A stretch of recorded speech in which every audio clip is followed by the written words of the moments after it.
Meditations by Marcus Aurelius Antoninus, the Roman Emperor. His first book, concerning himself, wherein Antoninus recordeth what and of whom, whether parents, friends, or masters, by their good examples, or good advice and counsel, he had learned, divided into numbers or sections. Antoninus Book 6. Numbers Lay 8. Whensoever thou wilt rejoice thyself, think and meditate upon those good parts and especial gifts, which thou hast observed in any of them that live with thee. As industry in one, in another modesty, in another bountifulness, in another some other thing. For nothing can so much rejoice thee, as the resemblances and parallels of several virtues, eminent in the dispositions of them that live with thee, especially when all at once, as it were, they represent themselves unto thee. See therefore, that thou have them always in a readiness. The first book. Of my grandfather Verus I have learned to be gentle and meek, and to refrain from all anger and passion. From the fame and memory of him that begot me I have learned both shamefastness and manlike behavior. Of my mother I have learned to be religious, and bountiful, and to forbear, not only to do, but to intend any evil, to content myself with a spare diet, and to fly all such excess as is incidental to great wealth. Of my great-grandfather, both to frequent public schools and auditories, and to get me good and able teachers at home, and that I ought not to think much, if upon such occasions, I were at excessive charges. 2. Of him that brought me up, not to be fondly addicted to either of the two great factions of the coursers in the circus, called Procine and Vanity, nor in the amphitheater partially to favor any of the gladiators, or fencers, as either the Parmularii, or the Secutorres. Moreover, to endure labor, nor to need many things, when I have anything to do it myself rather than by others, not to meddle with many businesses, and not easily to admit of any slander. 3. Of Dionysus, not to busy myself about vain things, and not easily to believe those things, which are commonly spoken, by such as take upon them to work wonders, and by sorcerers, or prestidigitators, and impostors, concerning the power of charms, and their driving out of demons, or evil spirits, and the like. Not to keep quails for the game, nor to be mad after such things.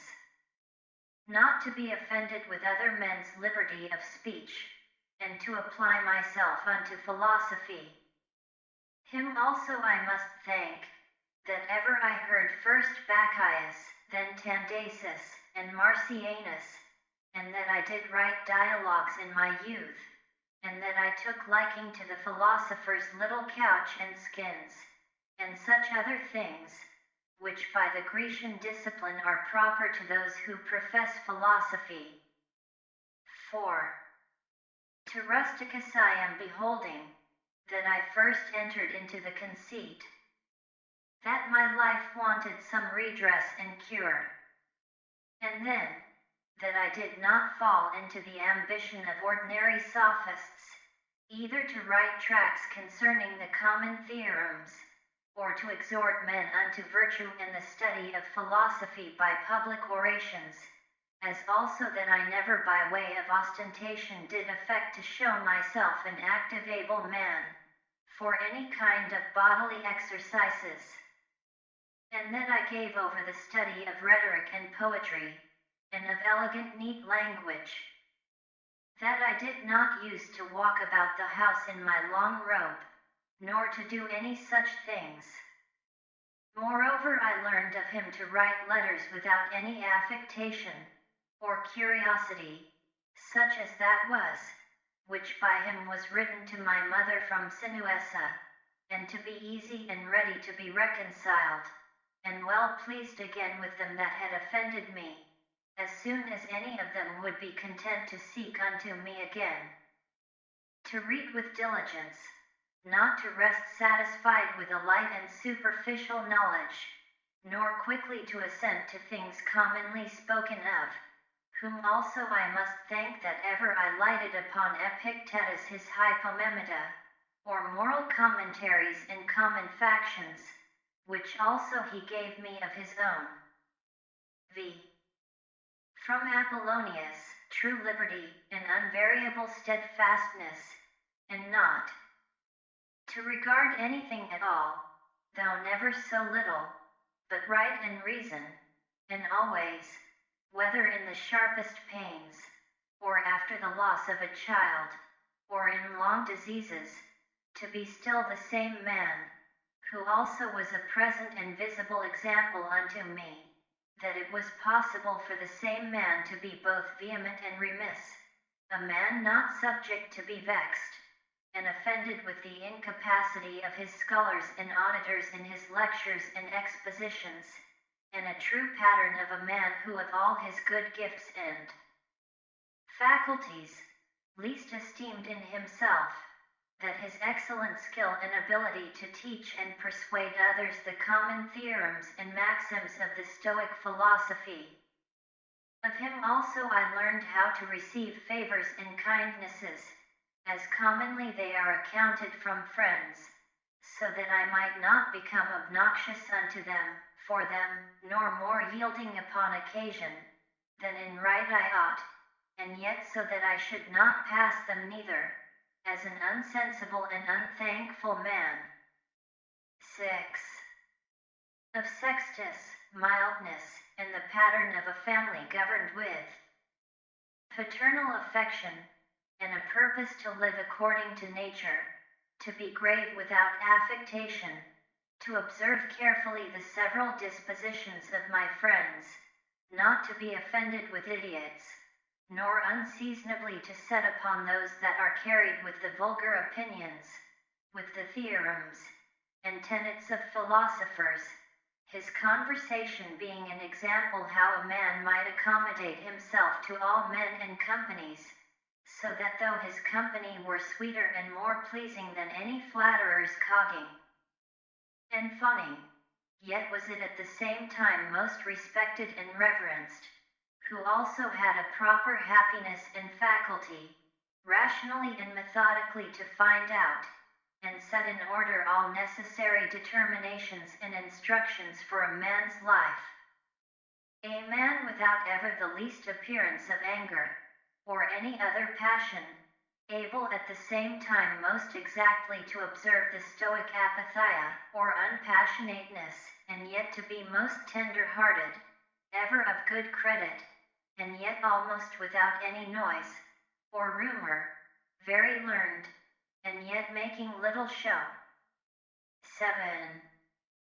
From Alexander the grammarian, to be unreprovable myself, and not reproachfully to reprehend any man for a barbarism, or a solecism, or any false pronunciation, but dexterously by way of answer, or testimony, or confirmation of the same matter, taking no notice of the word, to utter it as it should have been spoken, or by some other such close and indirect admonition, handsomely and civilly to tell him of it. 8. Affronto, to how much envy and fraud and hypocrisy the state of a tyrannous king is subject unto, and how they who are commonly called Eupatridas Greek, i.e. nobly born, are in some sort incapable, or void of natural affection. 9. Of Alexander the Platonic, not often nor without great necessity to say, or to write to any man in a letter, I am not at leisure, nor in this manner still to put off those duties, which we owe to our friends and acquaintances, to every one in his kind, under pretense of urgent affairs. X. Of Catullus, not to contemn any friend's expostulation, though unjust, but to strive to reduce him to his former disposition, freely and heartily to speak well of all my masters upon any occasion, as it is reported of Domitius and Athenodidus, and to love my children with true affection. 11. From my brother Severus, to be kind and loving to all them of my house and family, by whom also I came to the knowledge of Thrasea and Helvidius, and Cato, and Dio, and Brutus. He it was also that did put me in the first conceit and desire of an equal commonwealth, administered by justice and equality, and of a kingdom wherein should be regarded nothing more than the good and welfare of the subjects. Of him also, to observe a constant tenor, not interrupted, with any other cares and distractions, in the study and esteem of philosophy, to be bountiful and liberal in the largest measure, always to hope the best, and to be confident that my friends love me. In whom I moreover observed open dealing towards those whom he reproved at any time, and that his friends might without all doubt or much observation know what he would, or would not, so open and plain was he. 12. From Claudius Maximus, in all things to endeavor to have power of myself, and in nothing to be carried about, to be cheerful and courageous in all sudden chances and accidents, as in sicknesses, to love mildness, and moderation, and gravity, and to do my business, whatsoever it be, thoroughly, and without querulousness.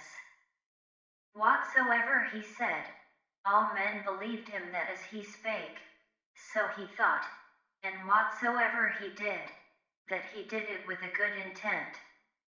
His manner was, never to wonder at anything, never to be in haste, and yet never slow, nor to be perplexed, or dejected, or at any time unseemly, or excessively to laugh, nor to be angry, or suspicious, but ever ready to do good, and to forgive, and to speak truth, and all this, as one that seemed rather of himself to have been straight and right, than ever to have been rectified or redressed. Neither was there any man that ever thought himself undervalued by him, or that could find in his heart to think himself a better man than he. He would also be very pleasant and gracious. 13. In my father, I observed his meekness, his constancy without wavering in those things, which after a due examination and deliberation, he had determined. How free from all vanity he carried himself in matter of honor and dignity, as they are esteemed his laboriousness and assiduity, his readiness to hear any man, that had aught to say tending to any common good, how generally and impartially he would give every man his due, his skill and knowledge, when rigor, or extremity, or when remissness or moderation was in season, how he did abstain from all unchaste love of youths, his moderate condescending to other men's occasions as an ordinary man, neither absolutely requiring of his friends, that they should wait upon him at his ordinary meals, nor that they should of necessity accompany him in his journeys, and that whensoever any business upon some necessary occasions was to be put off and omitted before it could be ended, he was ever found when he went about it again, the same man that he was before. His accurate examination of things in consultations, and patient hearing of others. He would not hastily give over the search of the matter, as one easy to be satisfied with sudden notions and apprehensions. His care to preserve his friends, how neither at any time he would carry himself towards them with disdainful neglect, and grow weary of them, nor yet at any time be madly fond of them. His contented mind in all things, his cheerful countenance, his care to foresee things afar off, and to take order for the least, without any noise or clamor. Moreover, how all acclamations and flattery were repressed by him, how carefully he observed all things necessary to the government, and kept an account of the common expenses, and how patiently he did abide that he was reprehended by some for this his strict and rigid kind of dealing. How he was neither a superstitious worshipper of the gods, nor an ambitious pleaser of men, or studious of popular applause, but sober in all things, and everywhere observant of that which was fitting, no affecter of novelties, in those things which conduced to his ease and convenience, plenty whereof his fortune did afford him, without pride and bragging, yet with all freedom and liberty, so that as he did freely enjoy them without any anxiety or affectation when they were present, so when absent, he found no want of them. Moreover, that he was never commended by any man, as either a learned acute man, or an obsequious officious man, or a fine orator, but as a ripe mature man, a perfect sound man, one that could not endure to be flattered, able to govern both himself and others. Moreover, how much he did honor all true philosophers, without upbraiding those that were not so, his sociableness, his gracious and delightful conversation, but never unto satiety, his care of his body within bounds and measure, not as one that desired to live long, or over-studious of neatness and elegancy, and yet not as one that did not regard it, so that through his own care and providence, he seldom needed any inward physic, or outward applications, but especially how ingeniously he would yield to any that had obtained any peculiar faculty, as either eloquence, or the knowledge of the laws, or of ancient customs, or the like, and how he concurred with them, in his best care and endeavor that every one of them might in his kind, for that wherein he excelled, be regarded and esteemed, and although he did all things carefully after the ancient customs of his forefathers, yet even of this was he not desirous that men should take notice, that he did imitate ancient customs. Again, how he was not easily moved and tossed up and down, but loved to be constant, both in the same places and businesses, and how after his great fits of headache he would return fresh and vigorous to his wonted affairs. Again, that secrets he neither had many, nor often, and such only as concerned public matters, his discretion and moderation, in exhibiting of the public sights and shows for the pleasure and pastime of the people, in public buildings, congeries, and the like. In all these things, having a respect unto men only as men, and to the equity of the things themselves, and not unto the glory that might follow. Never wont to use the baths at unseasonable hours, no builder, never curious, or solicitous, either about his meat, or about the workmanship, or color of his clothes, or about anything that belonged to external beauty. In all his conversation, far from all inhumanity, all boldness and incivility, all greediness and impetuosity, never doing anything with such earnestness and intention, that a man could say of him, that he did sweat about it, but contrariwise, all things distinctly, as at leisure, without trouble, orderly, soundly, and agreeably. A man might have applied that to him, which is recorded of Socrates, that he knew how to want, and to enjoy those things, in the want whereof, most men show themselves weak, and in the fruition, intemperate, but to hold out firm and constant, and to keep within the compass of true moderation and sobriety in either estate, is proper to a man, who hath a perfect and invincible soul, such as he showed himself in the sickness of Maximus. 14.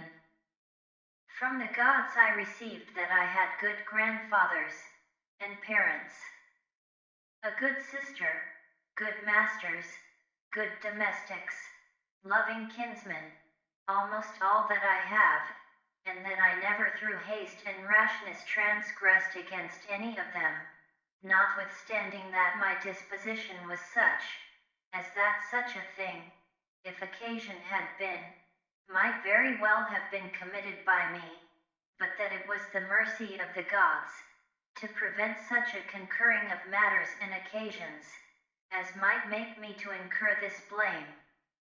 That I was not long brought up by the concubine of my father, that I preserved the flower of my youth, that I took not upon me to be a man before my time, but rather put it off longer than I needed, that I lived under the government of my Lord and Father, who would take away from me all pride and vainglory, and reduce me to that conceit and opinion that it was not impossible for a prince to live in the court without a troop of guards and followers, extraordinary apparel, such and such torches and statues, and other like particulars of state and magnificence, but that a man may reduce and contract himself almost to the state of a private man, and yet for all that not to become the more base, and remiss in those public matters and affairs, wherein power and authority is requisite. That I have had such a brother, who by his own example might stir me up to think of myself, and by his respect and love, delight and please me. That I have got ingenuous children, and that they were not born distorted, nor with any other natural deformity.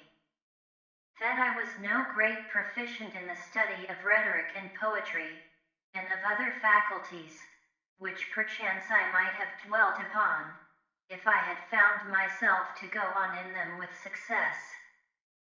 That I did by times prefer those, by whom I was brought up, to such places and dignities, which they seemed unto me most to desire, and that I did not put them off with hope and expectation, that, since that they were yet but young, I would do the same hereafter. That I ever knew Apollonius and Rusticus, and Maximus. That I have had occasion often and effectually to consider and meditate with myself, concerning that life which is according to nature, what the nature and manner of it is, so that as for the gods and such suggestions, helps and inspirations, as might be expected from them, nothing did hinder, but that I might have begun long before to live according to nature, or that even now that I was not yet partaker and in present possession of that life, that I myself, in that I did not observe those inward motions and suggestions, yet in almost plain and apparent instructions and admonitions of the gods, was the only cause of it. That my body in such a life hath been able to hold out so long. That I never had to do with Benedicta and Theodotus, yet and afterwards when I fell into some fits of love, I was soon cured. That having been often displeased with Rusticus, I never did him anything for which afterwards I had occasion to repent. That it being so that my mother was to die young, yet she lived with me all her latter years. That as often as I had a purpose to help and succor any that either were poor, or fallen into some present necessity, I never was answered by my officers that there was not ready money enough to do it, and that I myself never had occasion to require the like succor from any other. That I have such a wife, so obedient, so loving, so ingenuous, that I had choice of fit and able men, to whom I might commit the bringing up of my children. That by dreams I have received help, as for other things, so in particular, how I might stay my casting of blood, and cure my dizziness, as that also that happened to thee in Cogita, as unto Chrysis when he prayed by the seashore. And when I did first apply myself to philosophy, that I did not fall into the hands of some sophists, or spent my time either in reading the manifold volumes of ordinary philosophers, nor in practicing myself in the solution of arguments and fallacies, nor dwelt upon the studies of the meteors, and other natural curiosities. All these things without the assistance of the gods, and fortune, could not have been. 15. In the country of the Quadi at Granua, these betimes in the morning, say to thyself, this day I shalt have to do with an idle curious man, with an unthankful man, a railer, a crafty, false, or an envious man, an unsociable, uncharitable man. All these ill qualities have happened unto them, through ignorance of that which is truly good and truly bad. But I that understand the nature of that which is good, that it only is to be desired, and of that which is bad, that it only is truly odious and shameful, who know moreover, that this transgressor, whosoever he be, is my kinsman, not by the same blood and seed, but by participation of the same reason, and of the same divine particle. How can I either be hurt by any of those, since it is not in their power to make me incur anything that is truly reproachful, or angry, and ill affected towards him, who by nature is so near unto me? For we are all born to be fellow workers, as the feet, the hands, and the eyelids, as the rows of the upper and under teeth. For such therefore to be in opposition, is against nature, and what is it to chafe it, and to be averse from, but to be in opposition? 16.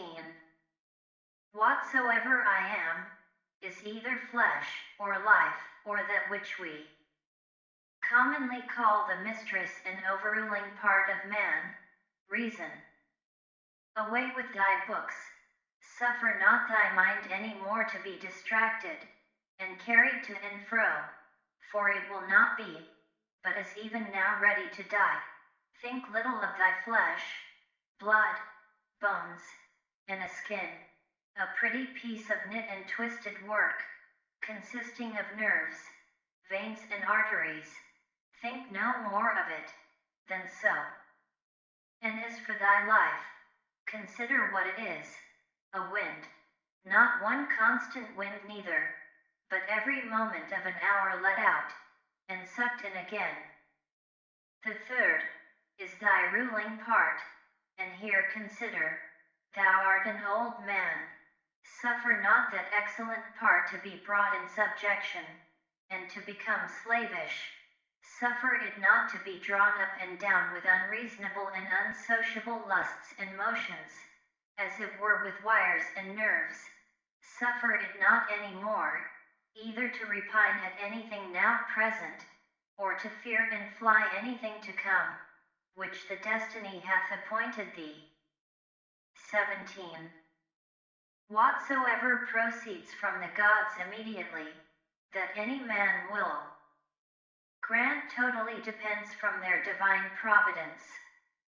As for those things that are commonly said to happen by fortune, even those must be conceived to have dependence from nature, or from that first and general connection, and concatenation of all those things, which more apparently by the divine providence are administered and brought to pass. All things flow from thence, and whatsoever it is that is both necessary, and conducing to the whole, part of which thou art, and whatsoever it is that is requisite and necessary for the preservation of the general, must of necessity for every particular nature, be good, and be hopeful. And as for the whole, it is preserved, as by the perpetual mutation and conversion of the simple elements one into another, so also by the mutation and alteration of things mixed and compounded. Let these things suffice thee, let them be always unto thee, as thy general rules and precepts. As for thy thirst after books, away with it with all speed, that thou die not murmuring and complaining, but truly meek and well satisfied, and from thy heart thankful unto the gods. The second book. I. Remember how long thou hast already put off these things, and how often a certain day and hour as it were, having been set unto thee by the gods, thou hast neglected it. It is high time for thee to understand the true nature both of the world, whereof thou art a part, and of that Lord and Governor of the world, from whom, as a channel from the spring, thou thyself didst flow, and that there is but a certain limit of time appointed unto thee, which if thou shalt not make use of to come and allay the many distempers of thy soul, it will pass away and thou with it, and never after return. 2. Let it be thy earnest and incessant care as a Roman and a man to perform whatsoever it is that thou art about, with true and unfeigned gravity, natural affection, freedom, and justice, and as for all other cares and imaginations, how thou mayest ease thy mind of them. Which thou shalt do, if thou shalt go about every action as thy last action, free from all vanity, all passionate and willful aberration from reason, and from all hypocrisy, and self-love, and dislike of those things, which by the fates or appointment of God have happened unto thee. Thou seest that those things, which for a man to hold on in a prosperous course, and to live a divine life, are requisite and necessary, are not many, for the gods will require no more of any man, that shall but keep and observe these things. 3. Do, soul, do, abuse and contemn thyself, yet a while and the time. For thee to respect thyself, will be at an end. Every man's happiness depends from himself, but behold thy life is almost at an end, whiles affording thyself no respect, thou dost make thy happiness to consist in the souls, and conceits of other men. 4. Why should any of these things that happen externally, so much distract thee? Give thyself leisure to learn some good thing, and cease roving and wandering to and fro. Thou must also take heed of another kind of wandering, for they are idle in their actions, who toil and labor in this life, and have no certain scope to which to direct all their motions and desires. V. For not observing the state of another man's soul, scarce was ever any man known to be unhappy. Tell whosoever they be that intend not, and guide not by reason and discretion the motions of their own souls, they must of necessity be unhappy. 6. These things thou must always have in mind. What is the nature of the universe, and what is mine in particular, this unto that what relation it hath, what kind of part, of what kind of universe it is, and that there is nobody that can hinder thee, but that thou mayest always both do and speak those things which are agreeable to that nature, whereof thou art a part. 7. Theophrastus, where he compares sin with sin, as after a vulgar sense such things I grant may be compared, says well and like a philosopher, that those sins are greater which are committed through lust, than those which are committed through anger. For he that is angry seems with a kind of grief and close contraction of himself, to turn away from reason, but he that sins through lust, being overcome by pleasure, doth in his very sin bewray a more impotent and unmanlike disposition. Well then, and like a philosopher doth he say, that he of the two is the more to be condemned, that sins with pleasure, than he that sins with grief. For indeed this latter may seem first to have been wronged, and so in some manner through grief thereof to have been forced to be angry, whereas he who through lust doth commit anything, did of himself merely resolve upon that action. 8. Whatsoever thou dost effect, whatsoever thou dost project, so do. And so project all, as one who, for aught thou knowest, may at this very present depart out of this life. And as for death, if there be any gods, it is no grievous thing to leave the society of men. The gods will do thee no hurt, thou mayest be sure. But if it be so that there be no gods, or that they take no care of the world, why should I desire to live in a world void of gods, and of all divine providence? But gods there be certainly, and they take care for the world. And as for those things which be truly evil, as vice and wickedness, such things they have put in a man's own power, that he might avoid them if he would. And had there been anything besides that had been truly bad and evil, they would have had a care of that also, that a man might have avoided it. But why should that be thought to hurt and prejudice a man's life in this world, which cannot any ways make man himself the better, or the worse in his own person? Neither must we think that the nature of the universe did either through ignorance pass these things, or if not as ignorant of them, yet as unable either to prevent, or better to order and dispose them. It cannot be that she through want either of power or skill, should have committed such a thing, so as to suffer all things both good and bad, equally and promiscuously, to happen unto all both good and bad. As for life therefore, and death, honor and dishonor, labor and pleasure, riches and poverty, all these things happen unto men indeed, both good and bad, equally, but as things which of themselves are neither good nor bad, because of themselves, neither shameful nor praiseworthy. 9.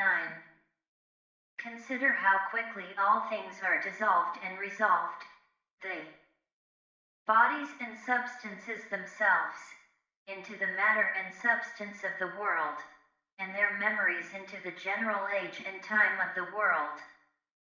Consider the nature of all worldly sensible things, of those especially, which either ensnare by pleasure, or for their irksomeness are dreadful, or for their outward lustre and show are in great esteem and request, how vile and contemptible, how base and corruptible, how destitute of all true life and being they are.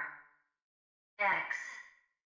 It is the part of a man endowed with a good understanding faculty, to consider what they themselves are in very deed, from whose bare conceits and voices, honor and credit do proceed, as also what it is to die, and how if a man shall consider this by itself alone, to die, and separate from it in his mind all those things which with it usually represent themselves unto us, he can conceive of it no otherwise, than as of a work of nature, and he that fears any work of nature, is a very child. Now death, it is not only a work of nature, but also conducing to nature. 11. Consider with thyself how man, and by what part of his, is joined unto God, and how that part of man is affected, when it is said to be diffused. There is nothing more wretched than that soul, which in a kind of circuit compass saith all things, searching, as he saith, even the very depths of the earth, and by all signs and conjectures prying into the very thoughts of other men's souls, and yet of this, is not sensible, that it is sufficient for a man to apply himself wholly, and to confine all his thoughts and cares to the tendance of that spirit which is within him, and truly and really to serve him.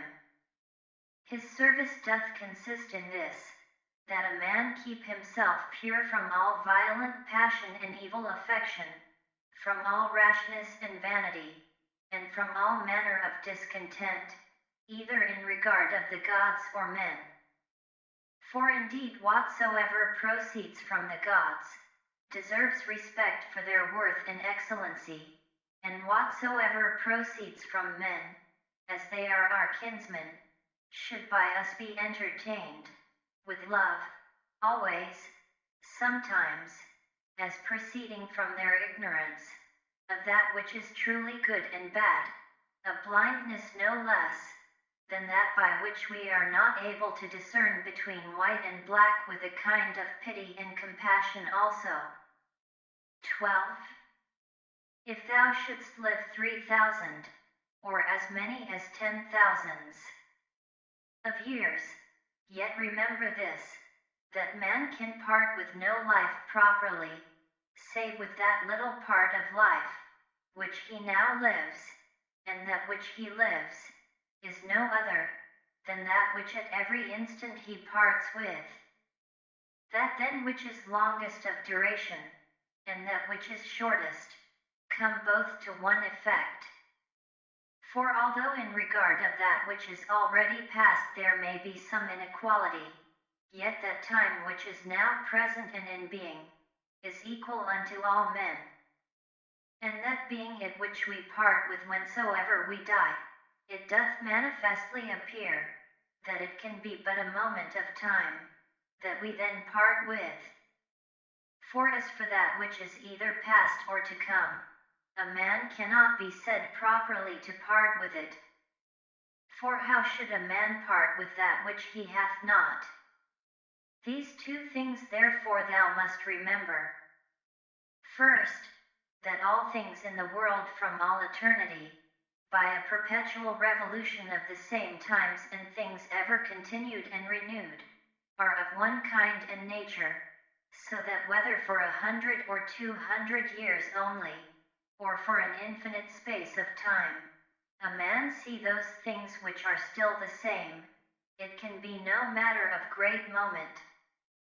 And secondly, that life which any the longest liver, or the shortest liver parts with, is for length and duration the very same, for that only which is present, is that, which either of them can lose, as being that only which they have, for that which he hath not, no man can truly be said to lose. 13.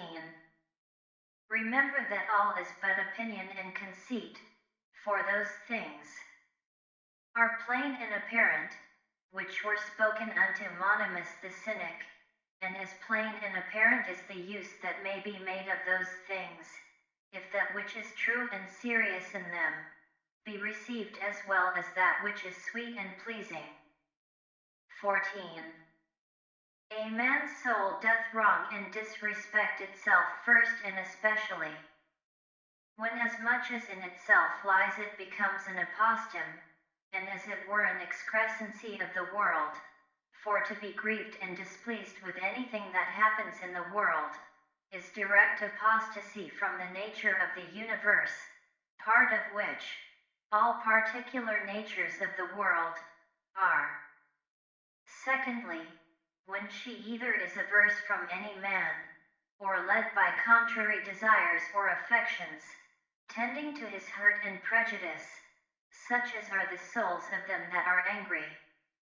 Thirdly, when she is overcome by any pleasure or pain. Fourthly, when she doth dissemble, and covertly and falsely either doth or saith anything. Fifthly, when she doth either affect or endeavor anything to no certain end, but rashly and without due ratiocination and consideration, how consequent or inconsequent it is to the common end. For even the least things ought not to be done, without relation unto the end, and the end of the reasonable creatures is, to follow and obey him, who is the reason as it were, and the law of this great city, an ancient commonwealth. 15. The time of a man's life is as a point, the substance of it ever flowing, the sense obscure, and the whole composition of the body tending to corruption. His soul is restless, fortune uncertain, and fame doubtful. To be brief, as a stream so are all things belonging to the body, as a dream, or as a smoke, so are all that belong unto the soul. Our life is a warfare, and a mere pilgrimage. Fame after life is no better than oblivion. What is it then that will adhere and follow? Only one thing, philosophy. And philosophy doth consist in this, for a man to preserve that spirit which is within him, from all manner of contumelies and injuries, and above all pains or pleasures, never to do anything either rashly, or feignedly, or hypocritically, wholly to depend from himself in his own proper actions, all things that happen unto him to embrace contentedly, as coming from him from whom he himself also came, and above all things, with all meekness and a calm cheerfulness, to expect death, as being nothing else but the resolution of those elements, of which every creature is composed. And if the elements themselves suffer nothing by this their perpetual conversion of one into another, that dissolution and alteration, which is so common unto all, why should it be feared by any? Is not this according to nature? But nothing that is according to nature can be evil, whilst I was at Carnuntum. The third book. A man must not only consider how daily his life wasteth and decreaseth, but this also, that if he live long, he cannot be certain, whether his understanding shall continue so able and sufficient, for either discreet consideration, in matter of businesses, or for contemplation, it being the thing, whereon true knowledge of things both divine and human, doth depend. For if once he shall begin to dote, his respiration, nutrition, his imaginative, and appetitive, and other natural faculties, may still continue the same, he shall find no want of them.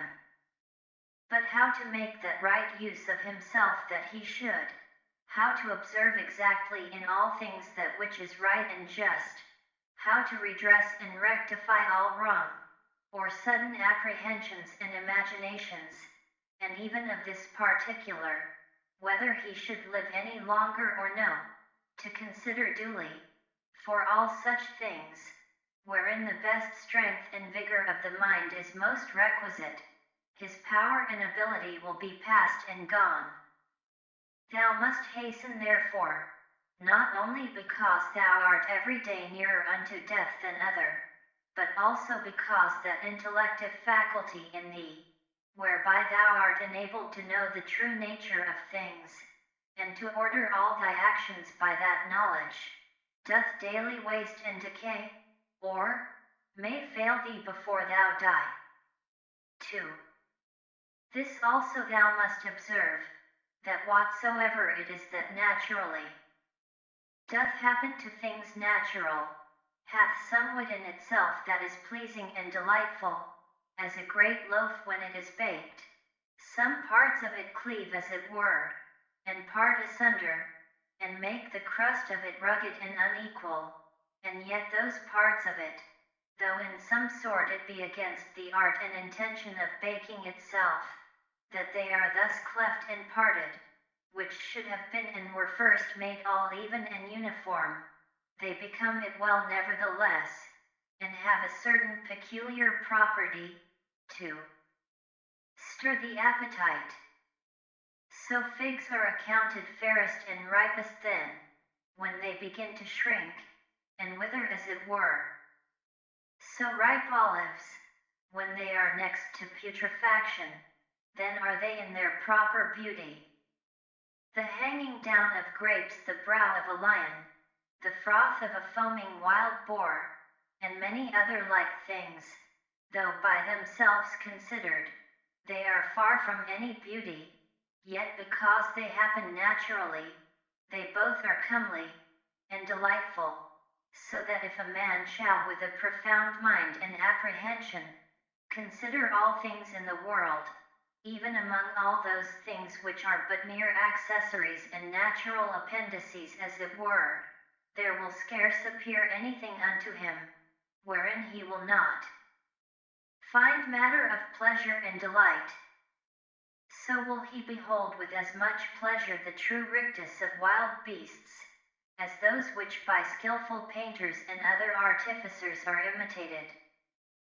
So will he be able to perceive the proper ripeness and beauty of old age, whether in man or woman, and whatsoever else it is that is beautiful and alluring in whatsoever is, with chaste and continent eyes he will soon find out and discern. Those and many other things will he discern, not credible unto every one, but unto them only who are truly and familiarly acquainted, both with nature itself, and all natural things. 3. Hippocrates, having cured many sicknesses, fell sick himself and died. The Chaldeans and astrologians, having foretold the deaths of divers, were afterwards themselves surprised by the fates. Alexander and Pompeius, and Caius Caesar, having destroyed so many towns, and cut off in the field so many thousands both of horse and foot, yet they themselves at last were fain to part with their own lives.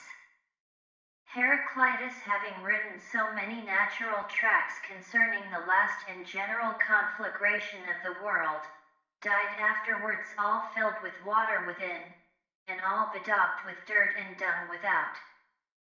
Lice killed Democritus, and Socrates, another sort of vermin, wicked ungodly men. How then stands the case? Thou hast taken ship, thou hast sailed, thou art come to land, go out, if to another life, there also shalt thou find gods, who are everywhere. If all life and sense shall cease, then shalt thou cease also to be subject to either pains or pleasures, and to serve and tend this vile cottage, so much the viler, by how much that which ministers unto it doth excel, the one being a rational substance, and a spirit, the other nothing but earth and blood. 4. Spend not the remnant of thy days in thoughts and fancies concerning other men, when it is not in relation to some common good, when by it thou art hindered from some other better work. That is, spend not thy time in thinking what such a man doth, and to what end, what he saith, and what he thinks, and what he is about, and such other things or curiosities, which make a man to rove and wander from the care and observation of that part of himself, which is rational, and overruling. See therefore in the whole series and connection of thy thoughts, that thou be careful to prevent whatsoever is idle and impertinent, but especially whatsoever is curious and malicious, and thou must use thyself to think only of such things, of which if a man upon a sudden should ask thee, what it is that thou art now thinking, thou mayest answer this, and that, freely and boldly, that so by thy thoughts it may presently appear that in all thee is sincere, and peaceable, as becometh one that is made for society, and regards not pleasures, nor gives way to any voluptuous imaginations at all, free from all contentiousness, envy, and suspicion, and from whatsoever else thou wouldest blush to confess thy thoughts were set upon. He that is such, is he surely that doth not put off to lay hold on that which is best indeed, a very priest and minister of the gods, well acquainted and in good correspondence with him, especially that is seated and placed within himself, as in a temple and sacrary, to whom also he keeps and preserves himself unspotted by pleasure, undaunted by pain, free from any manner of wrong, or contumely, by himself offered unto himself, not capable of any evil from others, a wrestler of the best sort, and for the highest prize, that he may not be cast down by any passion or affection of his own, deeply dyed and drenched in righteousness, embracing and accepting with his whole heart whatsoever either happeneth or is allotted unto him. One who not often, nor without some great necessity tending to some public good, mindeth what any other, either speaks, or doth, or purposeth, for those things only that are in his own power, or that are truly his own, are the objects of his employments, and his thoughts are ever taken up with those things, which of the whole universe are by the fates or providence destined and appropriated unto himself. Those things that are his own, and in his own power, he himself takes order, for that they be good, and as for those that happen unto him, he believes them to be so. For that lot and portion which is assigned to every one, as it is unavoidable and necessary, so is it always profitable.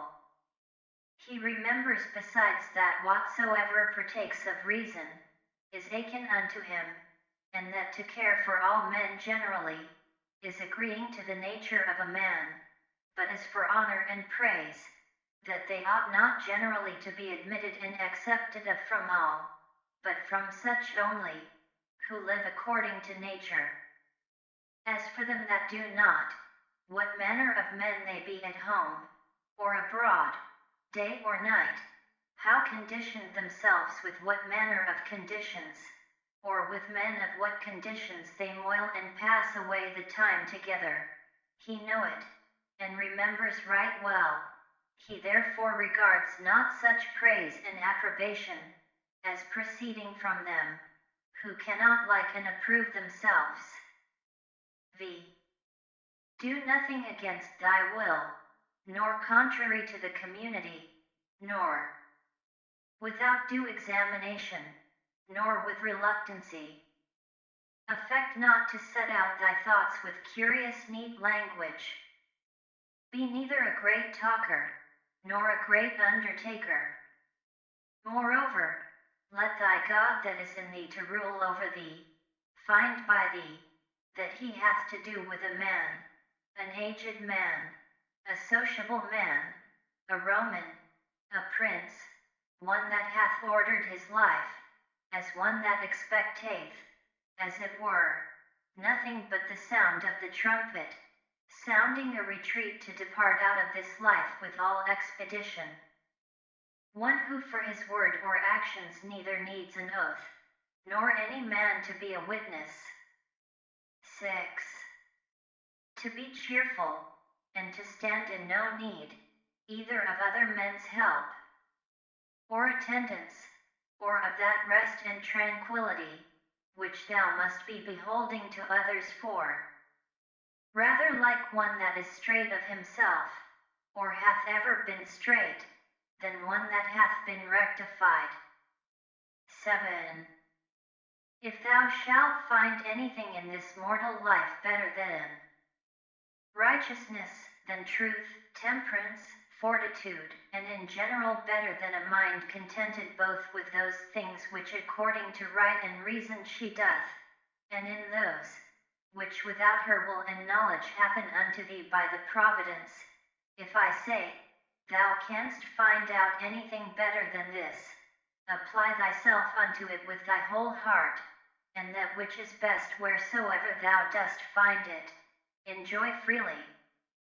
But if nothing thou shalt find worthy to be preferred to that spirit which is within thee, if nothing better than to subject unto thee thine own lusts and desires, and not to give way to any fancies or imaginations before thou hast duly considered of them, nothing better than to withdraw thyself, to use Socrates his words, from all sensuality, and submit thyself unto the gods, and to have care of all men in general, if thou shalt find that all other things in comparison of this are but vile, and of little moment, then give not way to any other thing, which being once though but affected and inclined unto, it will no more be in thy power without all distraction as thou oughtest to prefer and to pursue after that good, which is thine own and thy proper good.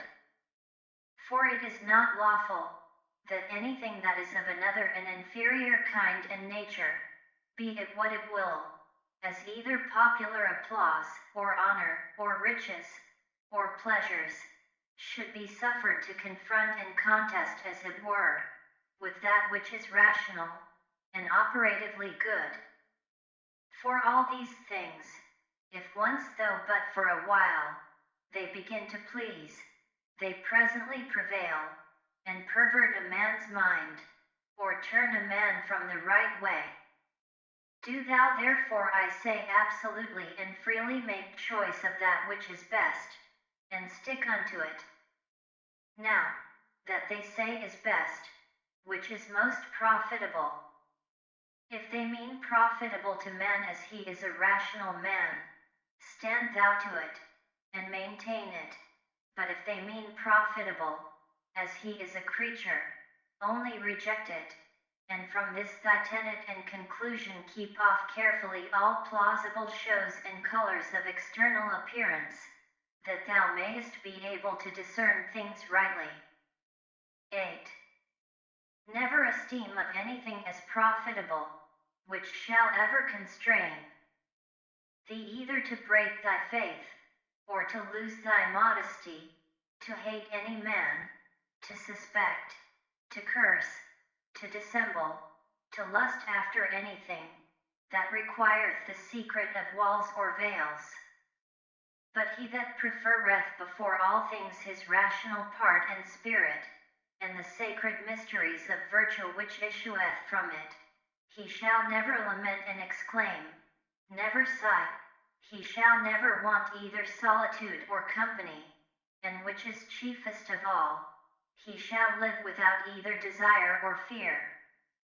And as for life, whether for a long or short time he shall enjoy his soul thus compassed about with a body, he is altogether indifferent. For if even now he were to depart, he is as ready for it, as for any other action, which may be performed with modesty and decency. For all his life long, this is his only care, that his mind may always be occupied in such intentions and objects, as are proper to a rational sociable creature.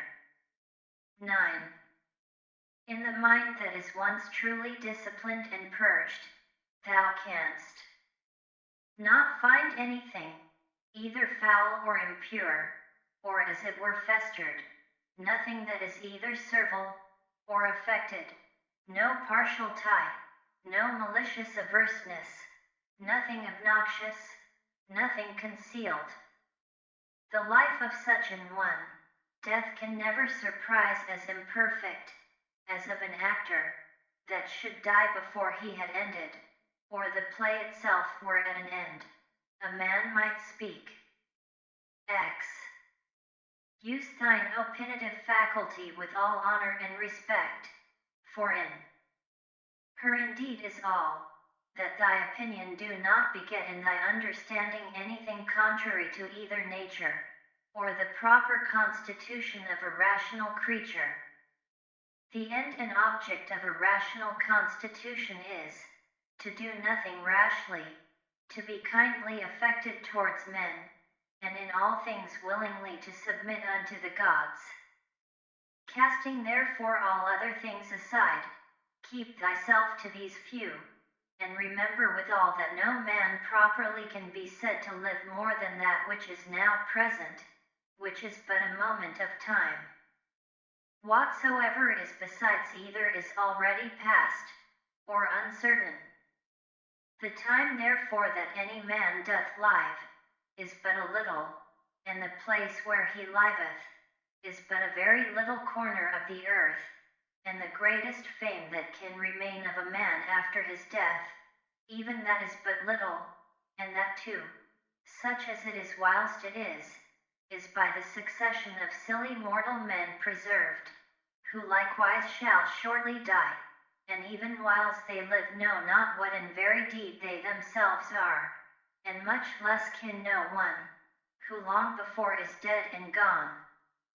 11. To these ever-present helps and mementos, let one more be added. Ever to make a particular description and delineation as it were of every object that presents itself to thy mind, that thou mayest wholly and truly contemplate it, in its own proper nature, bare and naked, wholly, and severally, divided into its several parts and quarters, and then by thyself in thy mind, to call both it, and those things of which it doth consist, and in which it shall be resolved, by their own proper true names, and appellations. For there is nothing so effectual to beget true magnanimity, as to be able truly and methodically to examine and consider all things that happen in this life, and so to penetrate into their natures, that at the same time, this also may concur in our apprehensions, what is the true use of it, and what is the true nature of this universe, to which it is useful. How much in regard of the universe may it be esteemed? How much in regard of man, a citizen of the supreme city, of which all other cities in the world are as it were but houses and families. 12. What is this, that now my fancy is set upon? Of what things doth it consist? How long can it last? Which of all the virtues is the proper virtue for this present use? As whether meekness, fortitude, truth, faith, sincerity, contentation, or any of the rest. Of everything therefore thou must use thyself to say, this immediately comes from God, this by that fatal connection, and concatenation of things, or, which almost comes to one, by some coincidental casualty. And as for this, it proceeds from my neighbor, my kinsman, my fellow, through his ignorance indeed, because he knows not what is truly natural unto him, but I know it, and therefore carry myself towards him according to the natural law of fellowship, that is kindly, and justly. As for those things that of themselves are altogether indifferent, as in my best judgment I conceive everything to deserve more or less, so I carry myself towards it. 13. If thou shalt intend that which is present, following the rule of write and reason carefully, solidly, meekly, and shalt not intermix any other businesses, but shall study this only to preserve thy spirit unpolluted and pure, and shall cleave unto him without either hope or fear of anything, in all things that thou shalt either do or speak, contenting thyself with heroical truth, thou shalt live happily, and from this there is no man that can hinder thee. 14. As physicians and chirurgeons have always their instruments ready at hand for all sudden cures, so have thou always thy dogmata in a readiness for the knowledge of things, both divine and human, and whatsoever thou dost, even in the smallest things that thou dost, thou must ever remember that mutual relation and connection that is between these two things divine and things human. For without relation unto God, thou shalt never speed in any worldly actions, nor on the other side in any divine, without some respect had to things human. 15. Be not deceived, for thou shalt never live to read thy moral commentaries, nor the acts of the famous Romans and Grecians, nor those excerpta from several books, all which thou hadst provided and laid up for thyself against thine old age. Hasten therefore to an end, and giving over all vain hopes, help thyself in time if thou carest for thyself, as thou oughtest to do. 16. To steal, to sow, to buy, to be at rest, to see what is to be done, which is not seen by the eyes, but by another kind of sight. What these words mean, and how many ways to be understood, they do not understand. The body, the soul, the understanding. As the senses naturally belong to the body, and the desires and affections to the soul, so do the dogmata to the understanding. 17. To be capable of fancies and imaginations is common to man and beast. To be violently drawn and moved by the lusts and desires of the soul is proper to wild beasts and monsters, such as Phalaris and Nero were. To follow reason for ordinary duties and actions is common to them also, who believe not that there be any gods, and for their advantage would make no conscience to betray their own country, and who when once the doors be shut upon them, dare do anything. If therefore all things else be common to these likewise, it follows, that for a man to like and embrace all things that happen and are destined unto him, and not to trouble and molest that spirit which is seated in the temple of his own breast, with a multitude of vain fancies and imaginations, but to keep him propitious and to obey him as a god, never either speaking anything contrary to truth, or doing anything contrary to justice, is the only true property of a good man.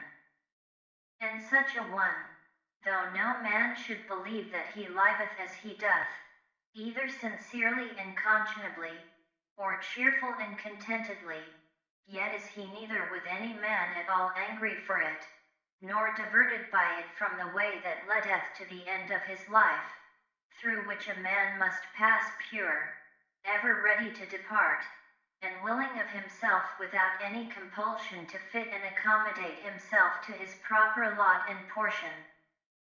The fourth book. I. That inward mistress part of man, if it be in its own true natural temper, is towards all worldly chances and events ever so disposed and affected, that it will easily turn and apply itself to that which may be, and is within its own power to compass, when that cannot be which at first it intended. For it never doth absolutely addict and apply itself to any one object, but whatsoever it is that it doth now intend and prosecute, it doth prosecute it with exception and reservation, so that whatsoever it is that falls out contrary to its first intentions, even that afterwards it makes its proper object. Even as the fire when it prevails upon those things that are in his way, by which things indeed a little fire would have been quenched, But a great fire doth soon turn to its own nature, and so consume whatsoever comes in his way. Yet by those very things it is made greater and greater. 2. Let nothing be done rashly, and at random, but all things according to the most exact and perfect rules of art. 3. They seek for themselves private retiring places, as country villages, the seashore, mountains, yet thou thyself art wont to long much after such places. But all this thou must know proceeds from simplicity in the highest degree. At what time soever thou wilt, it is in thy power to retire into thyself, and to be at rest, and free from all businesses.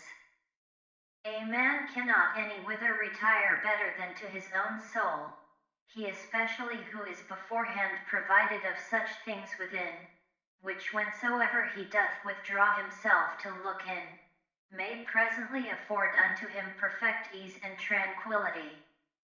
By tranquility I understand a decent orderly disposition and carriage, free from all confusion and tumultuousness.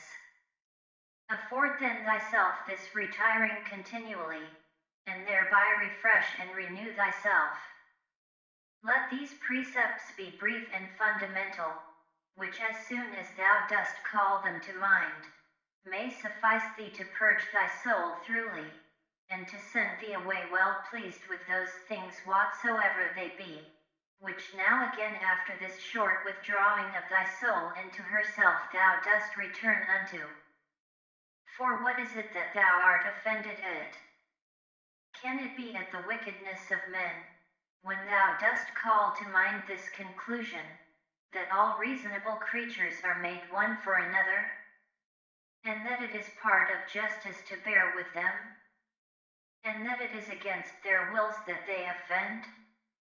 And how many already, who once likewise prosecuted their enmities, suspected, hated, and fiercely contended, are now long ago stretched out, and reduced unto ashes.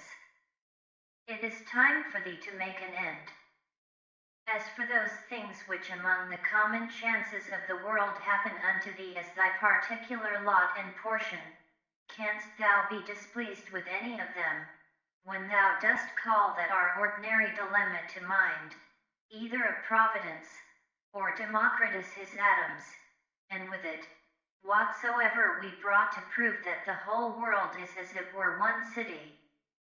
And as for thy body, what canst thou fear, if thou dost consider that thy mind and understanding, when once it hath recollected itself, and knows its own power, hath in this life and breath, whether it runs smoothly and gently, or whether harshly and rudely, no interest at all, but is altogether indifferent, and whatsoever else thou hast heard and assented unto concerning either pain or pleasure.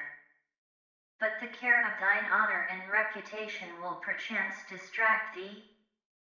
How can that be, if thou dost look back, and consider both how quickly all things that are forgotten, and what an immense chaos of eternity was before, and will follow after all things, and the vanity of praise, and the inconstancy and variableness of human judgments and opinions, and the narrowness of the place, wherein it is limited and circumscribed. For the whole earth is but as one point, and of it, this inhabited part of it, is but a very little part, and of this part, how many in number, and what manner of men are they, that will commend thee? What remains then, but that thou often put in practice this kind of retiring of thyself, to this little part of thyself, and above all things, keep thyself from distraction, and intend not anything vehemently, but be free and consider all things, as a man whose proper object is virtue, as a man whose true nature is to be kind and sociable, as a citizen, as a mortal creature. Among other things, which to consider, and look into thou must use to withdraw thyself. Let those two be among the most obvious and at hand. 1. That the things or objects themselves reach not unto the soul, but stand without still and quiet, and that it is from the opinion only which is within, that all the tumult and all the trouble doth proceed. The next, that all these things, which now thou seest, shall within a very little while be changed, and be no more, and ever call to mind, how many changes and alterations in the world thou thyself hast already been an eyewitness of in thy time. This world is mere change, and this life, opinion. 4. If to understand and to be reasonable be common unto all men, then is that reason, for which we are termed reasonable, common unto all. If reason is general, then is that reason also, which prescribeth what is to be done and what not, common unto all. If that, then law. If law, then are we fellow citizens. If so, then are we partners in some one commonweal. If so, then the world is as it were a city. For which other commonweal is it, that all men can be said to be members of? From this common city it is, that understanding, reason, and law is derived unto us, for from whence else? For as that which in me is earthly I have from some common earth, and that which is moist from some other element is imparted, as my breath in life hath its proper fountain, and that likewise which is dry and fiery in me, for there is nothing which doth not proceed from something, as also there is nothing that can be reduced unto mere nothing, so also is there some common beginning from whence my understanding hath proceeded. V. As generation is, so also death, a secret of nature's wisdom, a mixture of elements, resolved into the same elements again, a thing surely which no man ought to be ashamed of, in a series of other fatal events and consequences, which a rational creature is subject unto, not improper or incongruous, nor contrary to the natural and proper constitution of man himself. 6. Such and such things, from such and such causes, must of necessity proceed. He that would not have such things to happen, is as he that would have the fig tree grow without any sap or moisture. In sum, remember this, that within a very little while, both thou and he shall both be dead, and after a little while more, not so much as your names and memories shall be remaining. 7. Let opinion be taken away, and no man will think himself wronged. If no man shall think himself wronged, then is there no more any such thing as wrong. That which makes not man himself the worse, cannot make his life the worse, neither can it hurt him either inwardly or outwardly. It was expedient in nature that it should be so, and therefore necessary. 8. Whatsoever doth happen in the world, doth happen justly, and so if thou dost well take heed, thou shalt find it. I say not only in right order by a series of inevitable consequences, but according to justice and as it were by way of equal distribution, according to the true worth of everything.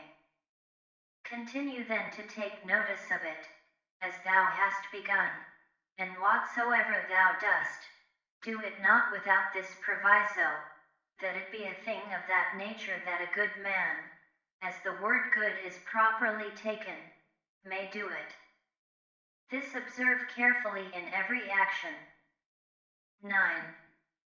Conceit no such things, as he that wrongeth thee conceiveth, or would have thee to conceive, but look into the matter itself, and see what it is in very truth. X. These two rules thou must have always in a readiness. First, do nothing at all, but what reason proceeding from that regal and supreme part shall for the good and benefit of men suggest unto thee. And secondly, if any man that is present shall be able to rectify thee or to turn thee from some erroneous persuasion, that thou be always ready to change thy mind, and this change to proceed, not from any respect of any pleasure or credit thereon depending, but always from some probable apparent ground of justice, or of some public good thereby to be furthered, or from some other such inducement. 11. Hast thou reason? I have. Why then makest thou not use of it? For if thy reason do her part, what more canst thou require? 12. As a part hitherto thou hast had a particular subsistence, and now shalt thou vanish away into the common substance of him who first begot thee, or rather thou shalt be resumed again into that original rational substance, out of which all others have issued, and are propagated. Many small pieces of frankincense are set upon the same altar, one drops first and is consumed, another after, and it comes all to one. 13.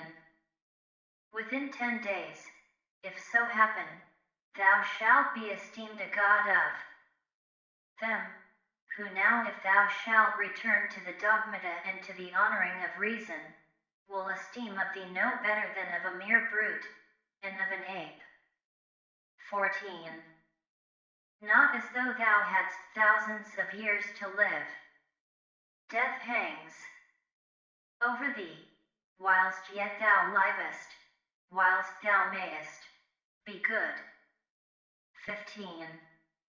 Now much time and leisure doth he gain, who is not curious to know what his neighbor hath said, or hath done, or hath attempted, but only what he doth himself, that it may be just and holy.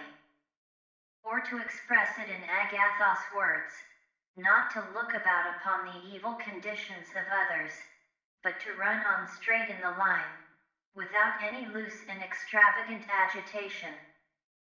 16.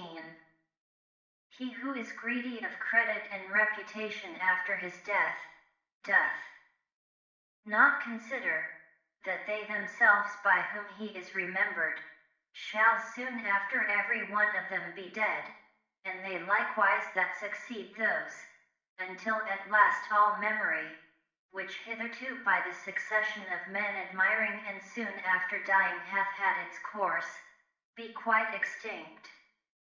But suppose that both they that shall remember thee, and thy memory with them should be immortal, what is that to thee?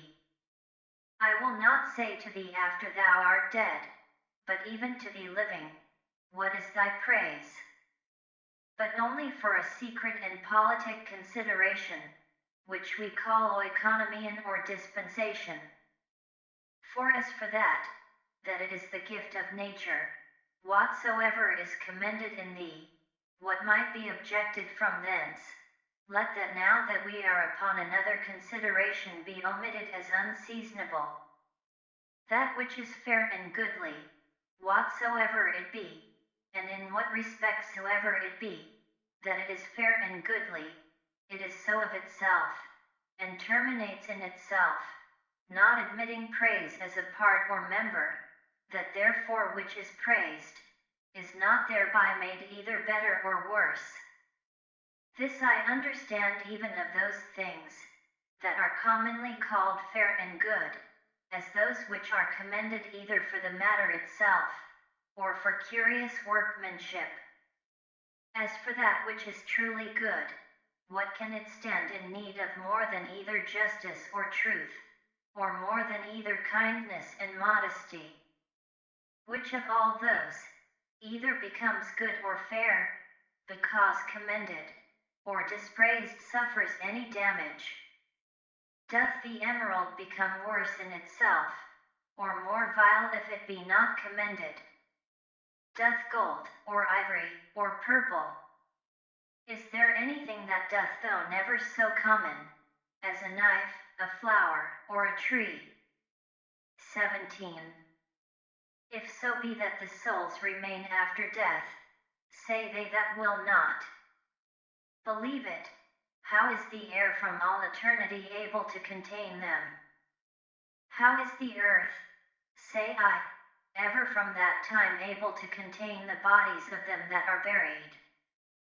For as here the change and resolution of dead bodies into another kind of subsistence, whatsoever it be makes place for other dead bodies, so the souls after death transferred into the air, after they have conversed there a while, are either by way of transmutation, or transfusion, or conflagration, received again into that original rational substance, from which all others do proceed, and so give way to those souls, who before coupled and associated unto bodies, now begin to subsist single. This, upon a supposition that the souls after death do for a while subsist single, may be answered. And here, besides the number of bodies, so buried and contained by the earth, we may further consider the number of several beasts, eaten by us men, and by other creatures. For notwithstanding that such a multitude of them is daily consumed, and as it were buried in the bodies of the eaters, yet is the same place and body able to contain them, by reason of their conversion, partly into blood, partly into air and fire. What in these things is the speculation of truth? To divide things into that which is passive and material, and that which is active and formal. 18. Not to wander out of the way, but upon every motion and desire, to perform that which is just, and ever to be careful to attain to the true natural apprehension of every fancy that presents itself. 19. Whatsoever is expedient unto thee, O world, is expedient unto me. Nothing can either be unseasonable unto me, or out of date, which unto thee is seasonable. Whatsoever thy seasons bear, shall ever by me be esteemed as happy fruit, and increase. O nature, from thee are all things, in thee all things subsist, and to thee all tend. Could he say of Athens, thou lovely city of sea crops, and shalt not thou say of the world, thou lovely city of God? XX. They will say commonly, meddle not with many things, if thou wilt live cheerfully. Certainly there is nothing better than for a man to confine himself to necessary actions, to such and so many only, as reason in a creature that knows itself born for society, will command and enjoin. This will not only procure that cheerfulness, which from the goodness, but that also, which from the paucity of actions doth usually proceed. For since it is so, that most of those things, which we either speak or do, are unnecessary, if a man shall cut them off, it must needs follow that he shall thereby gain much leisure, and save much trouble, and therefore at every action a man must privately by way of admonition suggest unto himself, what? May not this that now I go about, be of the number of unnecessary actions? Neither must he use himself to cut off actions only, but thoughts and imaginations also, that are unnecessary, for so will unnecessary consequent actions the better be prevented and cut off. XXI. Try also how a good man's life, of one who is well pleased with those things whatsoever, which among the common changes and chances of this world fall to his own lot and share, and can live well contented and fully satisfied in the justice of his own proper present action, and in the goodness of his disposition for the future will agree with thee. Thou hast had experience of that other kind of life, make now trial of this also. Trouble not thyself any more henceforth, reduce thyself unto perfect simplicity. Doth any man offend? It is against himself that he doth offend, why should it trouble thee? Hath anything happened unto thee? It is well, whatsoever it be. It is that which of all the common chances of the world from the very beginning in the series of all other things that have, or shall happen, was destined at, and appointed unto thee. To comprehend all in a few words, our life is short, we must endeavor to gain the present time with best discretion and justice. Use recreation with sobriety. XXII.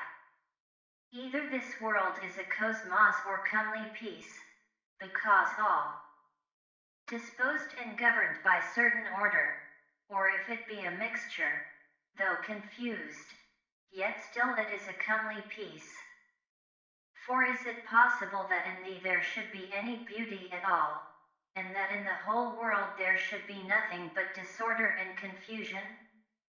And all things in it too, by natural different properties one from another differenced and distinguished, and yet all through diffused, and by natural sympathy, one to another united, as they are.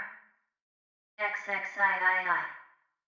A black or malign disposition, an effeminate disposition, an hard inexorable disposition, a wild and human disposition, a sheepish disposition, a childish disposition, a blockish, a false, a scurril, a fraudulent, a tyrannical, what then?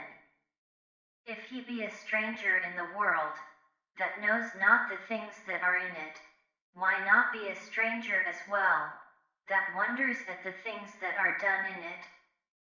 XXIV.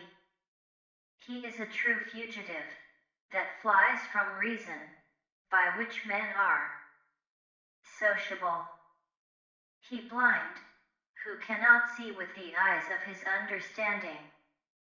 He poor, that stands in need of another, and hath not in himself all things needful for this life. He an apostem of the world, who by being discontented with those things that happen unto him in the world, doth as it were apostatus, and separate himself from common nature's rational administration. For the same nature it is that brings this unto thee, whatsoever it be, that first brought thee into the world.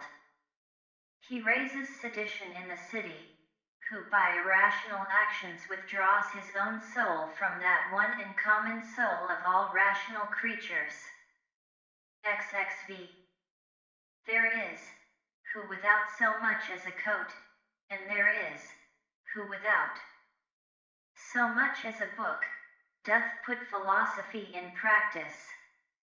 I am half naked, neither have I bread to eat, and yet I depart not from reason, saith one. But I say, I want the food of good teaching and instructions, and yet I depart not from reason. XXVI. What art and profession soever thou hast learned, endeavor to affect it, and comfort thyself in it, and pass the remainder of thy life as one who from his whole heart commits himself in whatsoever belongs unto him, unto the gods, and as for men, carry not thyself either tyrannically or servilely towards any. XXVII. Consider in my mind, for example's sake, the times of Vespasian.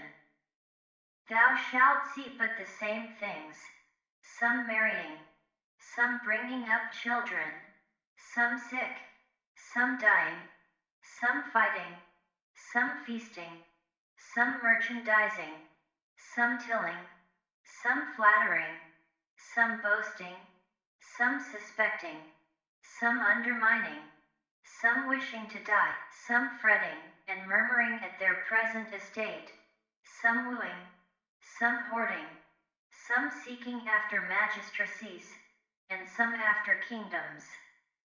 And is not that their age quite over, and ended? Again, consider now the times of Trajan. There likewise thou seest the very self-same things, and that age also is now over and ended.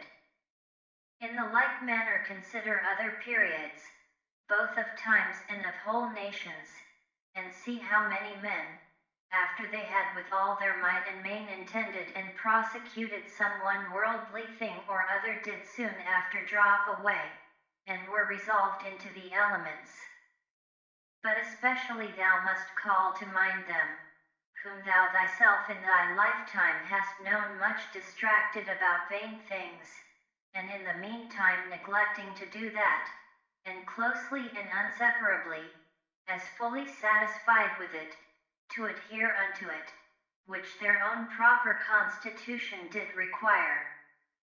And here thou must remember, that thy carriage in every business must be according to the worth and due proportion of it, for so shalt thou not easily be tired out and vexed, if thou shalt not dwell upon small matters longer than is fitting. XXVIII.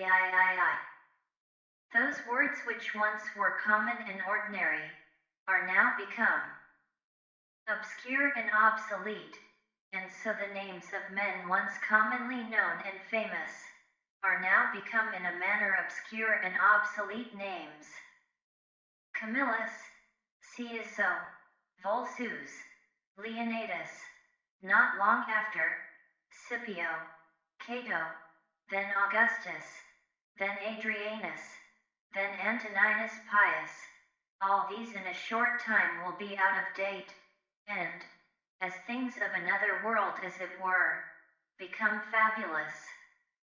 And this I say of them, who once shined as the wonders of their ages, for as for the rest, no sooner are they expired, than with them all their fame and memory. And what is it then that shall always be remembered? All is vanity. What is it that we must bestow our care and diligence upon?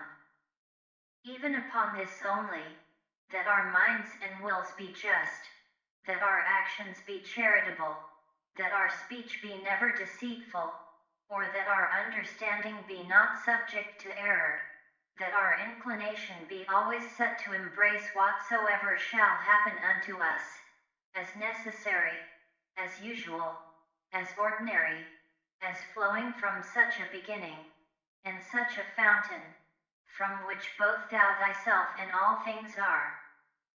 Willingly therefore, and wholly surrender up thyself unto that fatal concatenation, yielding up thyself unto the fates, to be disposed of at their pleasure.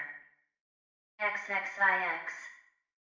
Whatsoever is now present, and from day to day hath its existence. All objects of memories, and the minds and memories themselves, incessantly consider, all things that are, have their being by change and alteration. Use thyself therefore often to meditate upon this, that the nature of the universe delights in nothing more, than in altering those things that are, and in making others like unto them. So that we may say, that whatsoever is but as it were the seed of that which shall be. For if thou think that that only is seed, which either the earth or the womb receiveth, thou art very simple. XXX. Thou art now ready to die, and yet hast thou not attained to that perfect simplicity. Thou art yet subject to many troubles and perturbations, not yet free from all fear and suspicion of external accidents, nor yet either so meekly disposed towards all men, as thou shouldest, or so affected as one, whose only study and only wisdom is, to be just in all his actions. XXXI. Behold and observe, what is the state of their rational part, and those that the world doth account wise, see what things they fly and are afraid of, and what things they hunt after. XXXII. In another man's mind and understanding thy evil cannot subsist, nor in any proper temper or distemper of the natural constitution of thy body, which is but as it were the coat or cottage of thy soul. Wherein then, but in that part of thee, wherein the conceit and apprehension of any misery can subsist, let not that part therefore admit any such conceit, and then all is well. Though thy body which is so near it should either be cut or burnt, or suffer any corruption or putrefaction, yet let that part to which it belongs to judge of these, be still at rest, that is, let her judge this, that whatsoever it is, that equally may happen to a wicked man, and to a good man, is neither good nor evil. For that which happens equally to him that lives according to nature, and to him that doth not, is neither according to nature, nor against it, and by consequent, neither good nor bad. XXXIII.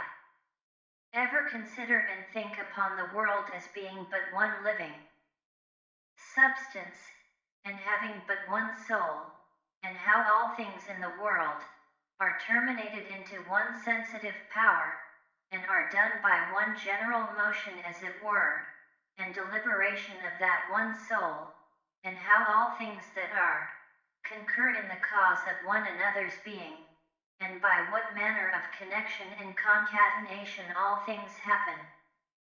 XXXIV. What art thou, that better and divine part accepted, but as Epictetus said well, a wretched soul, appointed to carry a carcass up and down? XXXV. To suffer change can be no hurt, as no benefit it is, by change to attain to being. The age and time of the world is as it were a flood and swift current, consisting of the things that are brought to pass in the world. For as soon as anything hath appeared, and is passed away, another succeeds, and that also will presently out of sight. XXXVI. Whatsoever doth happen in the world, is, in the course of nature, as usual and ordinary as a rose in the spring, and fruit in summer. Of the same nature is sickness and death, slander, and lying in wait, and whatsoever else ordinarily doth unto fools use to be occasion either of joy or sorrow. That, whatsoever it is, that comes after, doth always very naturally, and as it were familiarly, follow upon that which was before. For thou must consider the things of the world, not as a loose independent number, consisting merely of necessary events, but as a discrete connection of things orderly and harmoniously disposed.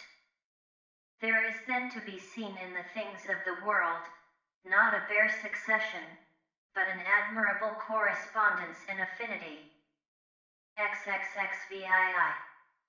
Let that of Heraclitus never be out of thy mind, that the death of earth is water, and the death of water is air, and the death of air is fire, and so on the contrary.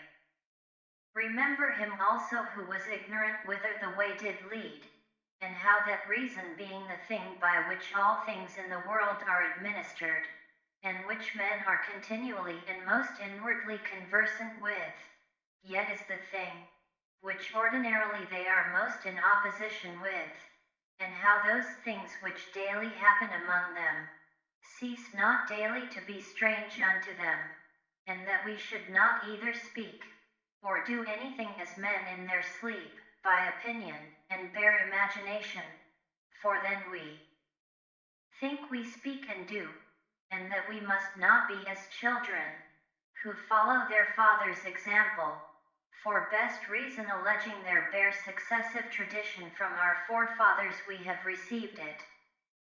XXXVIII. Even as if any of the gods should tell thee, thou shalt certainly die tomorrow, or next day, thou wouldst not, except thou wert extremely base and pusillanimous, take it for a great benefit, rather to die the next day after, than tomorrow, for alas, what is the difference? So, for the same reason, think it no great matter to die rather many years after, than the very next day. XXXIX. Let it be thy perpetual meditation, how many physicians who once looked so grim, and so theatrically shrunk their brows upon their patients, are dead and gone themselves. How many astrologers, after that in great ostentation they had foretold the death of some others, how many philosophers after so many elaborate tracts and volumes concerning either mortality or immortality, how many brave captains and commanders, after the death and slaughter of so many, how many kings and tyrants, after they had with such horror and insolency abused their power upon men's lives, as though themselves had been immortal, how many, that I may so speak, whole cities both men and towns, Hellas, Pompeii, Herculaneum, and others innumerable are dead and gone. Run them over also, whom thou thyself, one after another, hast known in thy time to drop away. Such and such a one took care of such and such a one's burial, and soon after was buried himself. So one, so another, and all things in a short time. For herein lieth all indeed, ever to look upon all worldly things, as things for their continuance, that are but for a day, and for their worth, most vile and contemptible, as for example, what is man? That which but the other day when he was conceived was vile snivel, and within few days shall be either an embalmed carcass, or mere ashes. Thus must thou according to truth and nature, truly consider how man's life is but for a very moment of time, and so depart meek and contented, even as if a ripe olive falling should praise the ground that bare her, and give thanks to the tree that begot her. XL. Thou must be like a promontory of the sea, against which though the waves beat continually, yet it both itself stands, and about it are those swelling waves stilled and quieted. XLI. Oh, wretched I, to whom this mischance has happened. Nay, happy I, to whom this thing being happened, I can continue without grief, neither wounded by that which is present, nor in fear of that which is to come. For as for this, it might have happened unto any man, but any man having such a thing befallen him, could not have continued without grief. Why then should that rather be an unhappiness, than this a happiness? But however, canst thou, O man, term that unhappiness, which is no mischance to the nature of man, canst thou think that a mischance to the nature of man, which is not contrary to the end and will of his nature? What then hast thou learned is the will of man's nature? Doth that then which hath happened unto thee, hinder thee from being just, or magnanimous, or temperate, or wise?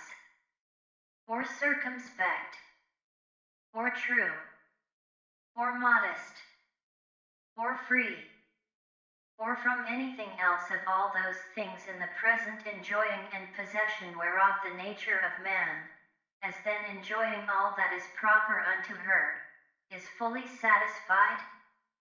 Now to conclude, upon all occasion of sorrow remember henceforth to make use of this dogma, that whatsoever it is that hath happened unto thee, is in very deed no such thing of itself, as a misfortune, but that to bear it generously, is certainly great happiness. XLII. It is but an ordinary coarse one, yet it is a good effectual remedy against the fear of death, for a man to consider in his mind the examples of such, who greedily and covetously, as it were, did for a long time enjoy their lives. What have they got more than they whose deaths have been untimely?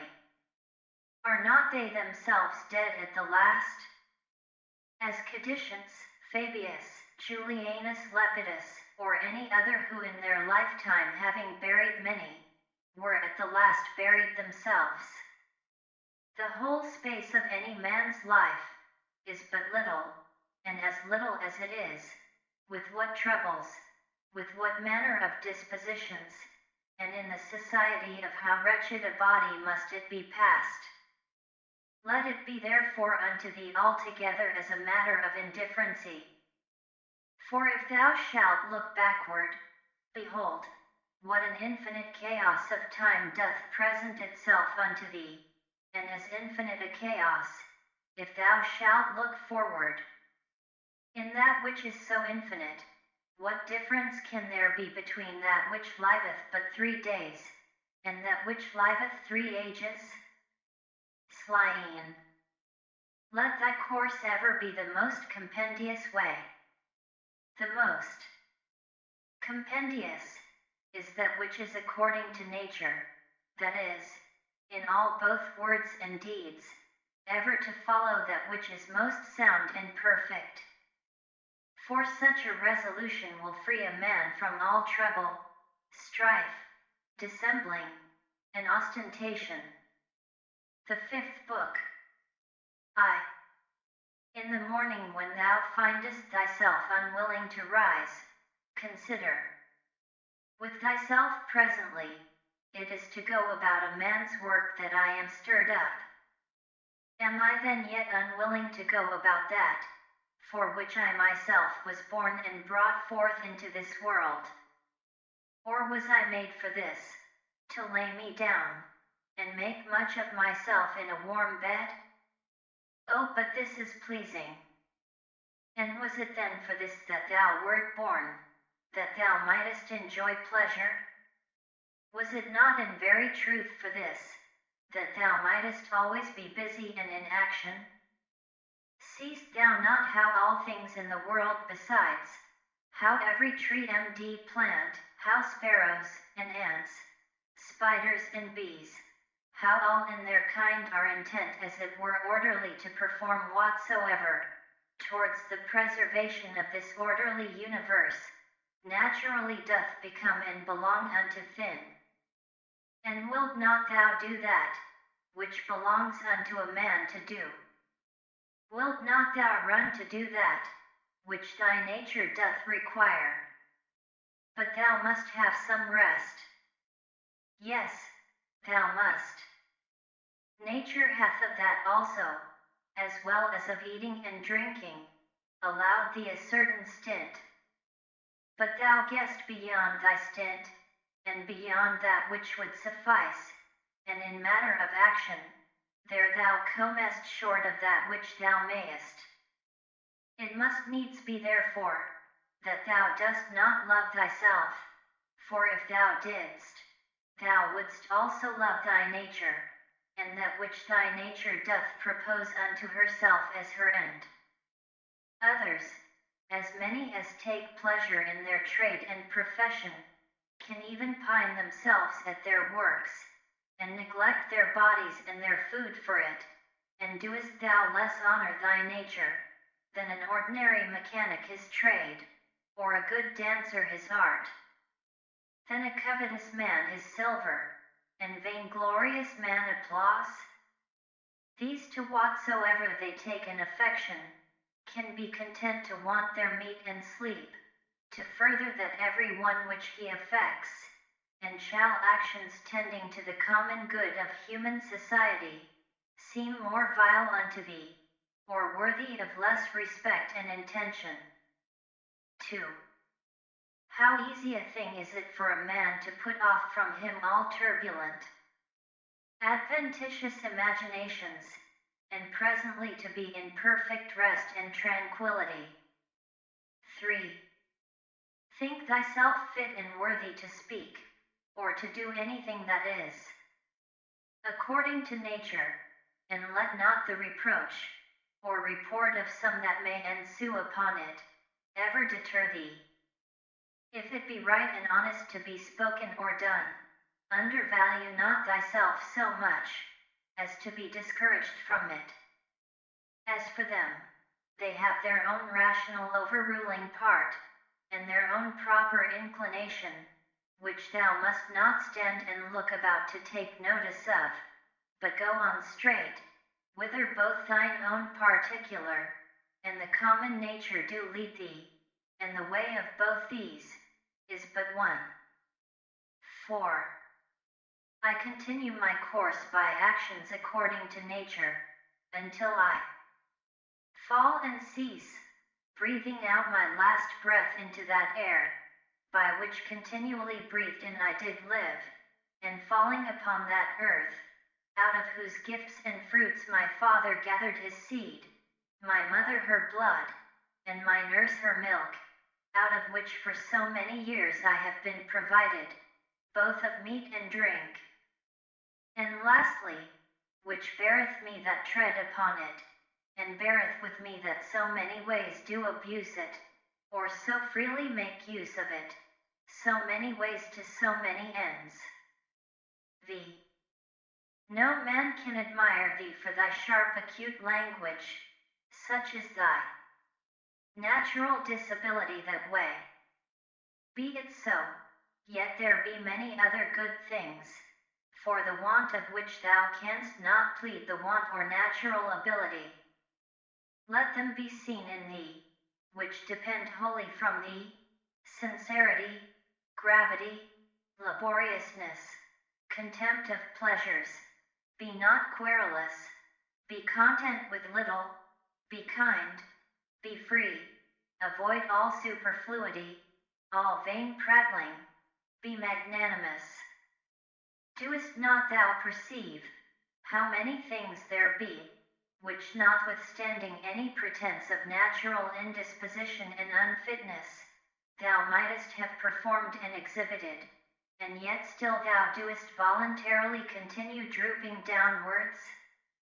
Or wilt thou say that it is through defect of thy natural constitution, that thou art constrained to murmur, to be base and wretched, to flatter, now to accuse, and now to please, and pacify thy body, to be vainglorious, to be so giddy-headed, and unsettled in thy thoughts?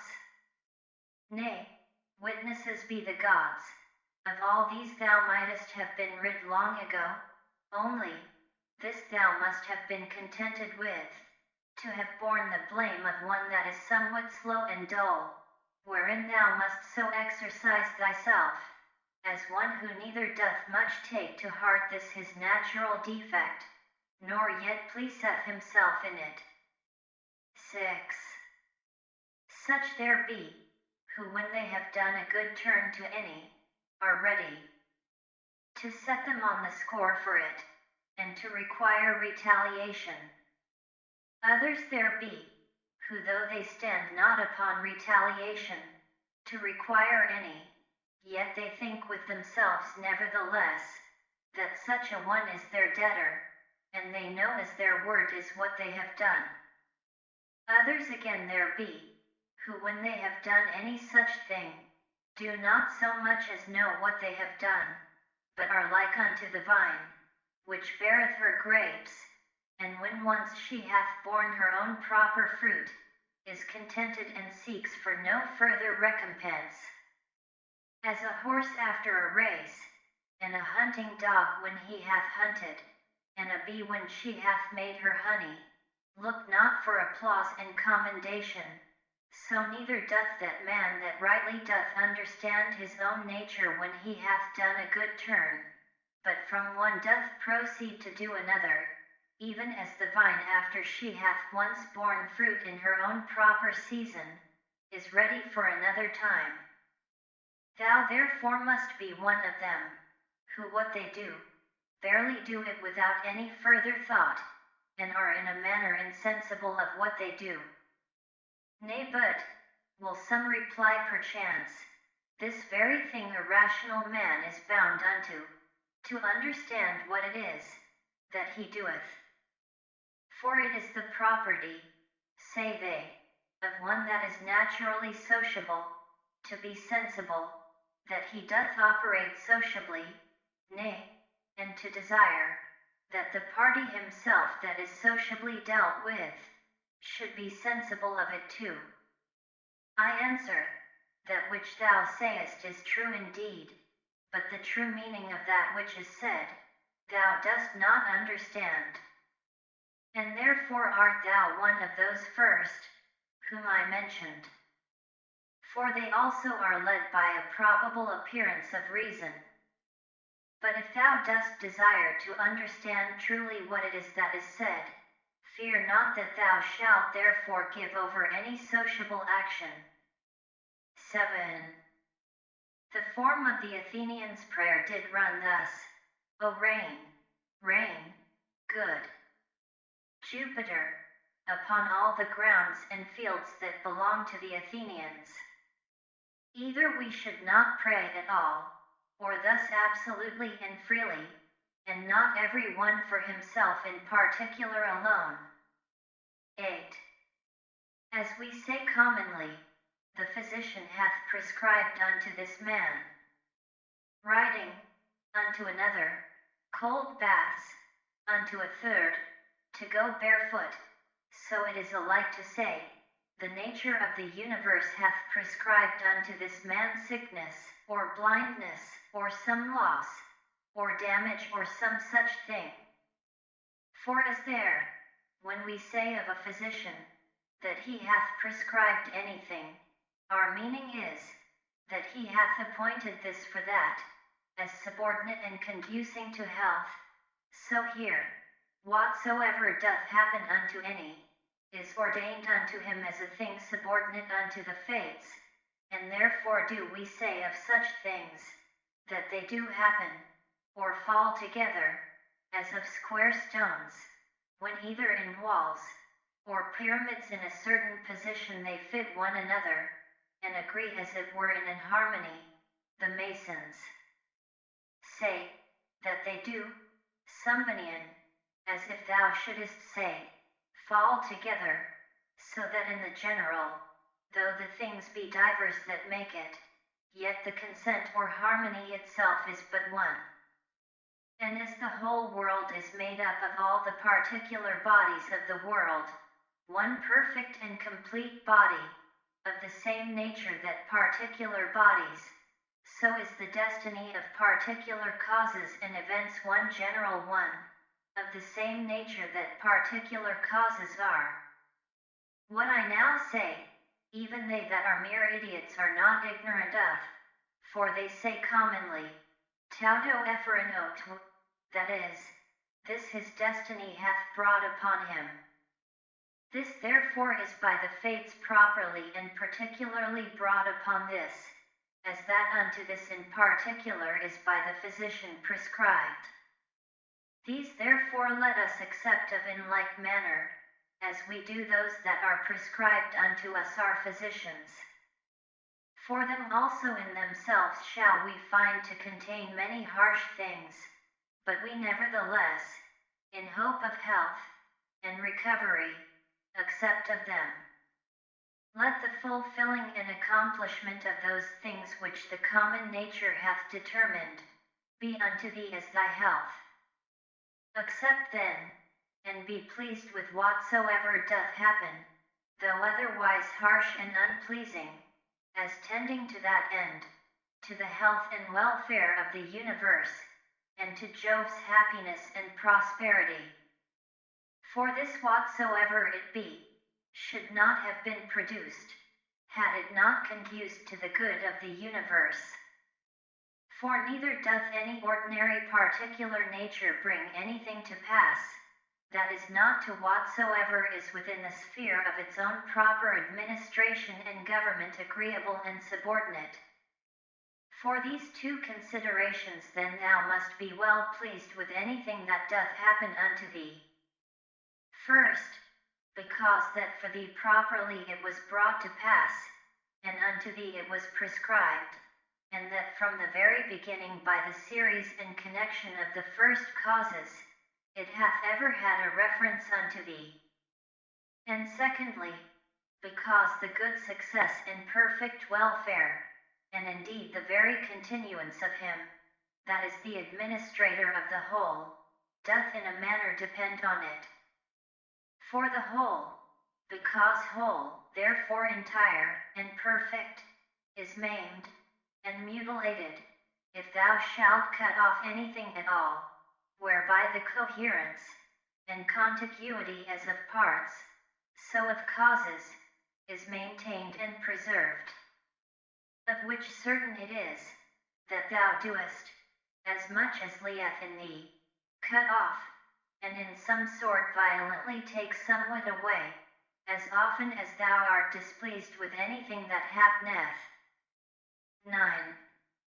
Be not discontented, be not disheartened, be not out of hope, if often it succeed not so well with thee punctually and precisely to do all things according to the right dogmata, but being once cast off, return unto them again, and as for those many and more frequent occurrences, either of worldly distractions, or human infirmities, which as a man thou canst not but in some measure be subject unto, be not thou discontented with them, but however, love and affect that only which thou dost return unto, a philosopher's life, and proper occupation after the most exact manner.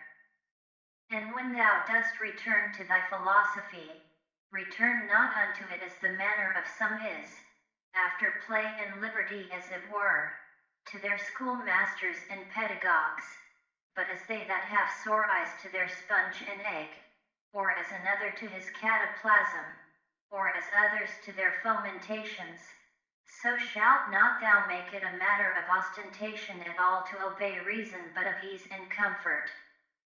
And remember that philosophy requireth nothing of thee, but what thy nature requireth, and wouldest thou thyself desire anything that is not according to nature? For which of these sayest thou, that which is according to nature or against it, is of itself more kind and pleasing? Is it not for that respect especially, that pleasure itself is to so many men's hurt and overthrow, most prevalent, because esteemed commonly most kind, and natural? But consider well whether magnanimity rather, and true liberty, and true simplicity, and equanimity, and holiness, whether these be not most kind and natural. And prudency itself, what more kind and amiable than it, when thou shalt truly consider with thyself, what it is through all the proper objects of thy rational intellectual faculty currently to go on without any fall or stumble. As for the things of the world, their true nature is in a manner so involved with obscurity, that unto many philosophers, and those no mean ones, they seemed altogether incomprehensible, and the Stoics themselves, though they judge them not altogether incomprehensible, yet scarce and not without much difficulty, comprehensible, so that all assent of ours is fallible, for who is he that is infallible in his conclusions? From the nature of things, pass now unto their subjects and matter, How temporary, how vile are they, such as may be in the power and possession of some abominable loose liver, of some common strumpet, of some notorious oppressor and extortioner. Pass from thence to the dispositions of them that thou doest ordinarily converse with. How hardly do we bear, even with the most loving and amiable. That I may not say, how hard it is for us to bear even with our own selves, in such obscurity, and impurity of things, in such and so continual a flux both of the substances and time, both of the motions themselves, and things moved, what it is that we can fasten upon, either to honor, and respect especially, or seriously, and studiously to seek after, I cannot so much as conceive, for indeed they are things contrary. X. Thou must comfort thyself in the expectation of thy natural dissolution, and in the meantime not grieve at the delay, but rest contented in those two things.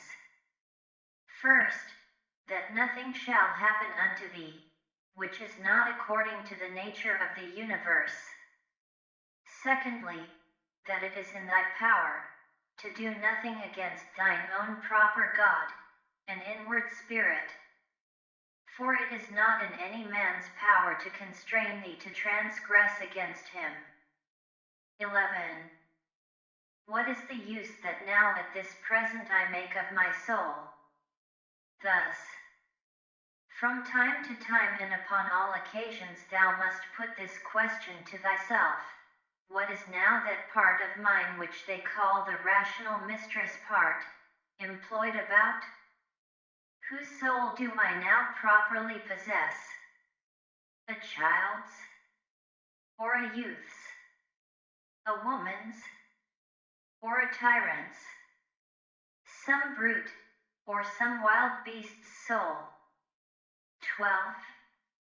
What those things are in themselves, which by the greatest part are esteemed good, thou mayest gather even from this. For if a man shall hear things mentioned as good, which are really good indeed, such as are prudence, temperance, justice, fortitude, after so much heard and conceived, he cannot endure to hear of any more, for the word good is properly spoken of them. But as for those which by the vulgar are esteemed good, if he shall hear them mentioned as good, he doth hearken for more.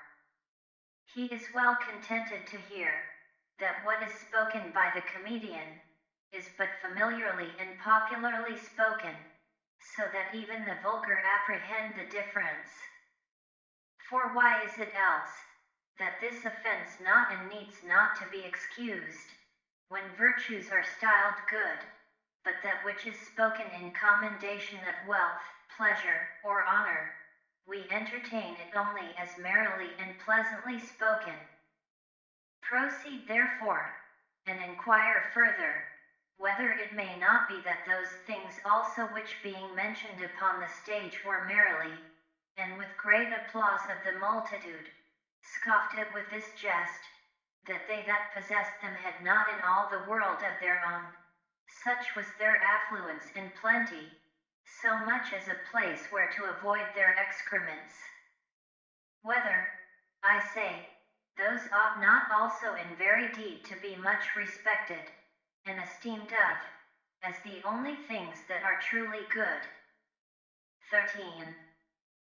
All that I consist of, is either form or matter. No corruption can reduce either of these unto nothing, for neither did I of nothing become a subsistent creature.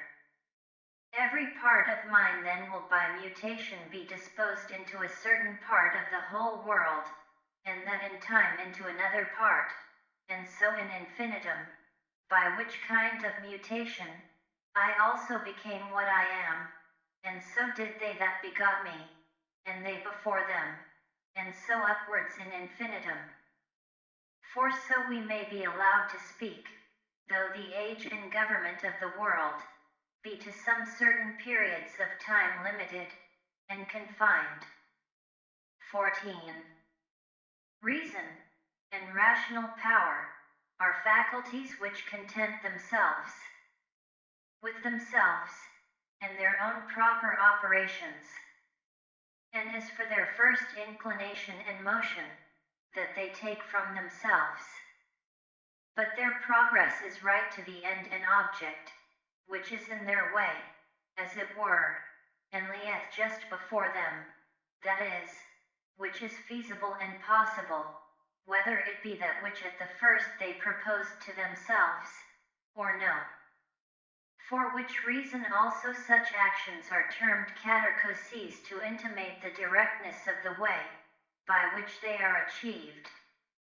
Nothing must be thought to belong to a man, which doth not belong unto him as he is a man. These, the event of purposes, are not things required in a man. The nature of man doth not profess any such things. The final ends and consummations of actions are nothing at all to a man's nature. The end therefore of a man, or the summum bonum whereby that end is fulfilled, cannot consist in the consummation of actions purposed and intended. Again, concerning these outward worldly things, were it so that any of them did properly belong unto man, then would it not belong unto man to condemn them and to stand in opposition with them. Neither would he be praiseworthy that can live without them, or he good, if these were good indeed, who of his own accord doth deprive himself of any of them. But we see contrariwise, that the more a man doth withdraw himself from these wherein external pomp and greatness doth consist, or any other like these, or the better he doth bear with the loss of these, the better he is accounted. 15. Such as thy thoughts and ordinary cogitations are, such will thy mind be in time. For the soul doth as it were receive its tincture from the fancies and imaginations. Dye it therefore and thoroughly soak it with the assiduity of these cogitations. As for example, wheresoever thou mayest live, there it is in thy power to live well and happy. But thou mayest live at the court, there then also mayest thou live well and happy. Again, that which everything is made for, he is also made unto that, and cannot but naturally incline unto it. That which anything doth naturally incline unto, therein is his end. Wherein the end of everything doth consist, therein also doth his good and benefit consist. Society therefore is the proper good of a rational creature. For that we are made for society, it hath long since been demonstrated.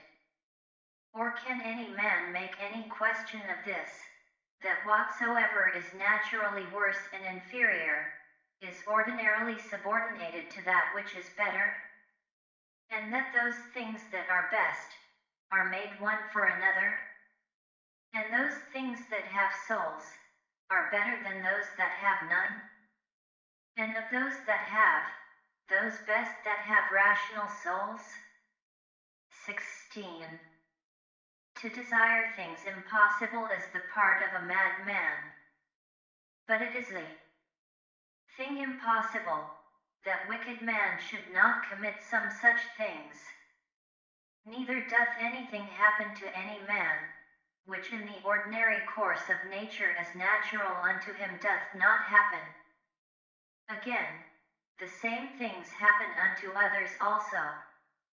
And truly, if either he that is ignorant that such a thing hath happened unto him, or he that is ambitious to be commended for his magnanimity, can be patient, and is not grieved, is it not a grievous thing, that either ignorance, or a vain desire to please and to be commended, should be more powerful and effectual than true prudence? As for the things themselves, They touch not the soul, neither can they have any access unto it, neither can they of themselves any ways either affect it, or move it. For she herself alone can affect and move herself, and according as the dogmata and opinions are, which she doth vouchsafe herself, so are those things which, as accessories, have any existence with her. 17. After one consideration, man is nearest unto us, as we are bound to do them good, and to bear with them. But as he may oppose any of our true proper actions, so man is unto me but as a thing indifferent, even as the sun, or the wind, or some wild beast. By some of these it may be, that some operation or other of mine may be hindered.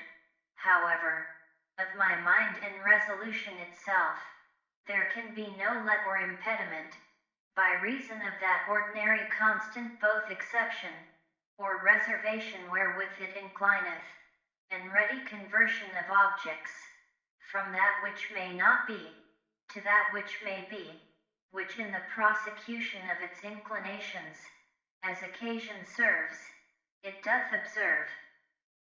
For by these the mind doth turn and convert any impediment whatsoever, to be her aim and purpose. So that what before was the impediment, is now the principal object of her working, and that which before was in her way, is now her readiest way. 18. Honor that which is chiefest and most powerful in the world, and that is it, which makes use of all things, and governs all things. So also in thyself, honor that which is chiefest, and most powerful, and is of one kind and nature with that which we now spake of. For it is the very same, which being in thee, turneth all other things to its own use, and by whom also thy life is governed. 19. That which doth not hurt the city itself, cannot hurt any citizen. This rule thou must remember to apply and make use of upon every conceit and apprehension of wrong. If the whole city be not hurt by this, neither am I certainly. And if the whole be not, why should I make it my private grievance? Consider rather what it is wherein he is overseen that is thought to have done the wrong. Again, often meditate how swiftly all things that subsist, and all things that are done in the world, are carried away, and as it were conveyed out of sight, for both the substance themselves, we see as a flood, are in a continual flux, and all actions in a perpetual change, and the causes themselves, subject to 1,000 alterations, neither is there anything almost, that may ever be said to be now settled and constant. Next unto this, and which follows upon it, consider both the infiniteness of the time already past, and the immense vastness of that which is to come, wherein all things are to be resolved and annihilated. Art not thou then a very fool, who for these things, art either puffed up with pride, or distracted with cares, or canst find in thy heart to make such moans as for a thing that would trouble thee for a very long time? Consider the whole universe whereof thou art but a very little part, and the whole age of the world together, whereof but a short and very momentary portion is allotted unto thee, and all the fates and destinies together, of which how much is it that comes to thy part and share? Again, another doth trespass against me. Let him look to that. He is master of his own disposition, and of his own operation. I for my part am in the meantime in possession of as much, as the common nature would have me to possess, and that which mine own nature would have me do, I do. XX. Let not that chief commanding part of thy soul be ever subject to any variation through any corporal either pain or pleasure, neither suffer it to be mixed with these, but let it both circumscribe itself, and confine those affections to their own proper parts and members. But if at any time they do reflect and rebound upon the mind and understanding, as in an united and compacted body, it must needs then must thou not go about to resist sense and feeling, it being natural. However, let not thy understanding to this natural sense and feeling, which whether unto our flesh pleasant or painful, is unto us nothing properly, add an opinion of either good or bad, and all is well. XXI. To live with the gods.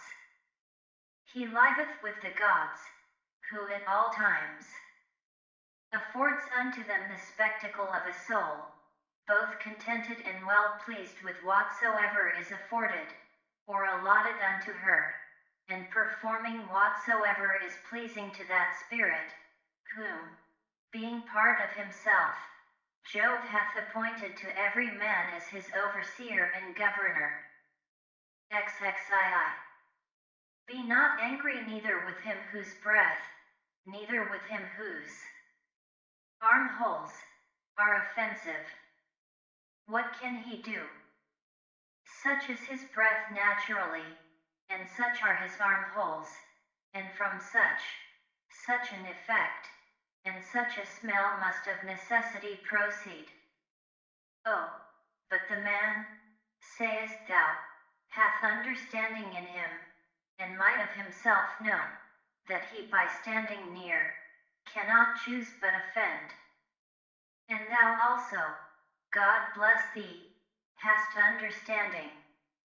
Let thy reasonable faculty work upon his reasonable faculty, show him his fault, admonish him. If he hearken unto thee, thou hast cured him, and there will be no more occasion of anger. XXIII. Where there shall neither roarer be, nor harlot. Why so? As thou dost purpose to live, when thou hast retired thyself to some such place, where neither roarer nor harlot is, so mayest thou hear. And if they will not suffer thee, then mayest thou leave thy life rather than thy calling, but so as one that doth not think himself anyways wronged. Only as one would say, here is a smoke, I will out of it. And what a great matter is this! Now till some such thing force me out, I will continue free, neither shall any man hinder me to do what I will, and my will shall ever be by the proper nature of a reasonable and sociable creature, regulated and directed. XXIV. That rational essence by which the universe is governed, is for community and society, and therefore hath it both made the things that are worse, for the best, and hath allied and knit together those which are best, as it were in an harmony. Seest thou not how it hath subordinated, and co-ordinated, and how it hath distributed unto everything according to its worth? And those which have the preeminency and superiority above all, hath it united together, into a mutual consent and agreement. XXV. How hast thou carried thyself hitherto towards the gods? Towards thy parents? Towards thy brethren? Towards thy wife? Towards thy children? Towards thy masters? Thy foster fathers? Thy friends? Thy domestics? Thy servants? Is it so with thee, that hitherto thou hast neither by word or deed wronged any of them? Remember withal through how many things thou hast already passed, and how many thou hast been able to endure, so that now the legend of thy life is full, and thy charge is accomplished. Again, how many truly good things have certainly by thee been discerned? How many pleasures, how many pains hast thou passed over with contempt? How many things eternally glorious hast thou despised? Towards how many perverse unreasonable men hast thou carried thyself kindly and discreetly? XXVI. Why should imprudent unlearned souls trouble that which is both learned and prudent? And which is that that is so?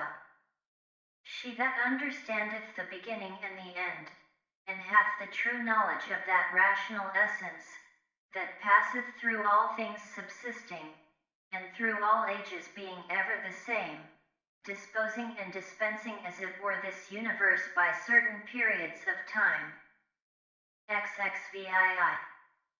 Within a very little while, thou wilt be either ashes, or a solitum, and a name perchance, and perchance, not so much as a name.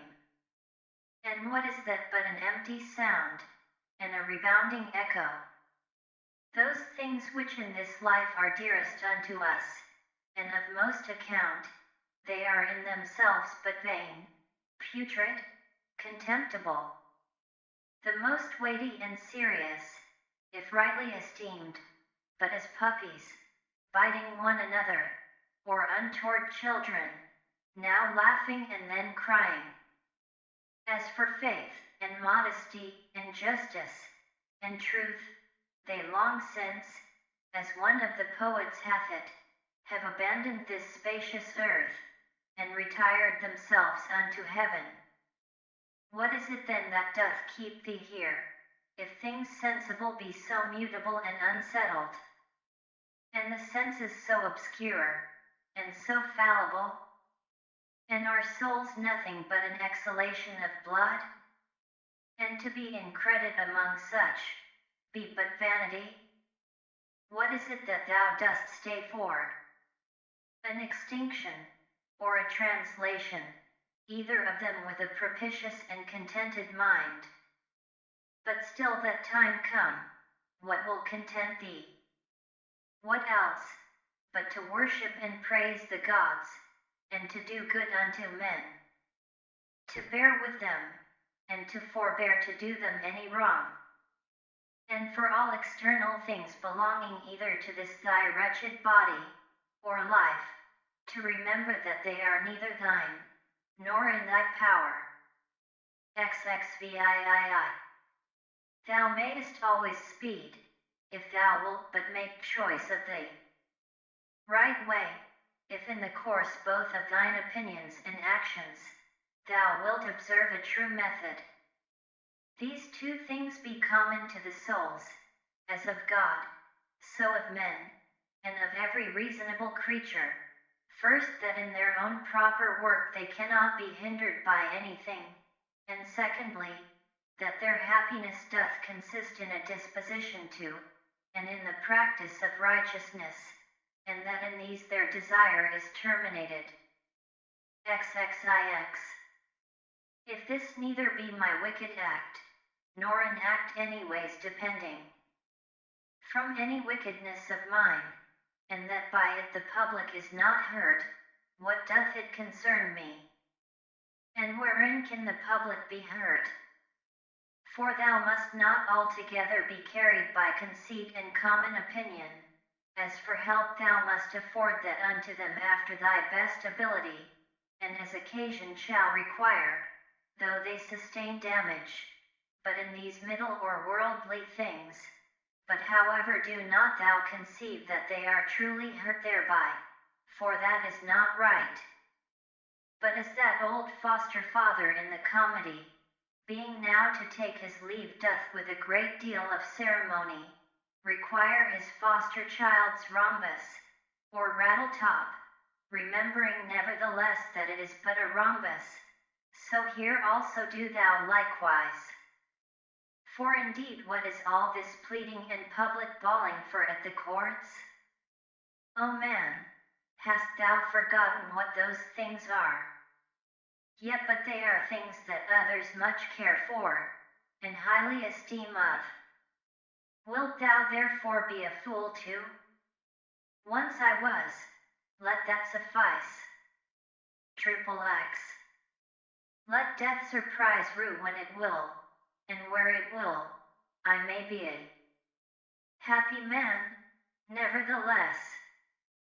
For he is a happy man, who in his lifetime dealeth unto himself a happy lot and portion. A happy lot and portion is good inclinations of the soul, good desires, good actions. The sixth book.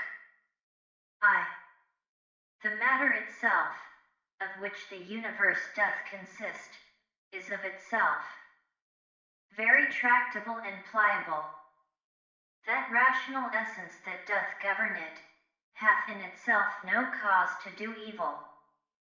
It hath no evil in itself, neither can it do anything that is evil, neither can anything be hurt by it. And all things are done and determined according to its will and prescript. 2.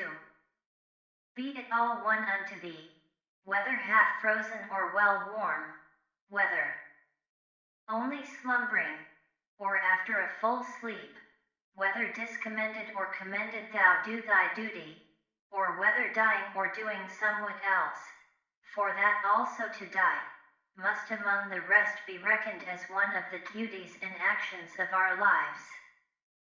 3. Look in, let not either the proper quality, or the true worth of anything pass thee, before thou hast fully apprehended it. 4.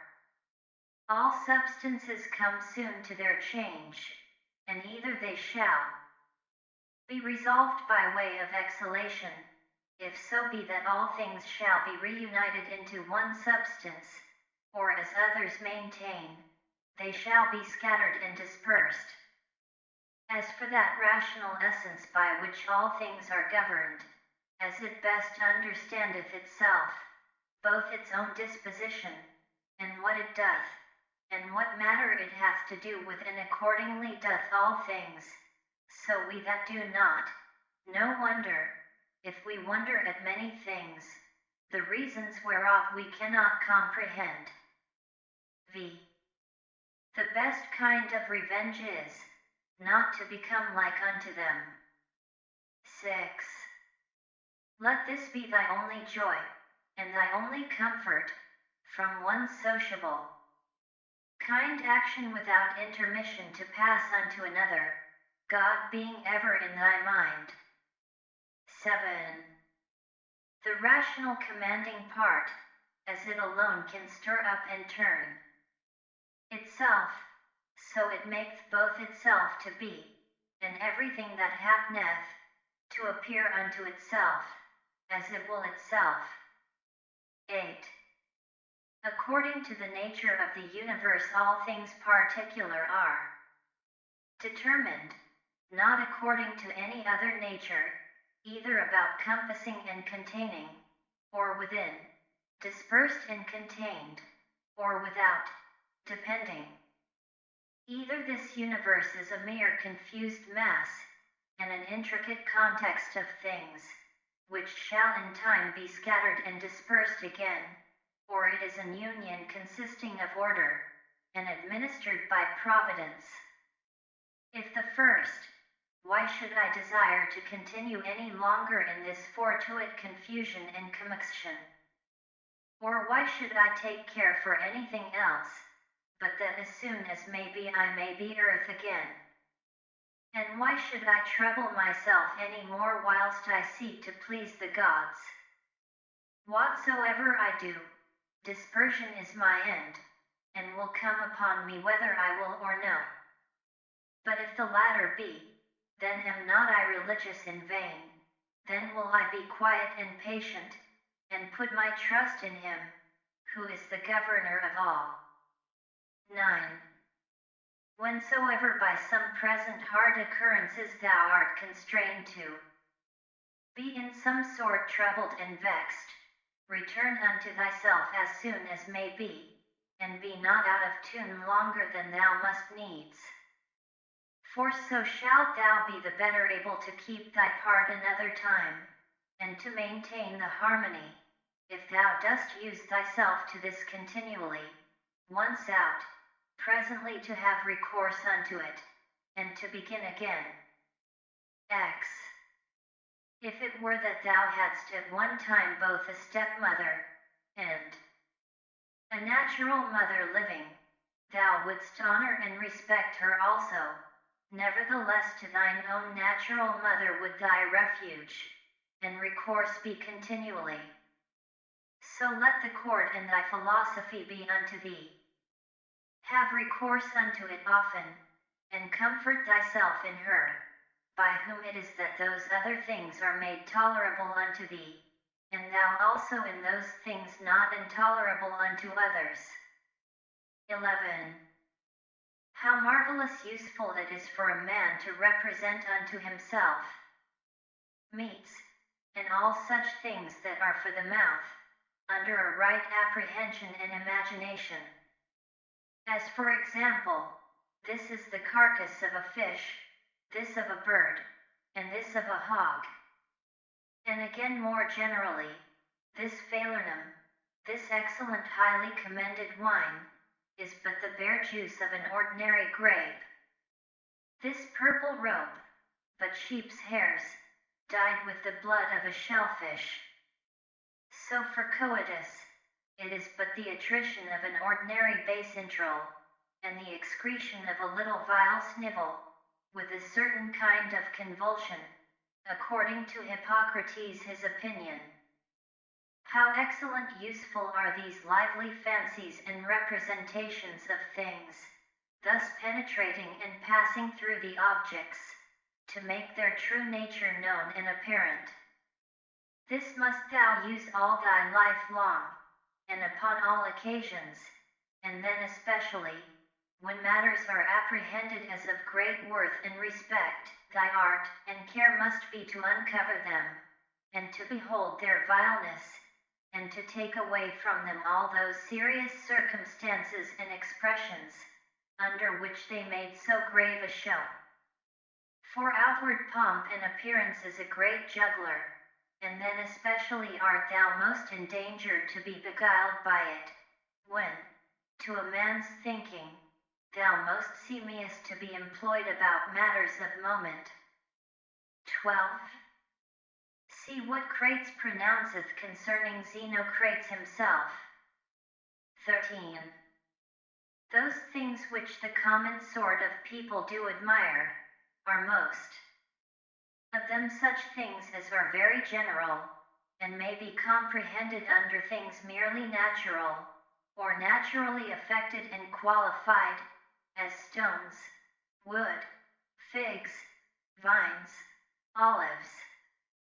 Those that be admired by them that are more moderate and restrained, are comprehended under things animated, as flocks and herds. Those that are yet more gentle and curious, their admiration is commonly confined to reasonable creatures only, not in general as they are reasonable, but as they are capable of art, or of some craft and subtle invention, or perchance barely to reasonable creatures, as they that delight in the possession of many slaves.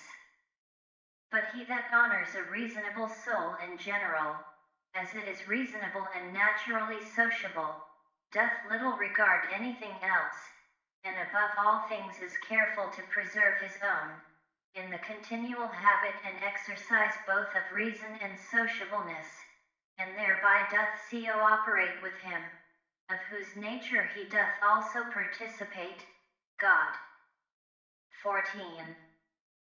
Some things hasten to be, and others to be no more. And even whatsoever now is, some part thereof hath already perished. Perpetual fluxes and alterations renew the world, as the perpetual course of time doth make the age of the world, of itself infinite, to appear always fresh and new. In such a flux and course of all things, What of these things that hasten so fast away should any man regard? Since among all there is not any that a man may fasten and fix upon? As if a man would settle his affection upon some ordinary sparrow living by him, who is no sooner seen than out of sight. For we must not think otherwise of our lives than as a mere exhalation of blood, or of an ordinary respiration of air. For what in our common apprehension is, to breathe in the air and to breathe it out again, which we do daily, so much is it and no more, at once to breathe out all thy respirative faculty into that common air from whence but lately, as being but from yesterday, and today, thou didst first breathe it in, and with it, life. 15. Not vegetative spiration, it is not surely, which plants have, that in this life should be so dear unto us, nor sensitive respiration, the proper life of beasts, both tame and wild, nor this our imaginative faculty, nor that we are subject to be led and carried up and down by the strength of our sensual appetites, or that we can gather and live together, or that we can feed, for that in effect is no better than that we can void the excrements of our food. What is it then that should be dear unto us? To hear a clattering noise?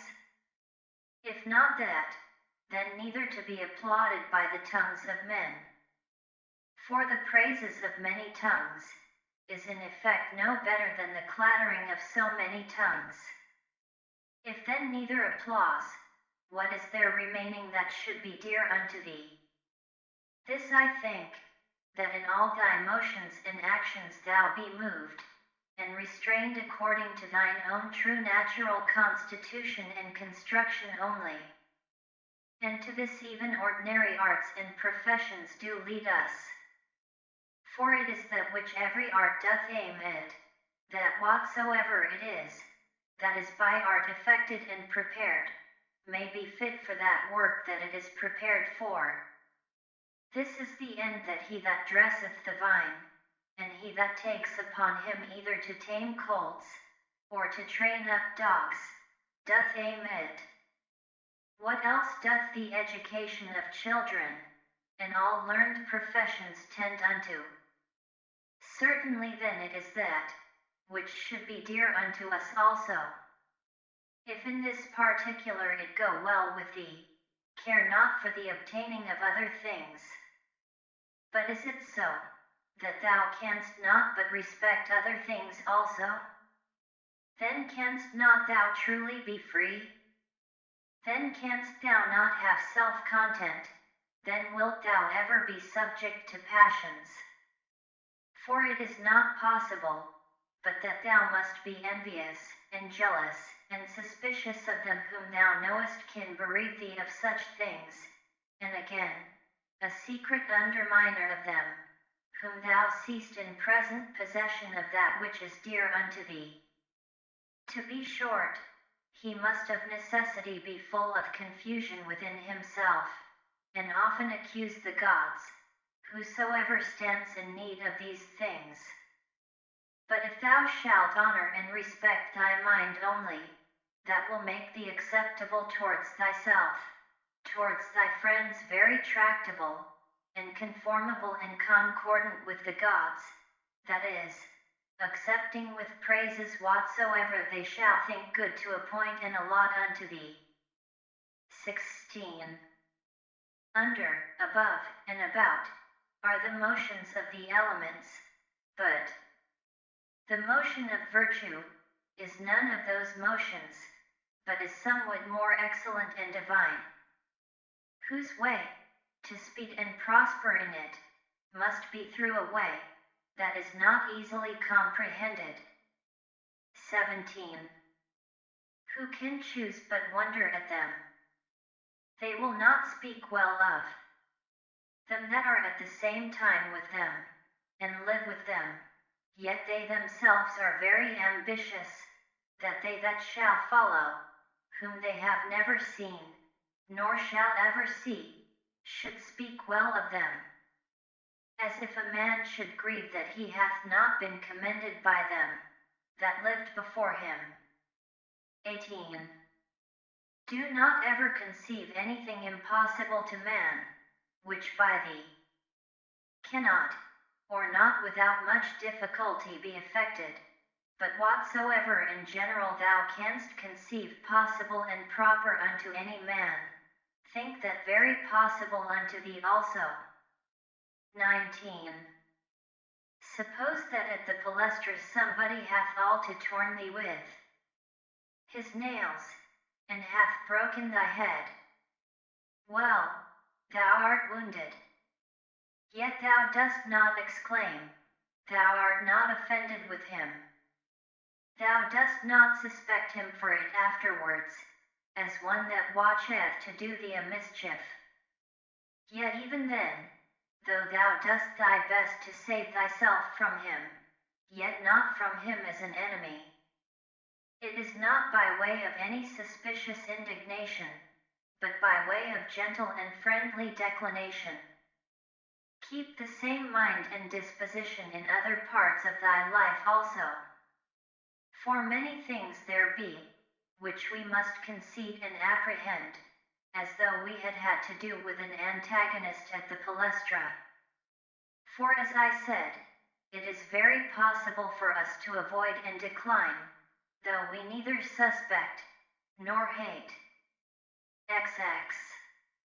If anybody shall reprove me, and shall make it apparent unto me, that in any either opinion or action of mine I do err, I will most gladly retract. For it is the truth that I seek after, by which I am sure that never any man was hurt, and as sure that he is hurt that continueth in any error, or ignorance whatsoever. XXI. I for my part will do what belongs unto me, as for other things, whether things unsensible or things irrational, or if rational, yet deceived and ignorant of the true way, they shall not trouble or distract me. For as for those creatures which are not endued with reason in all other things and matters of the world whatsoever, I freely and generously, as one endued with reason, of things that have none, make use of them. And as for men, towards them as naturally partakers of the same reason, my care is to carry myself sociably. But whatsoever it is that thou art about, remember to call upon the gods. And as for the time how long thou shalt live to do these things, let it be altogether indifferent unto thee, for even 3 such hours are sufficient. XXII. Alexander of Macedon, and he that dressed his mules, when once dead both came to one. For either they were both resumed into those original rational essences from whence all things in the world are propagated, or both after one fashion were scattered into atoms. XXII. Consider how many different things, whether they concern our bodies, or our souls, in a moment of time come to pass in every one of us, and so thou wilt not wonder if many more things, or rather all things that are done, can at one time subsist, and coexist in that both one in general, which we call the world.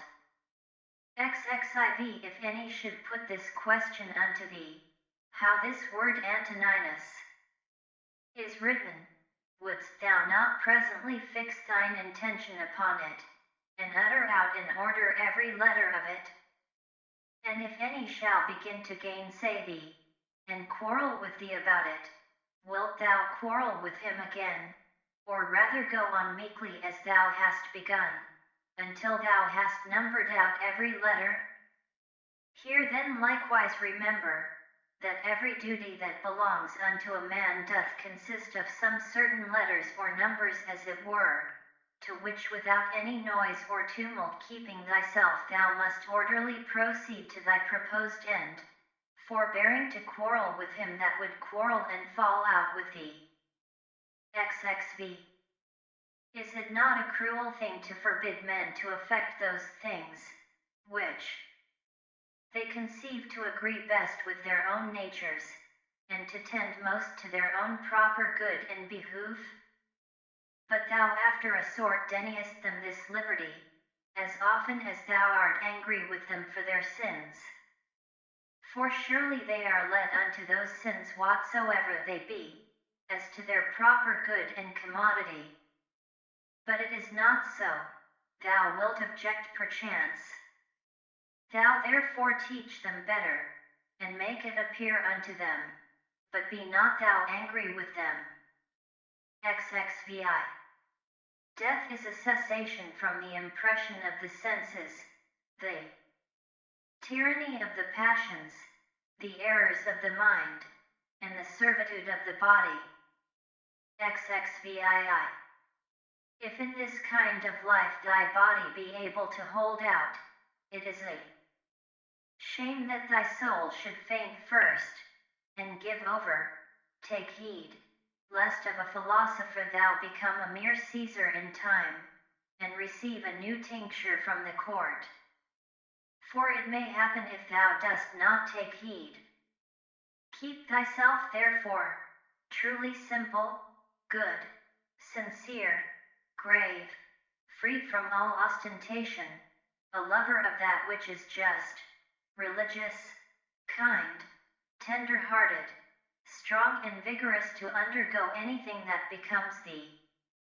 Endeavor to continue such, as philosophy, hadst thou wholly and constantly applied thyself unto it, would have made, and secured thee. Worship the gods, procure the welfare of men, this life is short. Charitable actions, and a holy disposition, is the only fruit of this earthly life.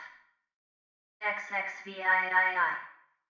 Do all things as Becometh, the disciple of Antoninus Pius. Remember his resolute constancy in things that were done by him according to reason, his equability in all things, his sanctity, the cheerfulness of his countenance, his sweetness, and how free he was from all vainglory, how careful to come to the true and exact knowledge of matters in hand, and how he would by no means give over till he did fully and plainly understand the whole state of the business, and how patiently, and without any contestation he would bear with them that did unjustly condemn him, how he would never be over hasty in anything, nor give ear to slanders and false accusations, but examine and observe with best diligence the several actions and dispositions of men. Again, how he was no backbiter, nor easily frightened, nor suspicious, and in his language free from all affectation and curiosity, and how easily he would content himself with few things, as lodging, bedding, clothing, and ordinary nourishment, and attendance. How able to endure labor, how patient, able through his spare diet to continue from morning to evening without any necessity of withdrawing before his accustomed hours to the necessities of nature, his uniformity and constancy in matter of friendship. How he would bear with them that with all boldness and liberty opposed his opinions, and even rejoice if any man could better advise him. And lastly, how religious he was without superstition. All these things of him remember, that whensoever thy last hour shall come upon thee, it may find thee, as it did him, ready for it in the possession of a good conscience. XXIX.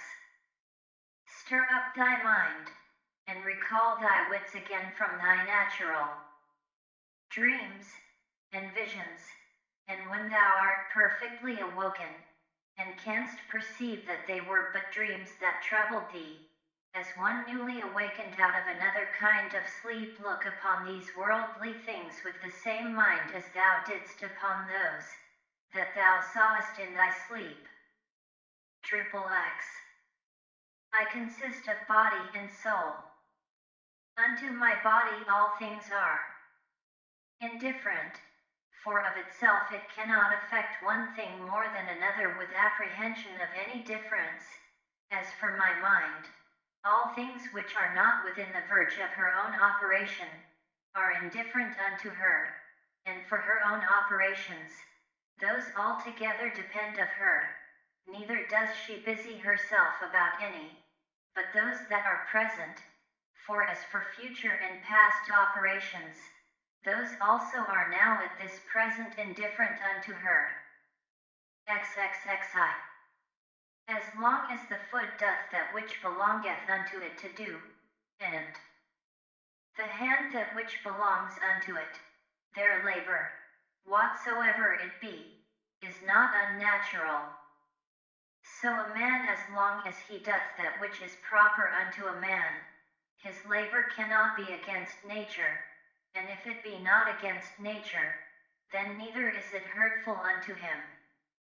But if it were so that happiness did consist in pleasure, how came notorious robbers, impure abominable livers, parasites, and tyrants, in so large a measure to have their part of pleasures?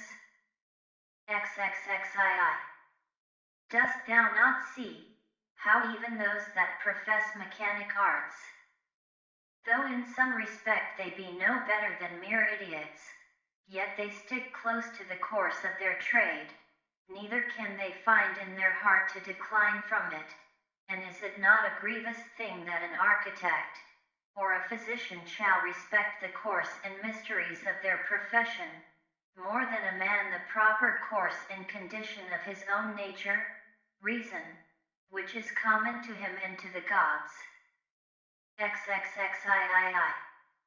Asia, Europe, what are they, but as corners of the whole world, of which the whole sea is but as one drop, and the great Mount Athos but as a clod, as all present time is but as one point of eternity.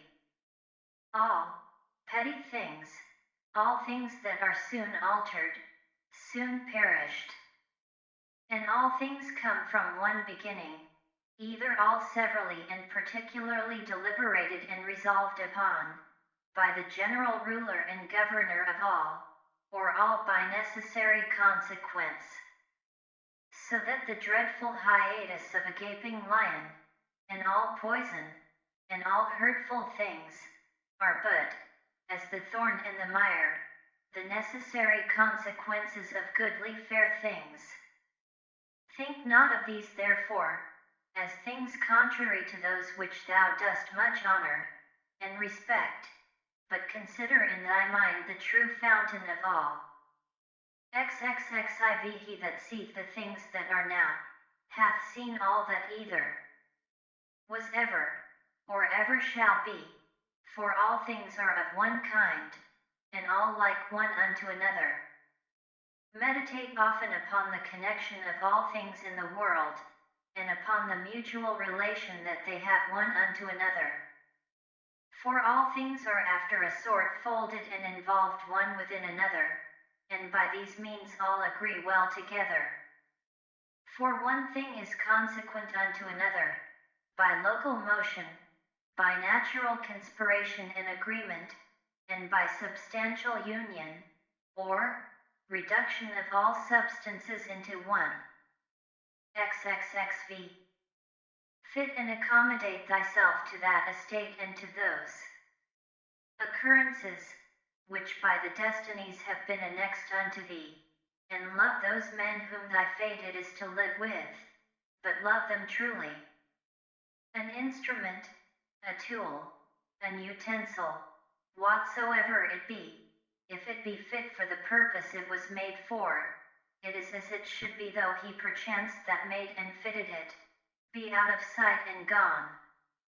But in things natural, that power which hath framed and fitted them, is and abideth within them still. for which reason she ought also the more to be respected, and we are the more obliged, if we may live and pass our time according to her purpose and intention, to think that all is well with us, and according to our own minds. After this manner also, and in this respect it is, that he that is all in all doth enjoy his happiness. XXXVI. What things soever are not within the proper power and jurisdiction of thine own will either to compass or avoid, if thou shalt propose unto thyself any of those things as either good or evil, it must needs be that according as thou shalt either fall into that which thou dost think evil, or miss of that which thou dost think good, so wilt thou be ready both to complain of the gods, and to hate those men, who either shall be so indeed, or shall by thee be suspected as the cause either of thy missing of the one, or falling into the other. And indeed we must needs commit many evils, if we incline to any of these things, more or less, with an opinion of any difference. But if we mind and fancy those things only, as good and bad, which wholly depend of our own wills, there is no more occasion why we should either murmur against the gods, or be at enmity with any man. XXXVII. We all work to one effect, some willingly, and with a rational apprehension of what we do, others without any such knowledge. As I think Heraclitus in a place speaketh of them that sleep, that even they do work in their kind, and do confer to the general operations of the world. One man therefore doth so operate after one sort, and another after another sort, but even he that doth murmur, and to his power doth resist and hinder, even he as much as any doth so operate. For of such also did the world stand in need. Now do thou consider among which of these thou wilt rank thyself. For as for him who is the administrator of all, he will make good use of thee whether thou wilt or no, and make thee, as a part and member of the whole, so to operate with him, that whatsoever thou doest, shall turn to the furtherance of his own counsels and resolutions.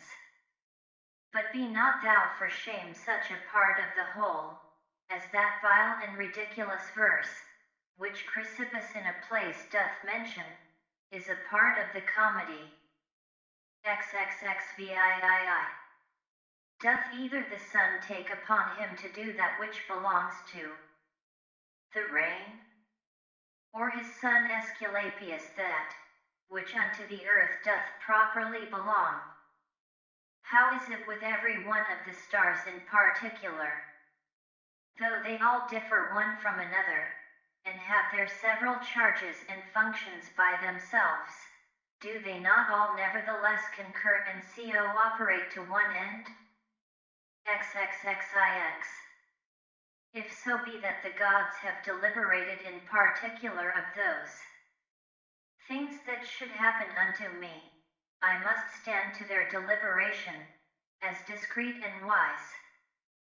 For that a god should be an imprudent god, is a thing hard even to conceive, and why should they resolve to do me hurt? For what profit either unto them or the universe, which they specially take care for, could arise from it? But if so be that they have not deliberated of me in particular, certainly they have of the whole in general, and those things which in consequence and coherence of this general deliberation happen unto me in particular, I am bound to embrace and accept of. But if so be that they have not deliberated at all, which indeed is very irreligious for any man to believe, for then let us neither sacrifice, nor pray, nor respect our oaths, neither let us any more use any of those things, which we persuaded of the presence and secret conversation of the gods among us, daily use and practice, but, I say, if so be that they have not indeed either in general, or particular deliberated of any of those things that happen unto us in this world, yet God be thanked, that of those things that concern myself, it is lawful for me to deliberate myself, and all my deliberation is but concerning that which may be to me most profitable. Now that unto every one is most profitable, which is according to his own constitution and nature. And my nature is, to be rational in all my actions and as a good and natural member of a city and commonwealth, towards my fellow members ever to be sociably and kindly disposed and affected. My city and country as I am Antoninus, is Rome, as a man, the whole world. Those things therefore that are expedient and profitable to those cities, are the only things that are good and expedient for me. XL. Whatsoever in any kind doth happen to any one, is expedient to the whole. And thus much to content us might suffice, that it is expedient for the whole in general. But yet this also shalt thou generally perceive, if thou dost diligently take heed, that whatsoever doth happen to any one man or men. And now I am content that the word expedient should more generally be understood of those things which we otherwise call middle things, or things indifferent, as health, wealth, and the like. XLI. As the ordinary shows of the theatre and of other such places. When thou art presented with them, affect thee, as the same things still seen, and in the same fashion, make the sight ingrateful and tedious, so must all the things that we see all our life long affect us. For all things, above and below, are still the same, and from the same causes. When then will there be an end? XLII. Let the several deaths of men of all sorts, and of all sorts of professions, and of all sort of nations, be a perpetual object of thy thoughts, so that thou mayst even come down to Felistio, Phoebus, and Origanian. Pass now to other generations. Thither shall we after many changes, where so many brave orators are, where so many grave philosophers, Heraclitus, Pythagoras, Socrates, where so many heroes of the old times, and then so many brave captains of the latter times, and so many kings. After all these, where Eudacus, Hipparchus, Archimedes, where so many others sharp, generous, industrious, subtle, peremptory dispositions, and among others, even they, that have been the greatest scoffers and deriders of the frailty and brevity of this our human life, as Menippus, and others, as many as there have been such as he. Of all these consider, that they long since are all dead, and gone. And what do they suffer by it? Nay, they that have not so much as a name remaining, what are they the worse for it? One thing there is, and that only, which is worth our while in this world, and ought by us much to be esteemed, and that is, according to truth and righteousness, meekly and lovingly to converse with false and unrighteous men. Slyin. When thou wilt comfort and cheer thyself, call to mind thee several gifts and virtues of them, whom thou dost daily converse with, as for example, the industry of the one, the modesty of another, the liberality of a third, of another some other thing. For nothing can so much rejoice thee, as the resemblances and parallels of several virtues, visible and eminent in the dispositions of those who live with thee, especially when, all at once, as near as may be, they represent themselves unto thee. And therefore thou must have them always in a readiness. XLIV. Dost thou grieve that thou dost weigh but so many pounds, and not 300 rather? Just as much reason hast thou to grieve that thou must live but so many years, and not longer. For as for bulk and substance thou dost content thyself with that proportion of it that is allotted unto thee, so shouldst thou for time. XLV. Let us do our best endeavors to persuade them, but however, if reason and justice lead thee to it, do it, though they be never so much against it. But if any shall by force withstand thee, and hinder thee in it, convert thy virtuous inclination from one object unto another, from justice to contented equanimity, and cheerful patience, so that what in the one is thy hindrance, thou mayst make use of it for the exercise of another virtue, and remember that it was with due exception and reservation that thou didst at first incline and desire. For thou didst not set thy mind upon things impossible. Upon what then? That all thy desires might ever be moderated with this due kind of reservation. And this thou hast, and mayst always obtain, whether the thing desired be in thy power or no.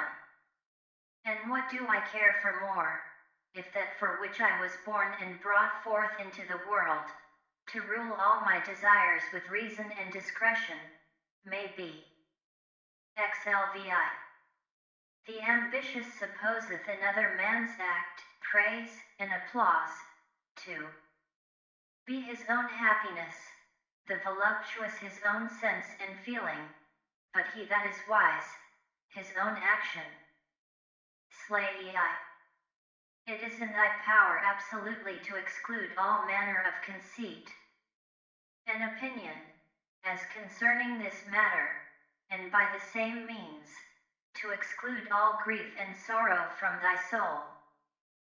For as for the things and objects themselves, they of themselves have no such power, whereby to beget and force upon us any opinion at all. Slay eighth.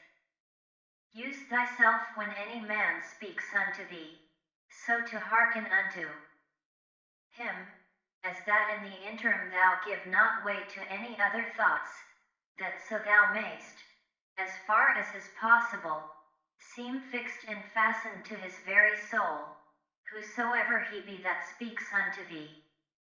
XLIX. That which is not good for the beehive, cannot be good for thee. B. L. Will either passengers or patients find fault and complain, either the one if they be well carried, or the others if well cured?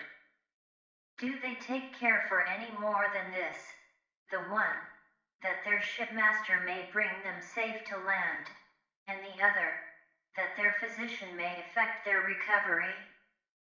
Lee. How many of them who came into the world at the same time when I did, are already gone out of it? Lee.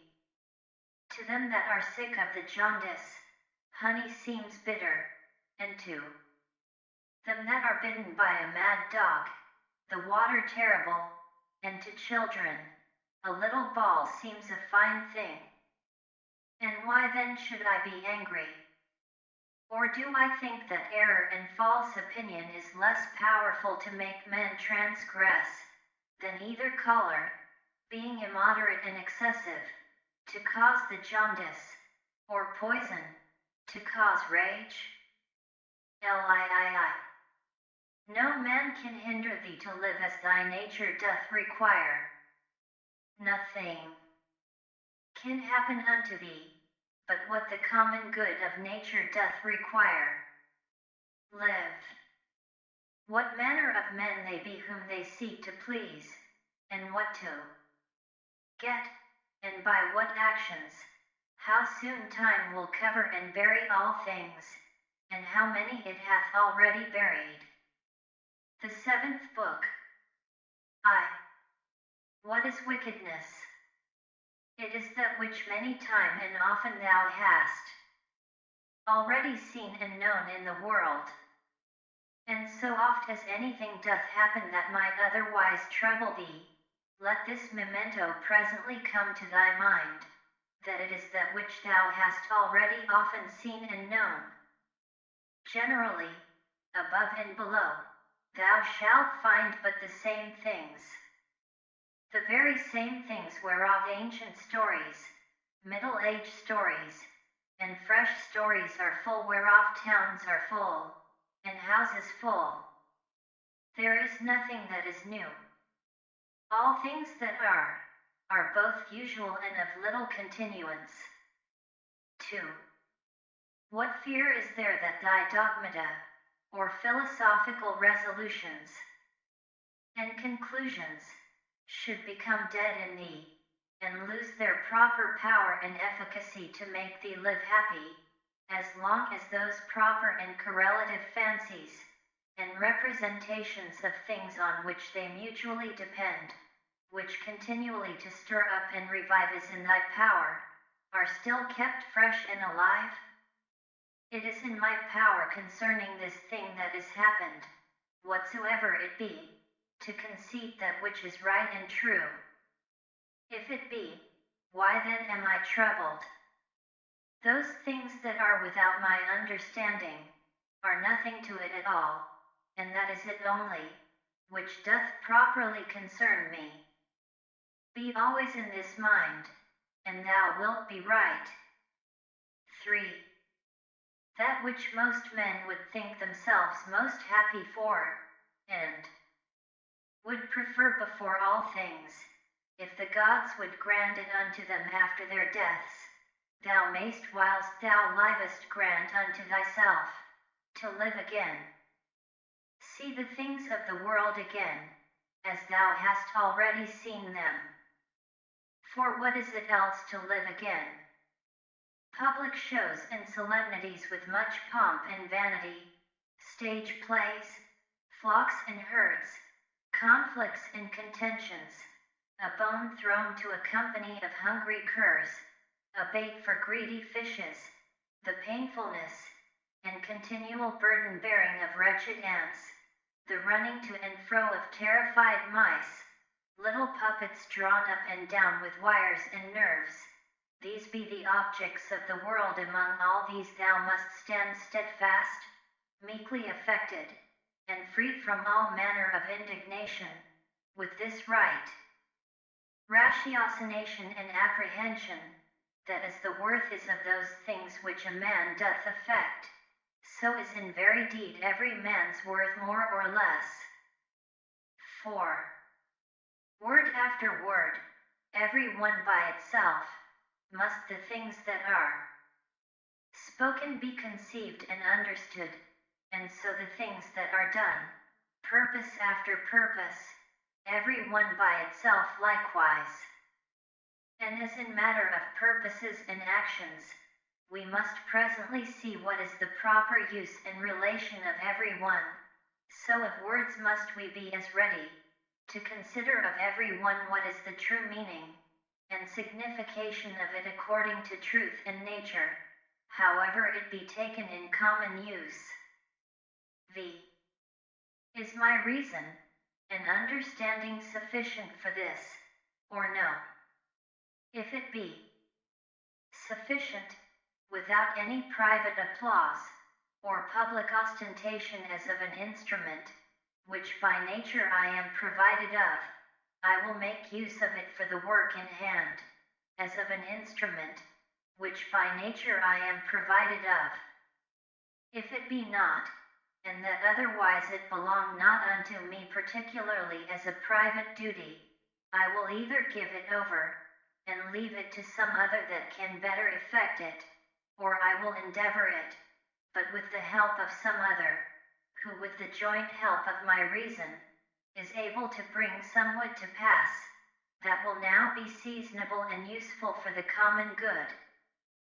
For whatsoever I do either by myself, or with some other, the only thing that I must intend is, that it be good and expedient for the public. For as for praise, consider how many who once were much commended, are now already quite forgotten, yea they that commended them, how even they themselves are long since dead and gone. Be not therefore ashamed, whensoever thou must use the help of others. For whatsoever it be that lieth upon thee to effect, thou must propose it unto thyself, as the scaling of walls is unto a soldier. And what if thou through either lameness or some other impediment art not able to reach unto the top of the battlements alone, which with the help of another thou mayst, wilt thou therefore give it over, or go about it with less courage and alacrity, because thou canst not effect it all alone? 6. Let not things future trouble thee. For if necessities so require that they come to pass, thou shalt, whensoever that is, be provided for them with the same reason, by which whatsoever is now present, is made both tolerable and acceptable unto thee. All things are linked and knitted together, and the knot is sacred, neither is there anything in the world that is not kind and natural in regard of any other thing, or that hath not some kind of reference and natural correspondence with whatsoever is in the world besides. For all things are ranked together, and by that decency of its due place in order that each particular doth observe, they all concur together to the making of one and the same cosmos or world, as if you said, a comely piece, or an orderly composition. For all things throughout, there is but one and the same order, and through all things, one and the same God, the same substance and the same law. There is one common reason, and one common truth, that belongs unto all reasonable creatures, for neither is there save one perfection of all creatures that are of the same kind, and partakers of the same reason. 7.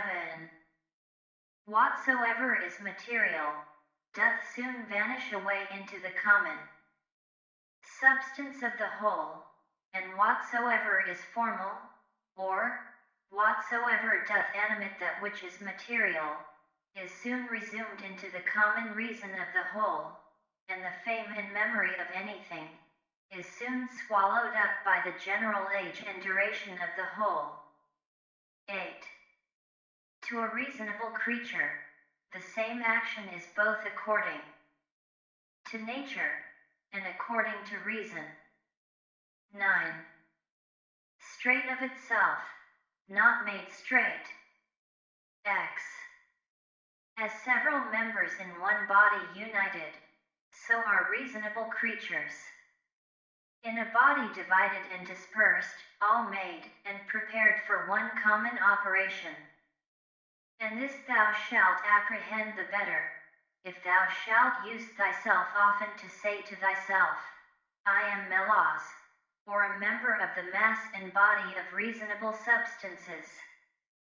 But if thou shalt say I am meros, or a part, thou dost not yet love men from thy heart.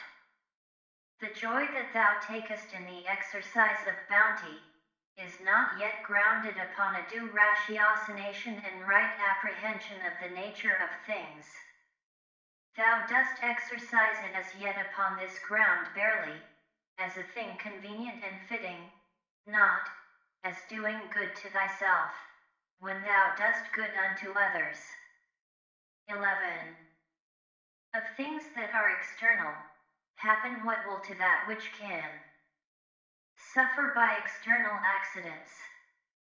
Those things that suffer, let them complain themselves, if they will. As for me, as long as I conceive no such thing, that which is happened is evil, I have no hurt, and it is in my power not to conceive any such thing.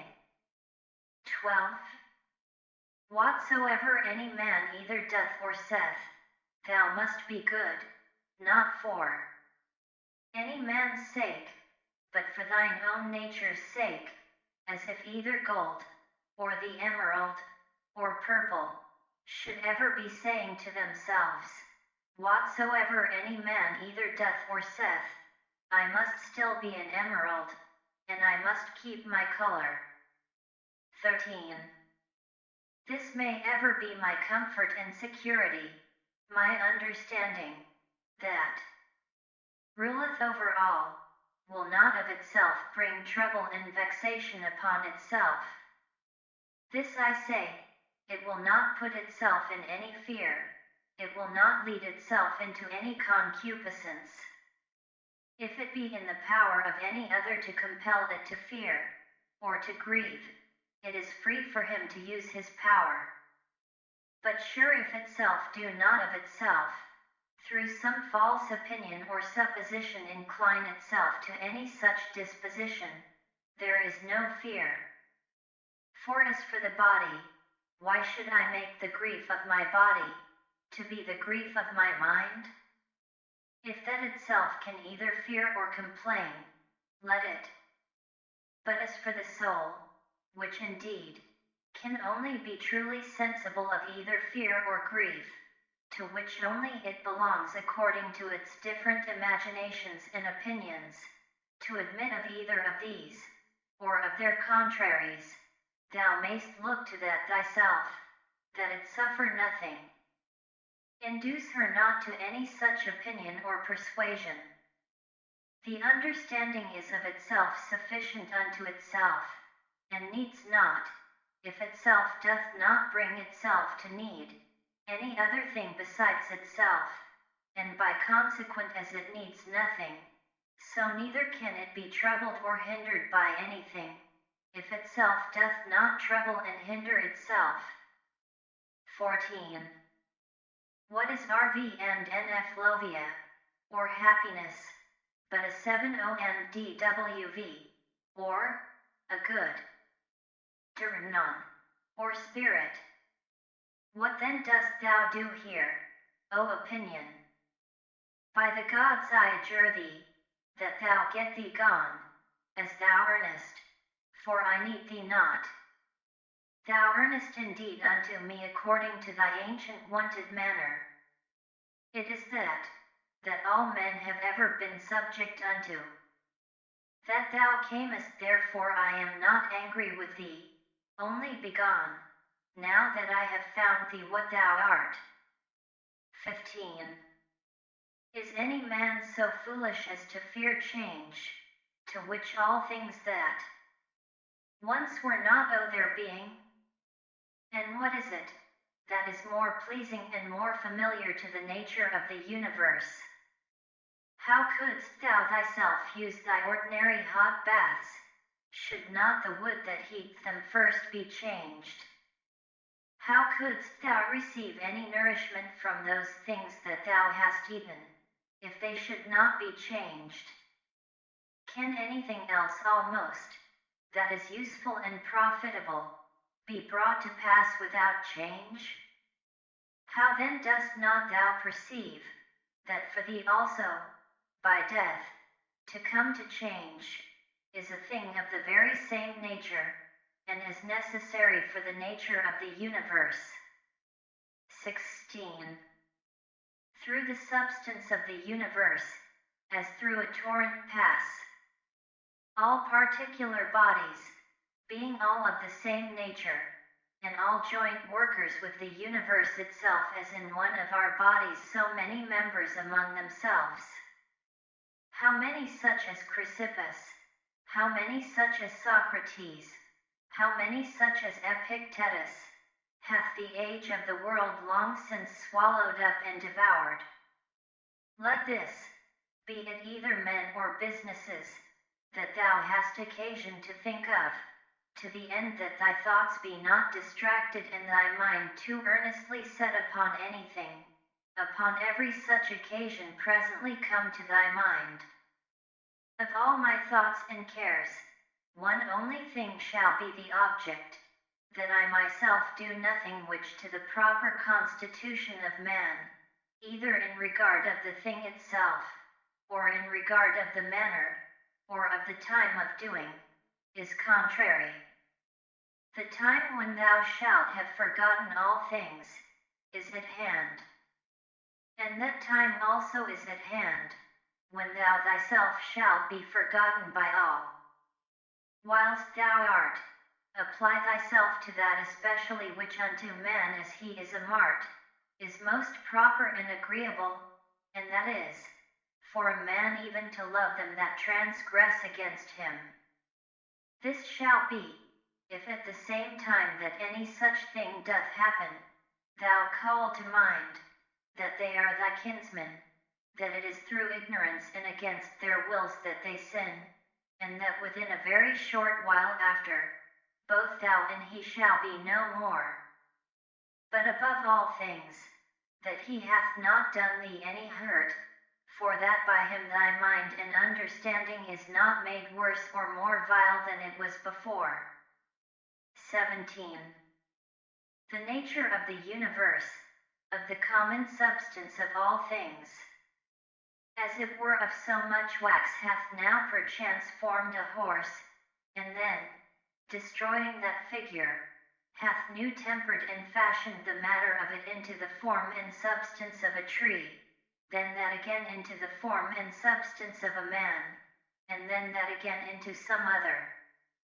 Now every one of these doth subsist but for a very little while.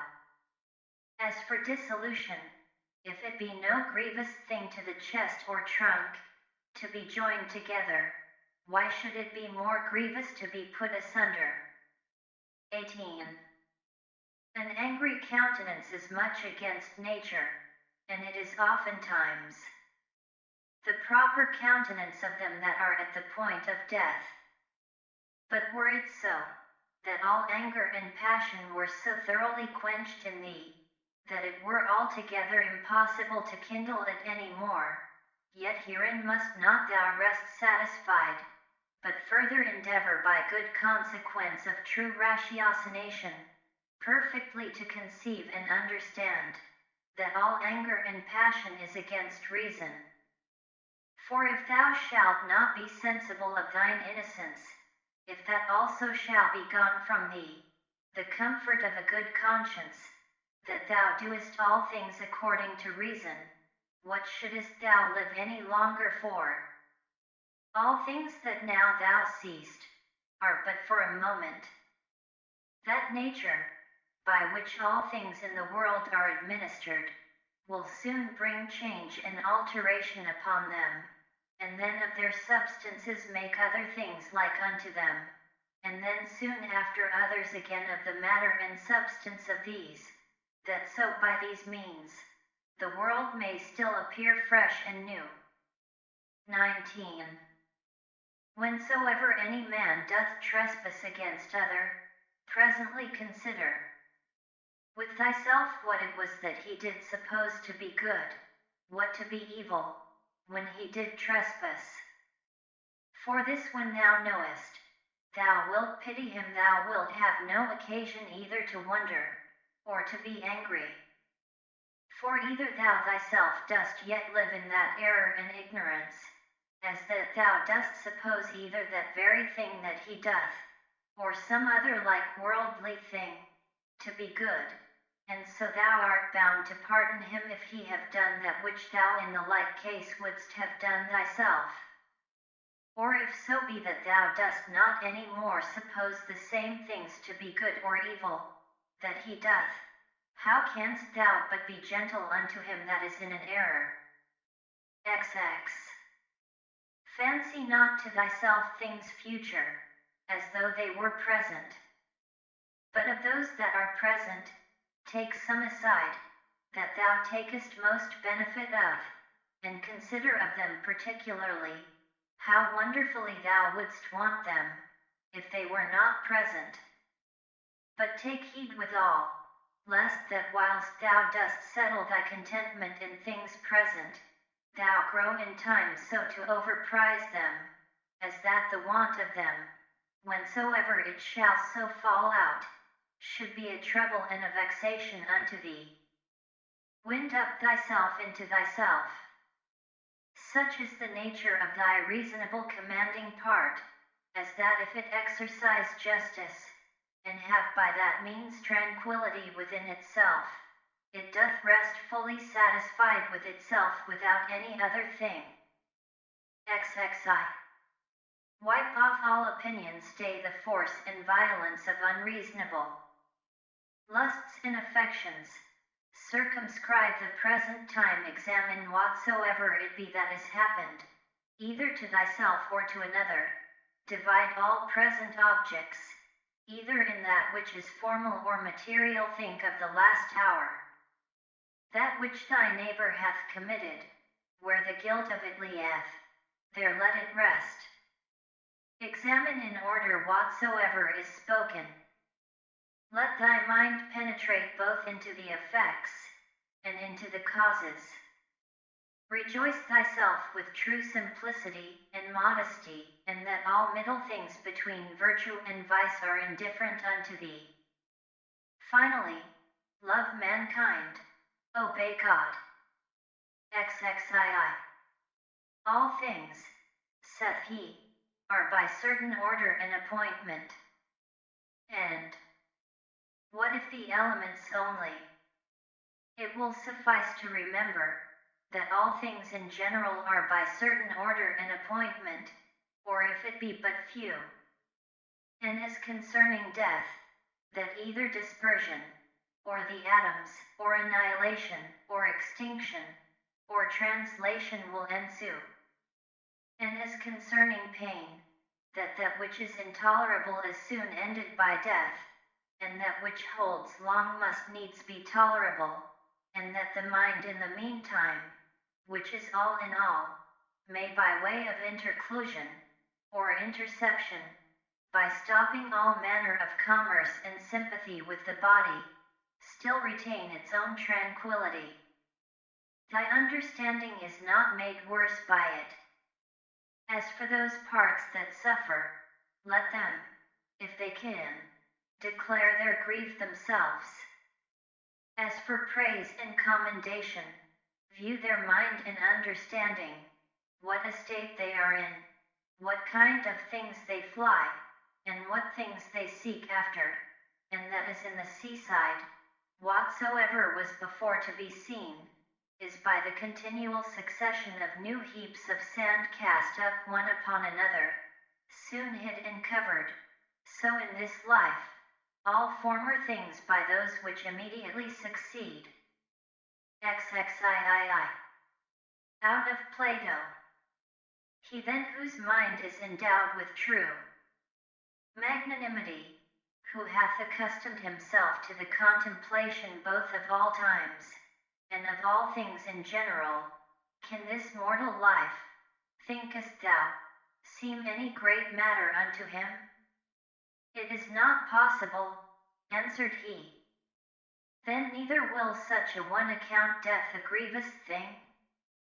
By no means. XXIV. Out of Antisthenes. It is a princely thing to do well, and to be ill spoken of.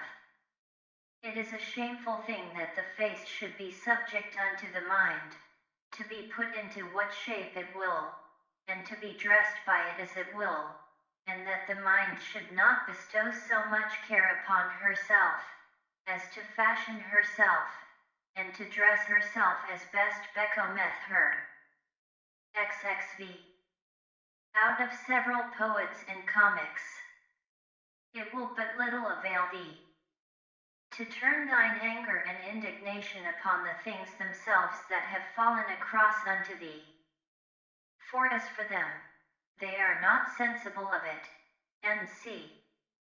Thou shalt but make thyself a laughing stock, both unto the gods and men, and see. Our life is reaped like a ripe ear of corn, one is yet standing and another is down, and see. But if so be that I and my children be neglected by the gods, there is some reason even for that, and see. as long as right and equity is of my side, and c. Not to lament with them, not to tremble, and c. XXVI. Out of Plato. My answer, full of justice and equity, should be this: thy speech is not right, O man. If thou supposest that he that is of any worth at all, should apprehend either life or death, as a matter of great hazard and danger, and should not make this rather his only care, to examine his own actions, whether just or unjust, whether actions of a good, or of a wicked man, and c. For thus in very truth stands the case, O ye men of Athens. What place or station soever a man either hath chosen to himself, judging it best for himself, or is by lawful authority put and settled in, therein do I think, all appearance of danger notwithstanding, that he should continue, as one who feareth neither death, nor anything else, so much as he feareth to commit anything that is vicious and shameful, and c. But, O noble sir, consider I pray, whether true generosity and true happiness do not consist in somewhat else rather than in the preservation either of our or other men's lives. For it is not the part of a man that is a man indeed, to desire to live long or to make much of his life whilst he liveth, but rather, he that is such, will in these things wholly refer himself unto the gods, and believing that which every woman can tell him, that no man can escape death, the only thing that he takes thought and care for is this, that what time he liveth, he may live as well and as virtuously as he can possibly, and c. To look about, and with the eyes to follow the course of the stars and planets as though thou wouldst run with them, and to mind perpetually the several changes of the elements one into another. For such fancies and imaginations help much to purge away the dross and filth of this our earthly life, and c.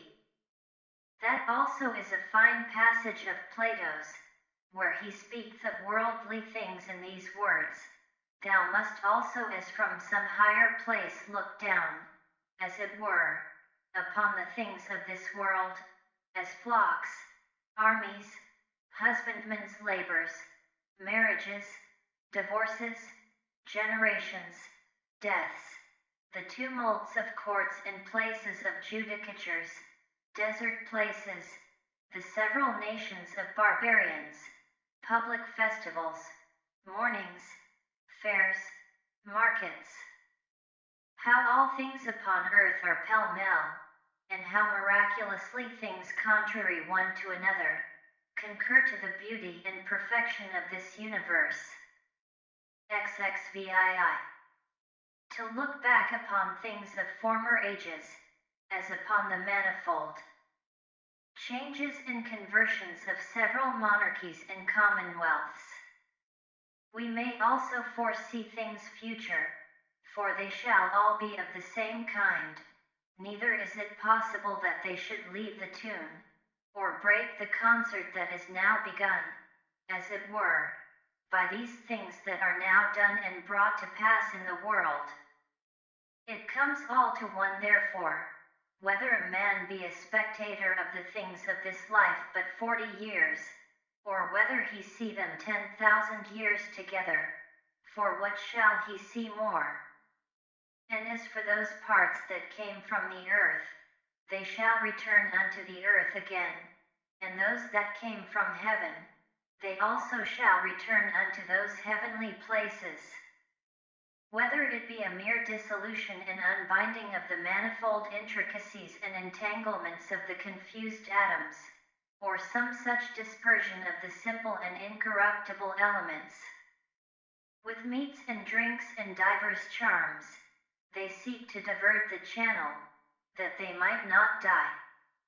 Yet must we needs endure that blast of wind that cometh from above, though we toil and labor never so much. XXVIII. He hath a stronger body, and is a better wrestler than I. What then? Is he more bountiful? Is he more modest? Doth he bear all adverse chances with more equanimity, or with his neighbor's offences with more meekness and gentleness than I? XXIX. Where the matter may be effected agreeably to that reason, which both unto the gods and men is common, there can be no just cause of grief or sorrow. For where the fruit and benefit of an action well begun and prosecuted according to the proper constitution of man may be reaped and obtained, or is sure and certain, it is against reason that any damage should there be suspected. In all places, and at all times, it is in thy power religiously to embrace whatsoever by God's appointment is happened unto thee, and justly to converse with those men whom thou hast to do with, and accurately to examine every fancy that presents itself, that nothing may slip and steal in, before thou hast rightly apprehended the true nature of it. XXX. Look not about upon other men's minds and understandings, but look right on forwards with their nature, both that of the universe, in those things that happen unto thee, and thine in particular, in those things that are done by thee, doth lead and direct thee. Now every one is bound to do that which is consequent and agreeable to that end which by his true natural constitution he was ordained unto. As for all other things, they are ordained for the use of reasonable creatures, as in all things we see that that which is worse and inferior is made for that which is better. Reasonable creatures, they are ordained one for another. That therefore which is chief in every man's constitution is, that he intend the common good. The second is, that he yield not to any lusts and motions of the flesh. For it is the part and privilege of the reasonable and intellective faculty, that she can so bound herself, as that neither the sensitive, nor the appetitive faculties, may not anyways prevail upon her. For both these are brutish, and therefore over both she challengeth mastery, and cannot anyways endure, if in her right temper, to be subject unto either. And this indeed most justly. For by nature she was ordained to command all in the body. The third thing proper to man by his constitution is, to avoid all rashness and precipitancy, and not to be subject to error. To these things then, let the mind apply herself and go straight on, without any distraction about other things, and she hath her end, and by consequent her happiness. XXXI. As one who had lived, and were now to die by right, whatsoever is yet remaining, bestow that wholly as a gracious overplus upon a virtuous life. Love and affect that only, whatsoever it be that happeneth, and is by the fates appointed unto thee. For what can be more reasonable?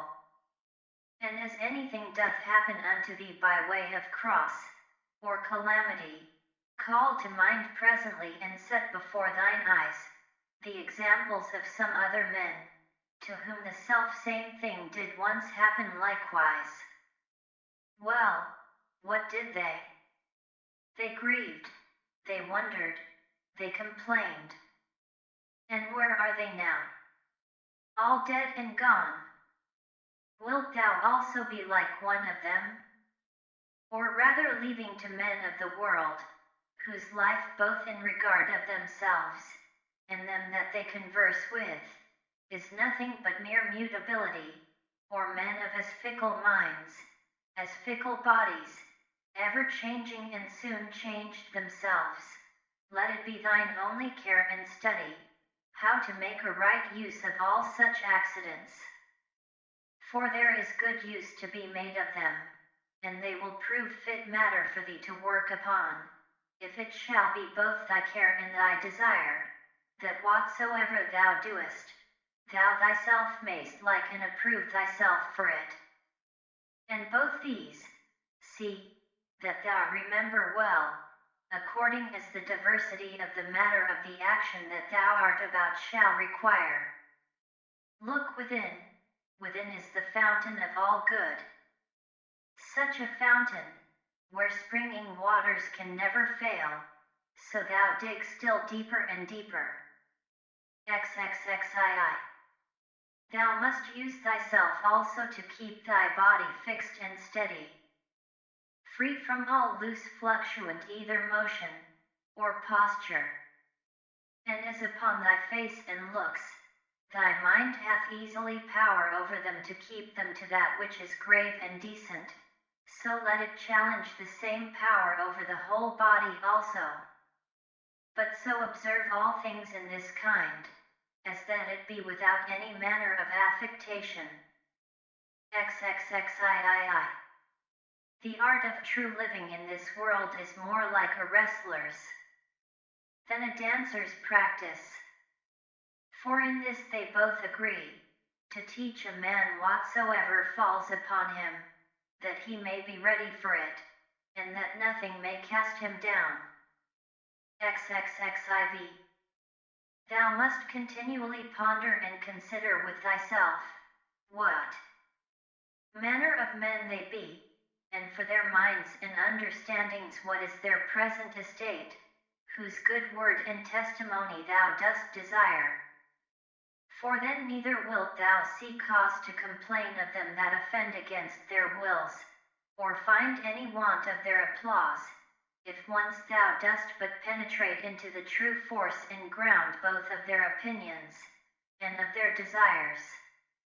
No soul, saith he, is willingly bereft of the truth, and by consequent, neither of justice, or temperance, or kindness, and mildness, nor of anything that is of the same kind. It is most needful that thou shouldst always remember this. For so shalt thou be far more gentle and moderate towards all men. XXXV. What pain soever thou art in, let this presently come to thy mind, that it is not a thing whereof thou needest to be ashamed, neither is it a thing whereby thy understanding, that hath the government of all, can be made worse.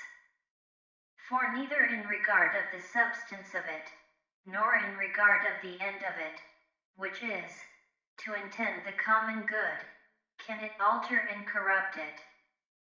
This also of Epicurus mayst thou in most pains find some help of, that it is neither intolerable, nor eternal, so thou keep thyself to the true bounds and limits of reason and give not way to opinion.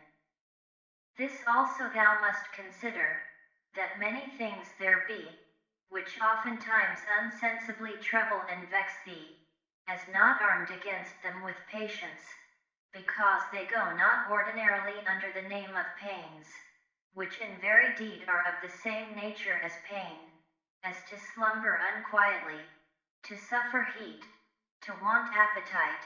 When therefore any of these things make thee discontented, check thyself with these words.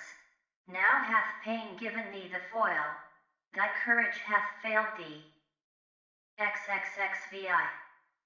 Take heed lest at any time thou stand so affected, though towards unnatural evil men, as ordinary men are commonly one towards another.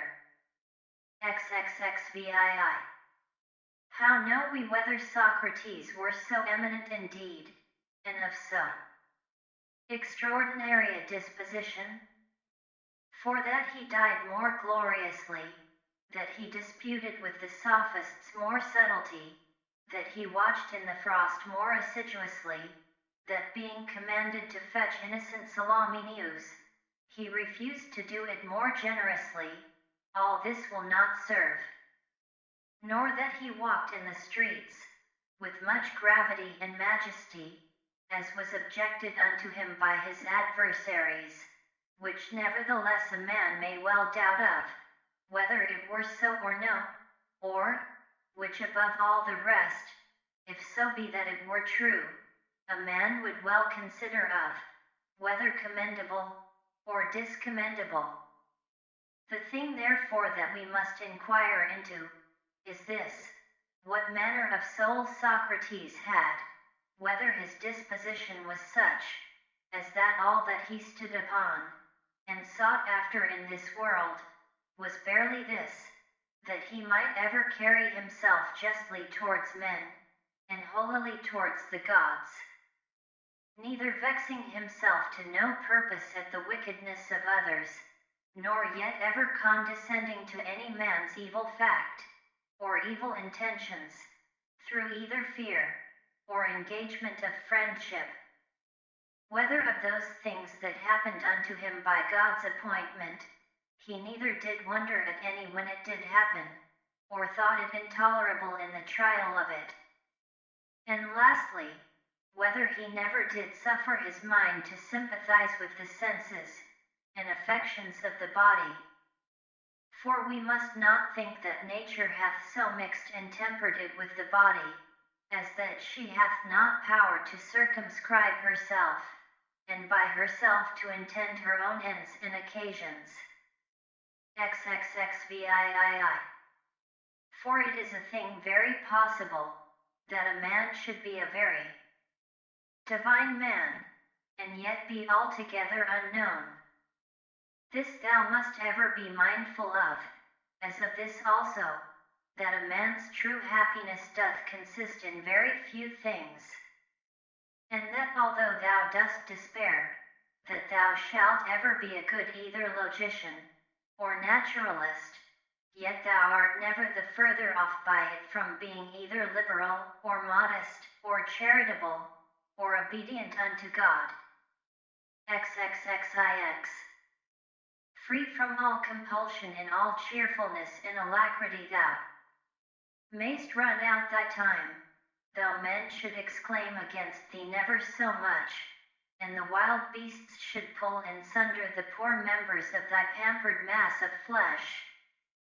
For what in either of these are the like cases should hinder the mind to retain her own rest and tranquility, consisting both in the right judgment of those things that happen unto her, and in the ready use of all present matters and occasions, so that her judgment may say, to that which is befallen her by way of cross, this thou art in very deed, and according to thy true nature, notwithstanding that in the judgment of opinion thou dost appear otherwise, and her discretion to the present object, thou art that, which I sought for.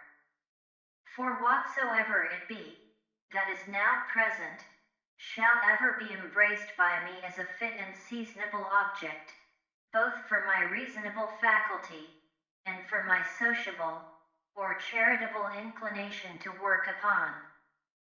And that which is principal in this matter, is that it may be referred either unto the praise of God, or to the good of men.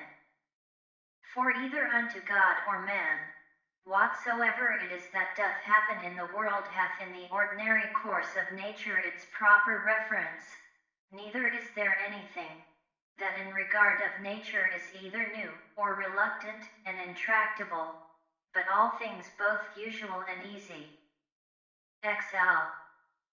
Then hath a man attained to the estate of perfection in his life and conversation, when he so spends every day, as if it were his last day, never hot and vehement in his affections, nor yet so cold and stupid as one that had no sense, and free from all manner of dissimulation. XLI.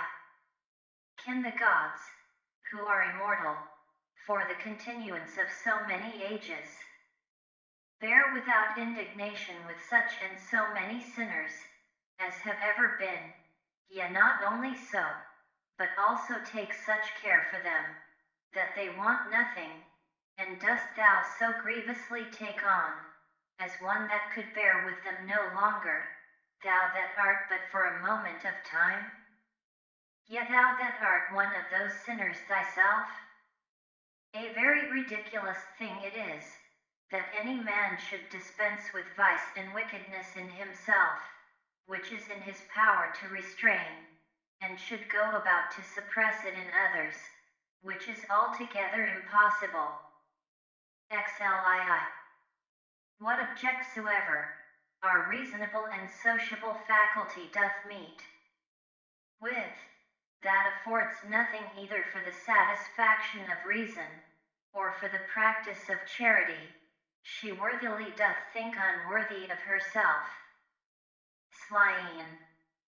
When thou hast done well, and another is benefited by thy action, must thou like a very fool look for a third thing besides, as that it may appear unto others also that thou hast done well, or that thou mayest in time receive one good turn for another? No man useth to be weary of that which is beneficial unto him. But every action according to nature is beneficial. Be not weary then of doing that which is beneficial unto thee, whilst it is so unto others. XLIV.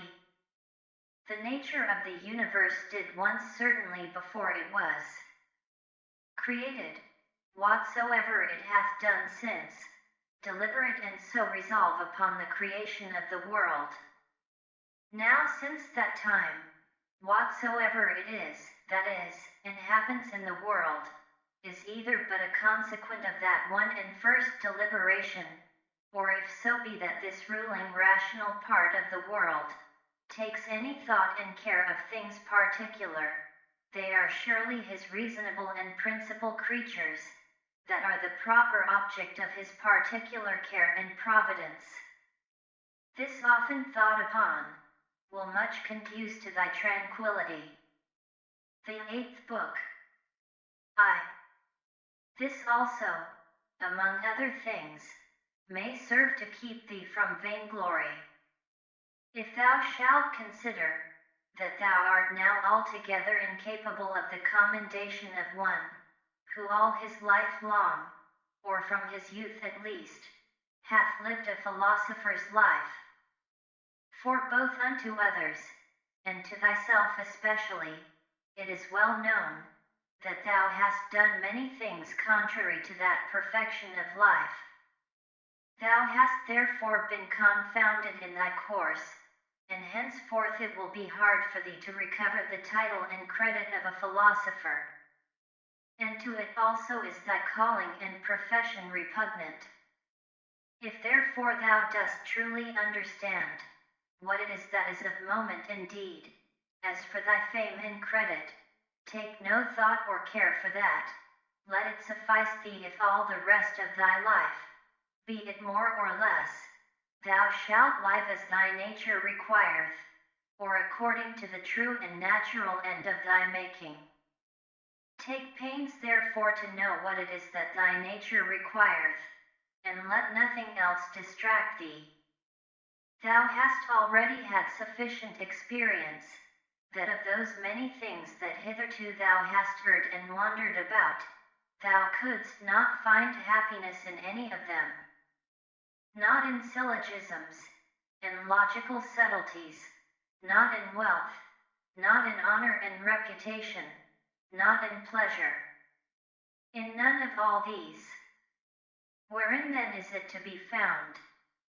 In the practice of those things, which the nature of man, as he is a man, doth require. How then shall he do those things?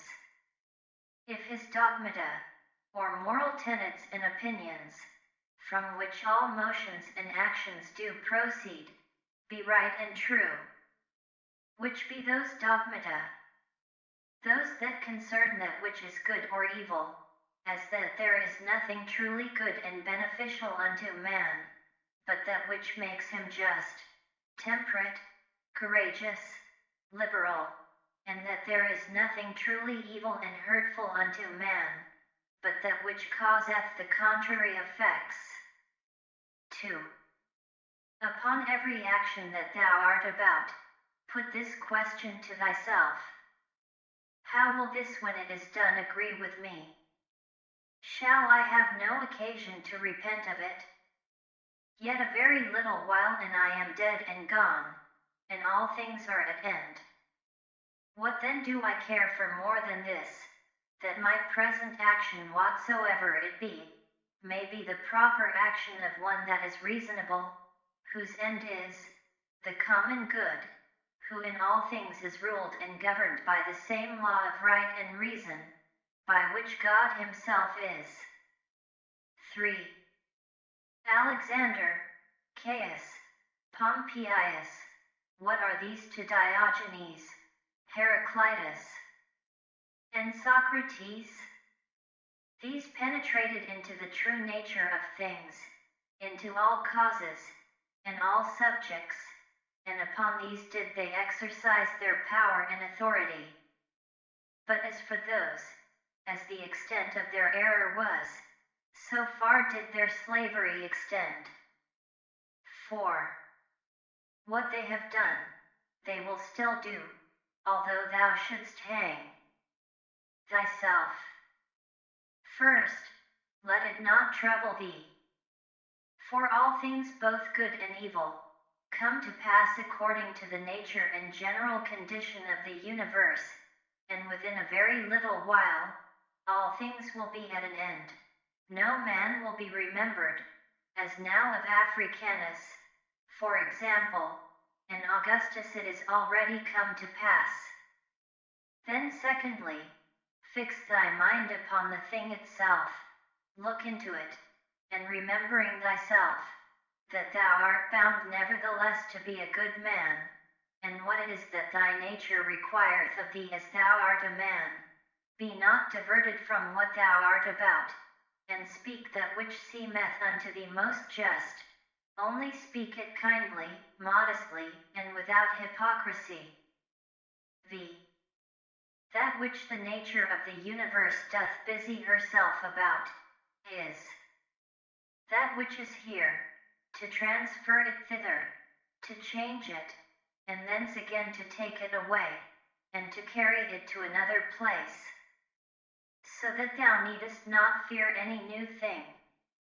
For all things are usual and ordinary, and all things are disposed by equality. 6. Every particular nature hath content, when in its own proper course it speeds. A reasonable nature doth then speed, when first in matter of fancies and imaginations, it gives no consent to that which is either false uncertain. Secondly, when in all its motions and resolutions it takes its level at the common good only, and that it desireth nothing, and flieth from nothing, but what is in its own power to compass or avoid. And lastly, when it willingly and gladly embraceth whatsoever is dealt and appointed unto it by the common nature.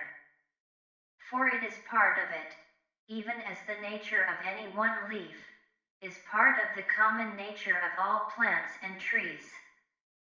But that the nature of a leaf is part of a nature both unreasonable and unsensible, and which in its proper end may be hindered, or which is servile and slavish, whereas the nature of man is part of a common nature which cannot be hindered, and which is both reasonable and just.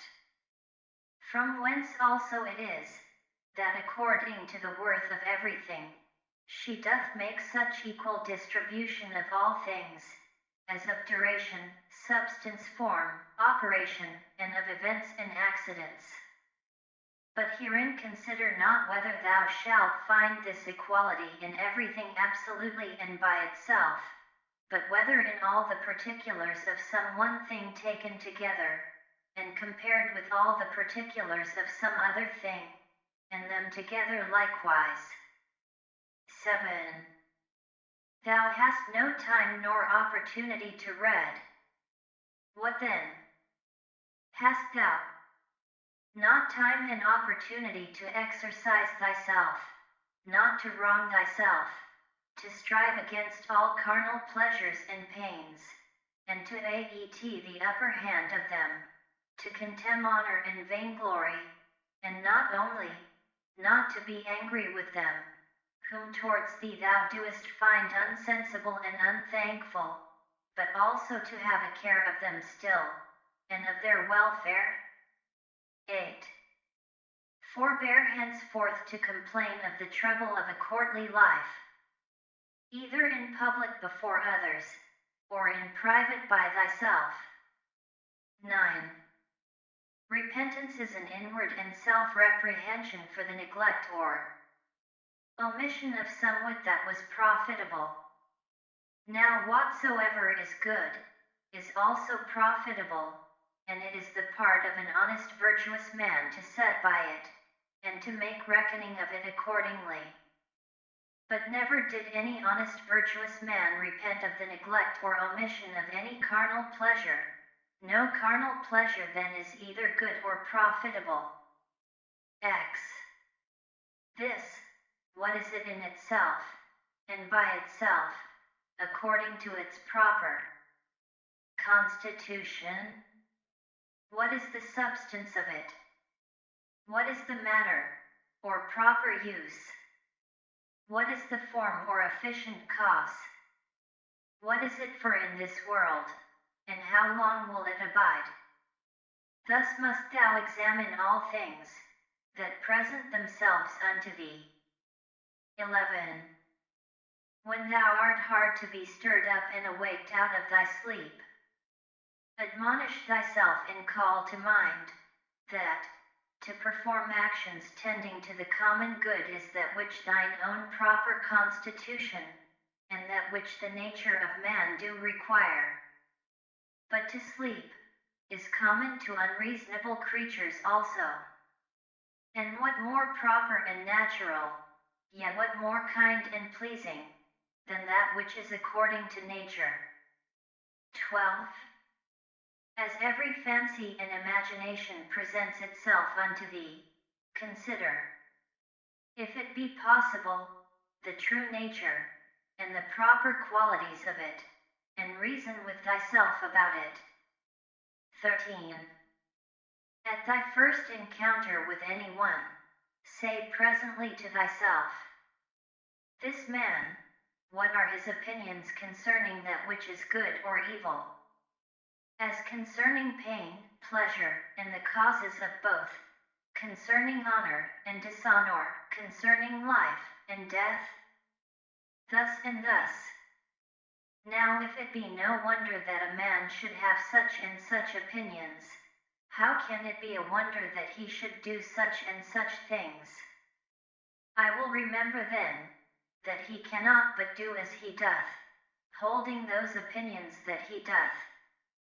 Remember, that as it is a shame for any man to wonder that a fig tree should bear figs, so also to wonder that the world should bear anything, whatsoever it is which in the ordinary course of nature it may bear. To a physician also and to a pilot it is a shame either for the one to wonder, that such and such a one should have an ague, or for the other, that the wines should prove contrary. 14. Remember, that to change thy mind upon occasion, and to follow him, that is able to rectify thee, is equally ingenious, as to find out at the first, what is right and just, without help. For of thee nothing is required, is beyond the extent of thine own deliberation and due merit, and of thine own understanding. 15. If it were thine act and in thine own power, wouldest thou do it? If it were not, whom dost tin accuse? The atoms, or the gods? For to do either, the part of a madman. Thou must therefore blame nobody, But if it be in thy power, redress what is amiss. If it be not, to what end is it to complain? For nothing should be done but to some certain end. 16. Whatsoever dieth and falleth, however and wheresoever it die and fall, it cannot fall out of the world. Here it have its abode and change. Here also shall it have its dissolution into its proper elements. The same are the world's elements, and the elements of which thou dost consist. And they, when they are changed, they murmur not. Why shouldest thou? 17. Whatsoever is, was made for something, as a horse, a vine. Why wonderest thou? The sun itself will say of itself, I was made for something, and so hath every god its proper function. What then were then made for? To disport and delight thyself? See how even common sense and reason cannot brook it. 18. Nature hath its end as well in the end and final consummation of anything that is, as in the begin 9 and continuation of it. 19. As one that tosseth up a ball. And what is a ball the better, if the motion of it be upwards, or the worse if it be downwards, or if it chance to fall upon the ground? So for the bubble, if it continue, what it the better? And if it dissolve, what is it the worse? And so is it of a candle too. And so must thou reason with thyself, both in matter of fame, and in matter of death. For as for the body itself, the subject of death, wouldest thou know the vileness of it? Turn it about that thou mayest behold it the worst sights upwards as well, as in its more ordinary pleasant shape. How doth it look, when it is old and withered, when sick and pained, when in the act of lust, and fornication? And as for her fame, this life is short. Both he that praiseth, and he that is praised, he that remembers, and he that is remembered, will soon be dust and ashes. Besides, it is but in one corner of this part of the world that thou art praised, and yet in this corner, thou hast not the joint praises of all men, no nor scarce of any one constantly. And yet the whole earth itself, what is it but as one point, in regard of the whole world? XX. That which must be the subject of thy consideration, is either the matter itself, or the dogma, or the operation, or the true sense and signification. XXI. Most justly have these things happened unto thee, why dost not thou amend? Oh, but thou hadst rather become good tomorrow, than to be so today. XXII. Shall I do it? I will, so the end of my action be to do good unto men. Doth anything by way of cross or adversity happen unto me, I accept it, with reference unto the gods, and their providence, the fountain of all things, from which whatsoever comes to pass, doth hang and depend. XXIII. By one action judge of the rest, this bathing which usually takes up so much of our time, what is it? Oil, sweat, filth, or the sorts of the body, an excrementitious viscosity, the excrements of oil and other ointments used about the body, and mixed with the sorts of the body, all base and loathsome. And such almost is every part of our life, and every worldly object. XXIV. Lucilla buried Verus, then was Lucilla herself buried by others. So Secunda Maximus, then Secunda herself. So Epidendronus, Diotimus, then Epidendronus himself. So Antoninus Pius, Faustina his wife, then Antoninus himself. This is the course of the world. First sealer, Adrianus, then Adrianus himself. And those austere ones, those that foretold other men's deaths, those that were so proud and stately, where are they now? Those austere ones I mean, such as were Charax, and Demetrius the Platonic, and Eudaemon, and others like unto those. They were all but for one day, all dead and gone long since. Some of them no sooner dead, than forgotten. Others soon turned into fables. Of others, even that which was fabulous, is now long since forgotten. This thereafter thou must remember, that whatsoever thou art compounded of, shall soon be dispersed, and that thy life and breath, or thy soul, shall either be no more or shall translated, sp. and appointed to some certain place and station. XXV. The true joy of a man, is to do that which properly belongs unto a man.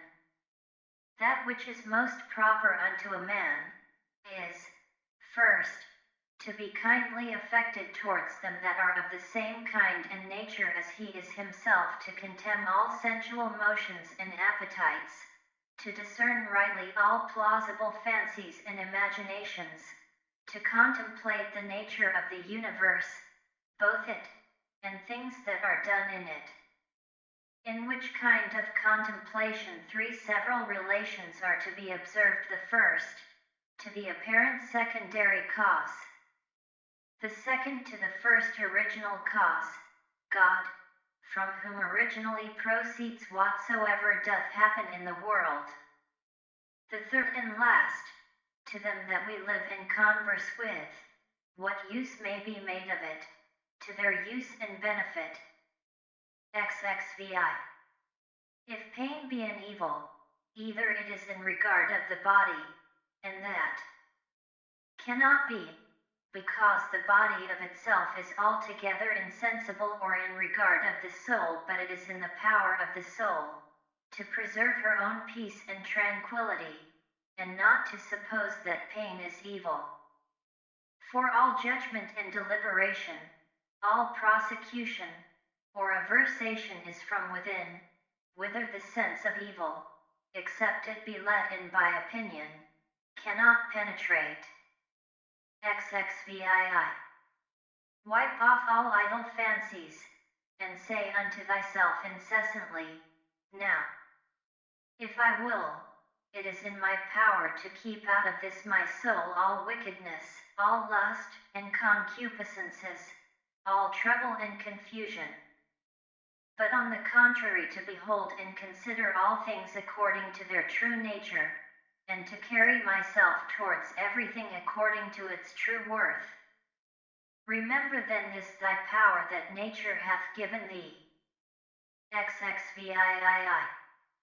Whether thou speak in the Senate, or whether thou speak to any particular, let thy speech in always grave and modest.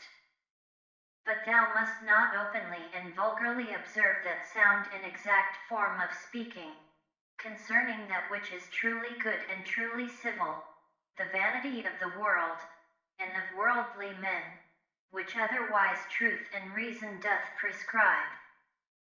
XXIX. Augustus his court, his wife, his daughter, his nephews, his sons-in-law, his sister, Agrippa, his kinsmen, his domestics, his friends, Arius, Maecenas, his slayers of beasts for sacrifice and divination, there thou hast the death of a whole court together. Proceed now on to the rest that have been since that of Augustus. Hath death dwelt with them otherwise, though so many and so stately whilst they lived, than it doth use to deal with any one particular man? Consider now the death of a whole kindred and family, as of that of the Pompeys, as that also that used to be written upon some monuments, he was the last of his own kindred. Oh, what care did his predecessors take, that they might leave a successor, yet behold at last one or other must of necessity be the last.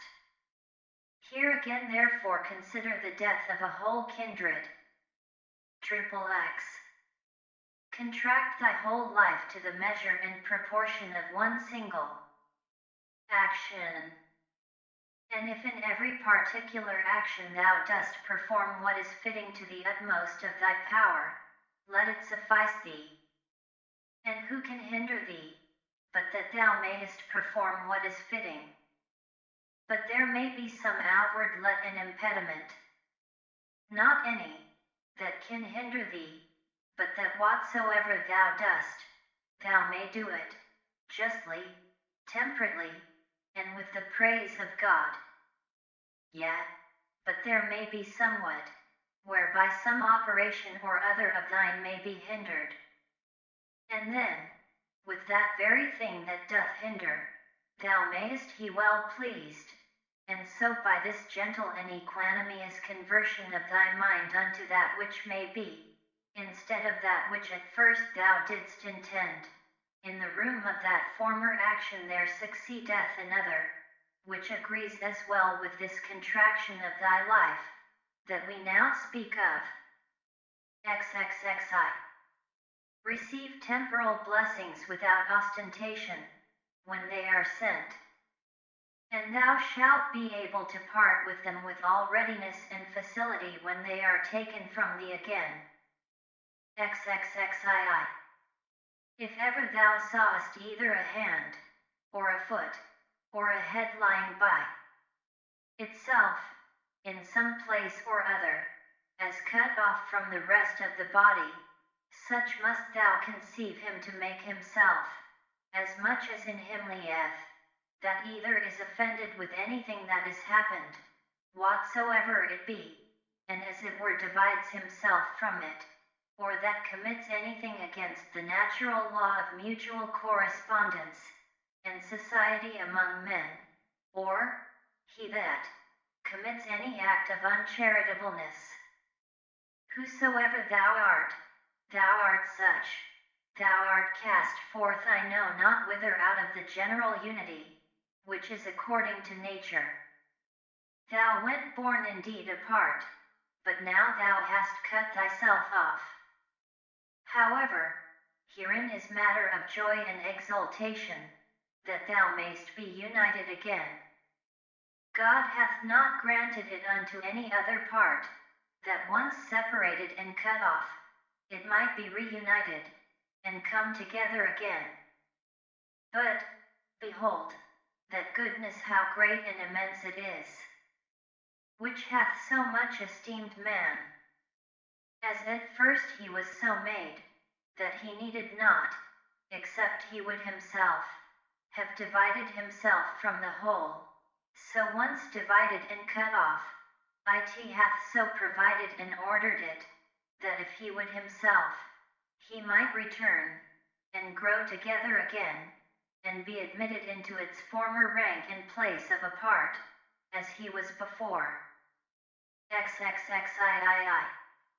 As almost all her other faculties and properties the nature of the universe hath imparted unto every reasonable creature, so this in particular we have received from her, that is whatsoever doth oppose itself unto her, and doth withstand her in her purposes and intentions, she doth, though against its will and intention, bring it about to herself, to serve herself of it in the execution of her own destinate ends, and so by this though not intended cooperation of it with herself makes it part of herself whether it will or no. So may every reasonable creature, what crosses and impediments soever it meets within the course of this mortal life, it may use them as fit and proper objects, to the furtherance of whatsoever it intended and absolutely proposed unto itself as its natural end and happiness. XXXIV. Let not the general representation unto thyself of the wretchedness of this our mortal life trouble thee. Let not thy mind wander up and down, and heap together in her thoughts the many troubles and grievous calamities which thou art as subject unto as any other. But as everything in particular doth happen, put this question unto thyself, and say, what is it that in this present matter seems unto thee so intolerable? For thou wilt be ashamed to confess it. Then upon this presently call to mind, that neither that which is future, nor that which is past can hurt thee, but that only which is present. And that also is much lessened, if thou dost lightly circumscribe it and then check thy mind if for so little a while, a mere instant, it cannot hold out with patience. XXXV. What? Are either Panthea or Pergamus abiding to this day by their masters' tombs? Or either Chabrias or Diotimus by that of Adrianus? O foolery! For what if they did? Would their masters be sensible of it? Or if sensible, would they be glad of it? Or if glad, were these immortal? Was not it appointed unto them also, both men and women, to become old in time, and then to die? And these once dead, what would become of these former? And when all is done, what is all this for, but for a mere bag of blood and corruption? XXXVI. If thou beest quick-sighted, be so in matter of judgment, and best discretion, saith he. XXXVII. In the whole constitution of man, I see not any virtue contrary to justice, whereby it may be resisted and opposed, but one whereby pleasure and voluptuousness may be resisted and opposed, I see, continence. XXXVIII. If thou canst but withdraw conceit and opinion concerning that which may seem hurtful and offensive, thou thyself art as safe may be. Thou thyself? And who is that? Thy reason. Yet, but I am not reason. Well, be it so. However, let not thy reason or understanding admit of grief, and if there be anything in thee that is grieved, let that, whatsoever it be, conceive its own grief, if it can. XXXIX.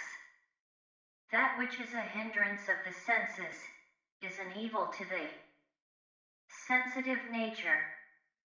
That which is a hindrance of the appetitive and prosecutive faculty, is an evil to the sensitive nature. As of the sensitive, so of the vegetative constitution, whatsoever is a hindrance unto it, is also in that respect an evil unto the same. And so likewise, whatsoever is a hindrance unto the mind and understanding, must needs be the proper evil of the reasonable nature. Now apply all those things unto thyself. Do either pain or pleasure seize on thee? Let the senses look to that. Hast thou met with some obstacle or other in thy purpose and intention? If thou didst propose without due reservation and exception, now hath thy reasonable part received a blow indeed, but if in general thou didst propose unto thyself whatsoever might be, thou art not thereby either hurt, nor properly hindered. For in those things that properly belong unto the mind, she cannot be hindered by any man. It is not fire, nor iron, nor the power of a tyrant, nor the power of a slandering tongue, nor anything else that can penetrate into her. XL. If once round and solid, there is no fear that ever it will change. XLI. Why should I grieve myself, who never did willingly grieve any other? One thing rejoices one and another thing another. As for me, this is my joy, if my understanding be right and sound, as neither averse from any man, nor refusing any of those things which as a man I am subject unto, if I can look upon all things in the world meekly and kindly, accept all things and carry myself towards everything according to true worth of the thing itself. XLII. This time that is now present, bestow thou upon thyself. They that rather hunt for fame after death, do not consider that those men that shall be hereafter will be even such as these whom now they can so hardly bear with. And besides they also will be mortal men. But to consider the thing in itself, if so many with so many voices shall make such and such a sound, or shall have such and such an opinion concerning thee, what is it to thee? Slyin. Take me and throw me where thou wilt, I am indifferent. For there also I shall have that spirit which is within me propitious, that is well pleased and fully contented both in that constant disposition, and with those particular actions, which to its own proper constitution are suitable and agreeable. XLIV. Is this then a thing of that worth, that for it my soul should suffer, and become worse than it was? As either basely dejected, or disordinately affected, or confounded within itself, or terrified. What can there be, that thou shouldest so much esteem? XLV. Nothing can happen unto thee, which is not incidental unto thee, as thou art a man. As nothing can happen either to an ox, a vine, or to a stone, which is not incidental unto them, unto every one in his own kind. If therefore nothing can happen unto anything, which is not both usual and natural, why art thou displeased? Sure the common nature of all would not bring anything upon any, that were intolerable. If therefore it be a thing external that causes thy grief, know, that it is not that properly that doth cause it, but thine own conceit and opinion concerning the thing, which thou mayest rid thyself of, when thou wilt. But if it be somewhat that is amiss in thine own disposition, that doth grieve thee, mayest thou not rectify thy moral tenets and opinions? But if it grieve thee, that thou doest not perform that which seemeth unto thee right and just, why doest not thou choose rather to perform it than to grieve? But somewhat that is stronger than thyself doth hinder thee. Let it not grieve thee then, if it be not thy fault that the thing is not performed. Yet but it is a thing of that nature, as that thy life is not worth the while, except it may be performed. If it be so, upon condition that thou be kindly and lovingly disposed towards all men, thou mayest be gone. For even then, as much as at any time, art thou in a very good estate of performance, when thou doest die in charity with those that are an obstacle unto thy performance. XLVI. Remember that thy mind is of that nature as that it becometh altogether unconquerable, when once recollected in herself, she seeks no other content than this, that she cannot be forced, yet though it so fall out, that it be even against reason itself, that it cloth bandy. How much less when by the help of reason she is able to judge of things with discretion. And therefore let thy chief fort and place of defense be a mind free from passions, a stronger place, whereunto to make his refuge, and so to become impregnable, and better fortified than this, hath no man. He that seeth not this is unlearned. He that seeth it, and betaketh not himself to this place of refuge, is unhappy. Slay I.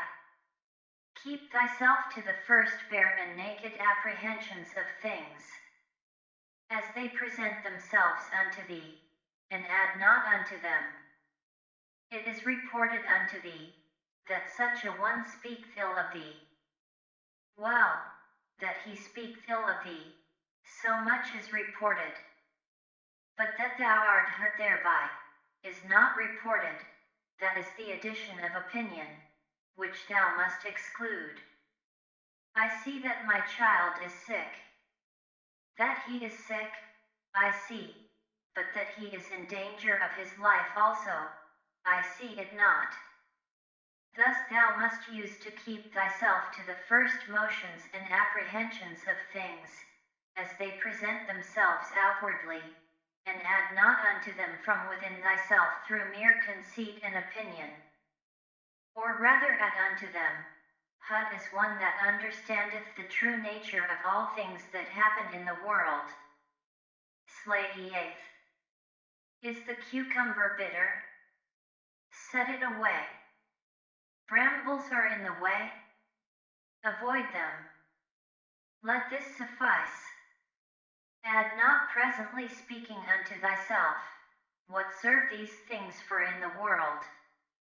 For this, one that is acquainted with the mysteries of nature, will laugh at thee for it, as a carpenter would or a shoemaker, if meeting in either of their shops with some shavings, or small remnants of their work, thou shouldest blame them for it.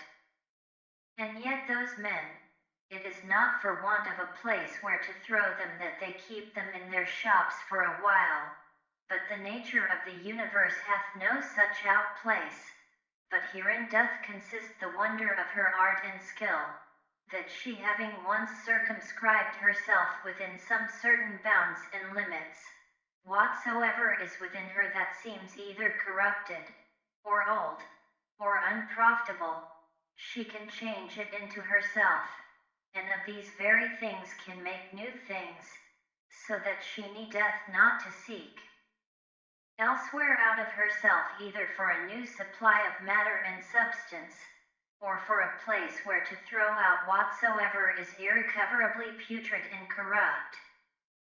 Thus she, as for place, so for matter and art, is herself sufficient unto herself. Xlix. Not to be slack and negligent, or loose, and wanton in thy actions, nor contentious, and troublesome in thy conversation, nor to rove and wander in thy fancies and imaginations. Not basely to contract thy soul, nor boisterously to sally out with it, or furiously to launch out as it were, nor ever to want employment. They kill me, they cut my flesh, they persecute my person with curses. What then? May not thy mind for all this continue pure, prudent, temperate, just, as a fountain of sweet and clear water, though she be cursed by some stander by, yet do her springs nevertheless still run as sweet and clear as before, yet though either dirt or dung be thrown in, yet is it no sooner thrown, than dispersed, and she cleared. She cannot be dyed or infected by it. What then must I do, that I may have within myself an overflowing fountain, and not a well? Beget thyself by continual pains and endeavors to true liberty with charity, and true simplicity and modesty. Li. He that knoweth not what the world is, knoweth not where he himself is. And he that knoweth not what the world was made for, cannot possibly know either what are the qualities, or what is the nature of the world. Now he that in either of these is to seek, for what he himself was made is ignorant also. What then dost thou think of that man, who proposeth unto himself, as a matter of great moment, the noise and applause of men, who both where they are, and what they are themselves, are altogether ignorant? Dost thou desire to be commended of that man, who thrice in 1 hour perchance, doth himself curse himself? Dost thou desire to please him, who pleaseth not himself? Or dost thou think that he pleaseth himself, who doth use to repent himself almost of everything that he doth? Li. Not only now henceforth to have a common breath, or to hold correspondency of breath with that air that compasseth us about, but to have a common mind, or to hold correspondency of mind also with that rational substance, which compasseth all things. For that also is of itself, and of its own nature, if a man can but draw it in as he should, everywhere diffused, and passeth through all things, no less than the air doth, if a man can but suck it in. Lii. Wickedness in general doth not hurt the world. Particular. Wickedness doth not hurt any other, only unto him it is hurtful, whosoever he be that offends, unto whom in great favor and mercy it is granted, that whensoever he himself shall but first desire it, he may be presently delivered of it. Unto my free will my neighbor's free will, whoever he be, as his life, or his abode, is altogether indifferent. For though we are all made one for another, yet have our minds and understandings each of them their own proper and limited jurisdiction. For else another man's wickedness might be my evil which God would not have, that it might not be in another man's power to make me unhappy, which nothing now can do but mine own wickedness. Live. The sun seemeth to be shed abroad, and indeed it is diffused but not effused. For that diffusion of it is a RJODC or an extension. For therefore are the beams of it called I am from the word ktivoa to be stretched out and extended. Now what a sunbeam is, thou mayest know if thou observe the light of the sun, when through some narrow hole it pierceth into some room that is dark. For it is always in a direct line, and as by any solid body, that it meets within the way that is not penetrable by air, it is divided and abrupt, and yet neither slides off, or falls down, but stayeth there nevertheless. Such must the diffusion in the mind be, not an effusion, but an extension. What obstacles and impediments soever she meets within her way, she must not violently, and by way of an impetuous onset light upon them, neither must she fall down, but she must stand, and give light unto that which doth admit of it. For as for that which doth not, it is its own fault and loss, if it bereave itself of her light. LV. He that feareth death, either feareth that he shall have no sense it all, or that his senses will not be the same. Whereas, he should rather comfort himself, that either no sense at all, and so no sense of evil, or if any sense, then another life, and so no death properly. LVI. All men are made one for another, either then teach them better, or bear with them, LVII. The motion of the mind is not as the motion of a dart. 4. The mind, when it is wary and cautelous, and by way of diligent circumspection turneth herself many ways, may then as well be said to go straight on to the object, as when it useth no such circumspection. Lain. To pierce and penetrate into the estate of every one's understanding that thou hast to do with, as also to make the estate of thine own open, and penetrable to any other. The 9th book. I. He that is unjust, is also impious. For the nature of the universe, having made all reasonable creatures one for another, to the end that they should do one another good, more or less according to the several persons in occasions, but in no wise hurt one another, it is manifest that he that doth transgress against this her will, is guilty of impiety towards the most ancient and venerable of all the deities. For the nature of the universe is the nature the common parent of all, and therefore piously to be observed of all things that are, and that which now is, to whatsoever first was, and gave it its being, hath relation of blood and kindred. She is also called truth, and is the first cause of all truths. He therefore that willingly and wittingly doth lie, is impious in that he doth receive, and so commit injustice, but he that against his will, in that he disagreeth from the nature of the universe, and in that striving with the nature of the world he doth in his particular, violate the general order of the world. For he doth no better than strive and war against it, who contrary to his own nature applieth himself to that which is contrary to truth. For nature had before furnished him with instincts and opportunities sufficient for the attainment of it, which he having hitherto neglected, is not now able to discern that which is false from that which is true. He also that pursues after pleasures, as that which is truly good and flies from pains, as that which is truly evil, is impious.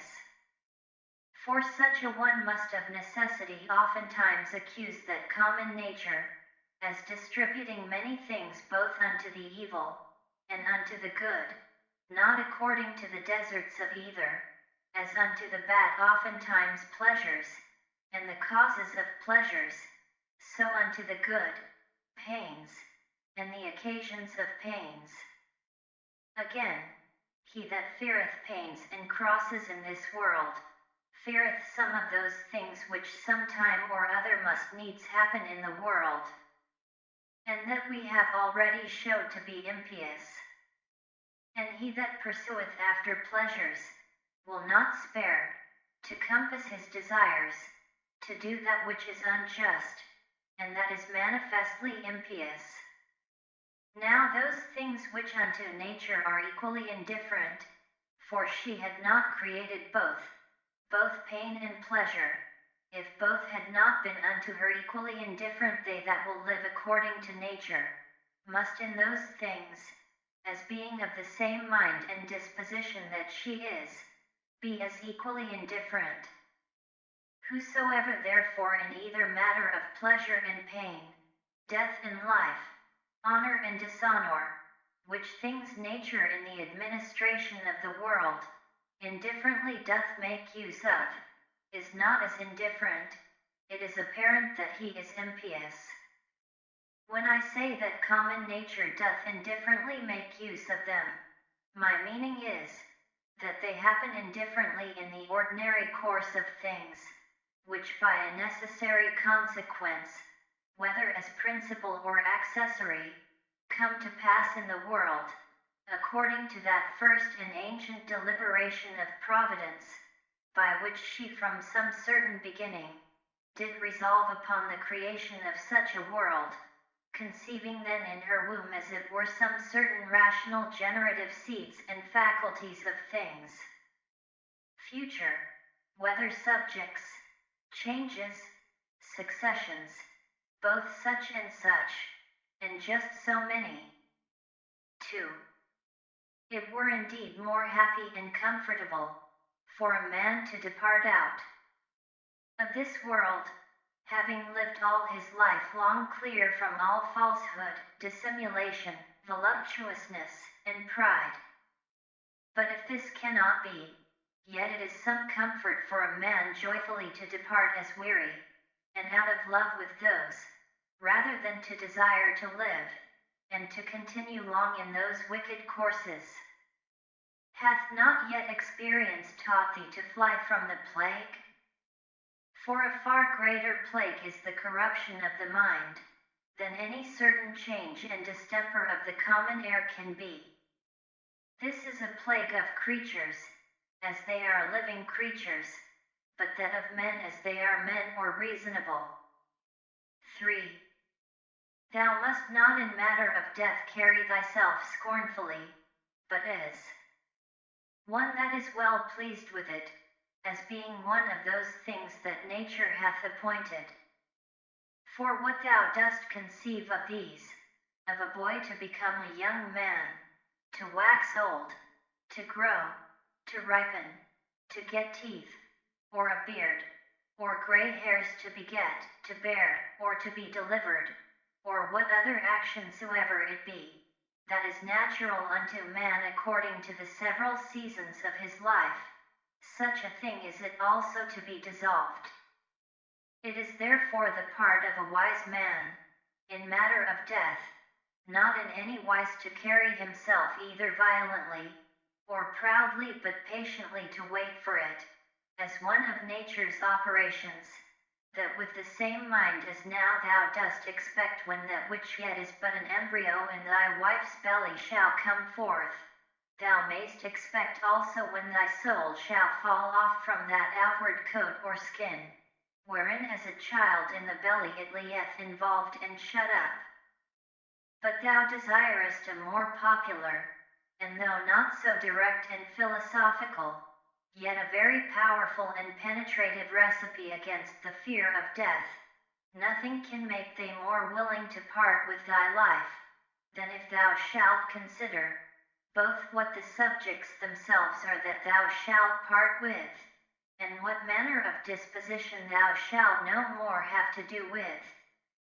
True it is, that, offended with them thou must not be by no means, but take care of them, and meekly bear with them. However, this thou mayst remember, that whensoever it happens that thou depart, it shall not be from men that held the same opinions that thou dost.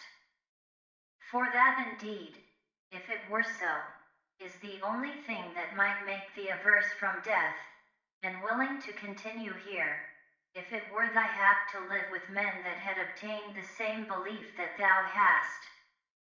But now, what a toil it is for thee to live with men of different opinions, thou seest, so that thou hast rather occasion to say, Hasten, I thee pray, O death, lest I also in time forget myself.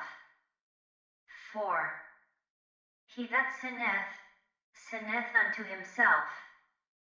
He that is unjust, hurts himself, in that he makes himself worse than he was before.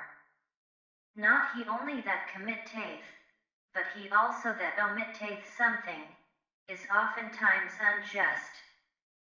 V. If my present apprehension of the object be right, and my present action charitable, and this, towards whatsoever doth proceed from God, be my present disposition, to be well pleased with it, it sufficeth. 6. To wipe away fancy, to use deliberation, to quench concupiscence, to keep the mind free to herself.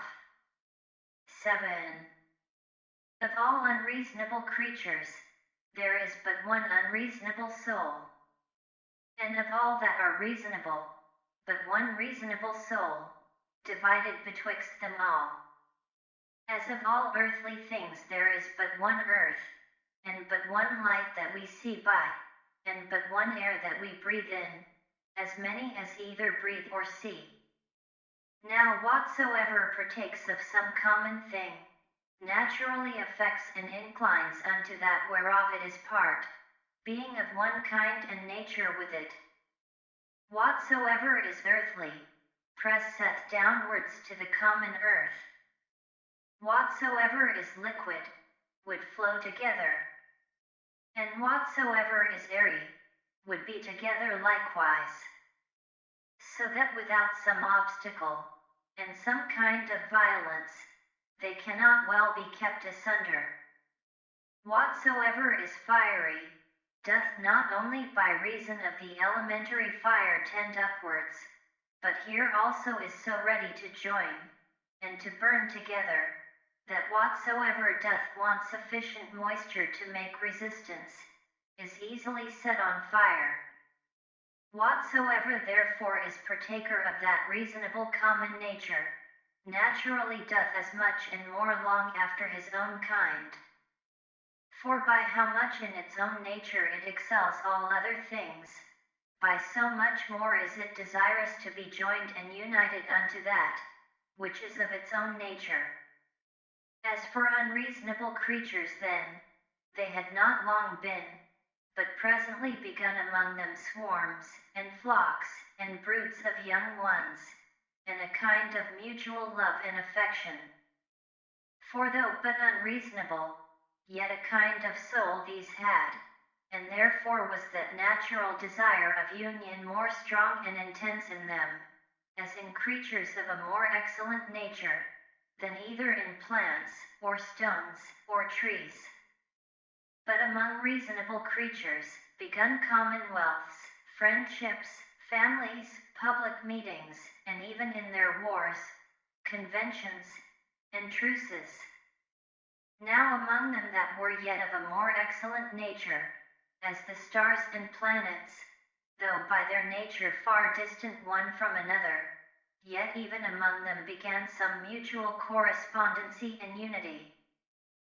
So proper is it to excellency in a high degree to effect unity, as that even in things so far distant, it could operate unto a mutual sympathy. But now behold, what is now come to pass. Those creatures that are reasonable, are now the only creatures that have forgotten their natural affection and inclination of one towards another. Among them alone of all other things that are of one kind, there is not to be found a general disposition to flow together. But though they fly from nature, yet are they stopped in their course, and apprehended. Do they what they can, nature doth prevail. And so shalt thou confess, if thou dost observe it. For sooner mayst thou find a thing earthly, where no earthly thing is, than find a man that naturally can live by himself alone. 8. Man, God, the world, every one in their kind, bear some fruits. All things have their proper time to bear. Though by custom, the word itself is in a manner become proper unto the vine, and the like, yet is it so nevertheless, as we have said. As for reason, that beareth both common fruit for the use of others, and peculiar, which itself doth enjoy. Reason is of a diffusive nature, what itself is in itself, it begets in others, and so doth multiply. 9. Either teach them better if it be in thy power, or if it be not. Remember that for this use, to bear with them patiently, was mildness and goodness granted unto thee. The gods themselves are good unto such, yet and in some things, as in matter of health, of wealth, of honor, are content often to further their endeavors, so good and gracious are they. And mightest thou not be so too? Or, tell me, what doth hinder thee? X. Labor not as one to whom it is appointed to be wretched, nor as one that either would be pitied or admired, but let this be thine only care and desire, so always and in all things to prosecute or to forbear, as the law of charity, or mutual society doth require. 11. This day I did come out of all my trouble. Nay, I have cast out all my trouble.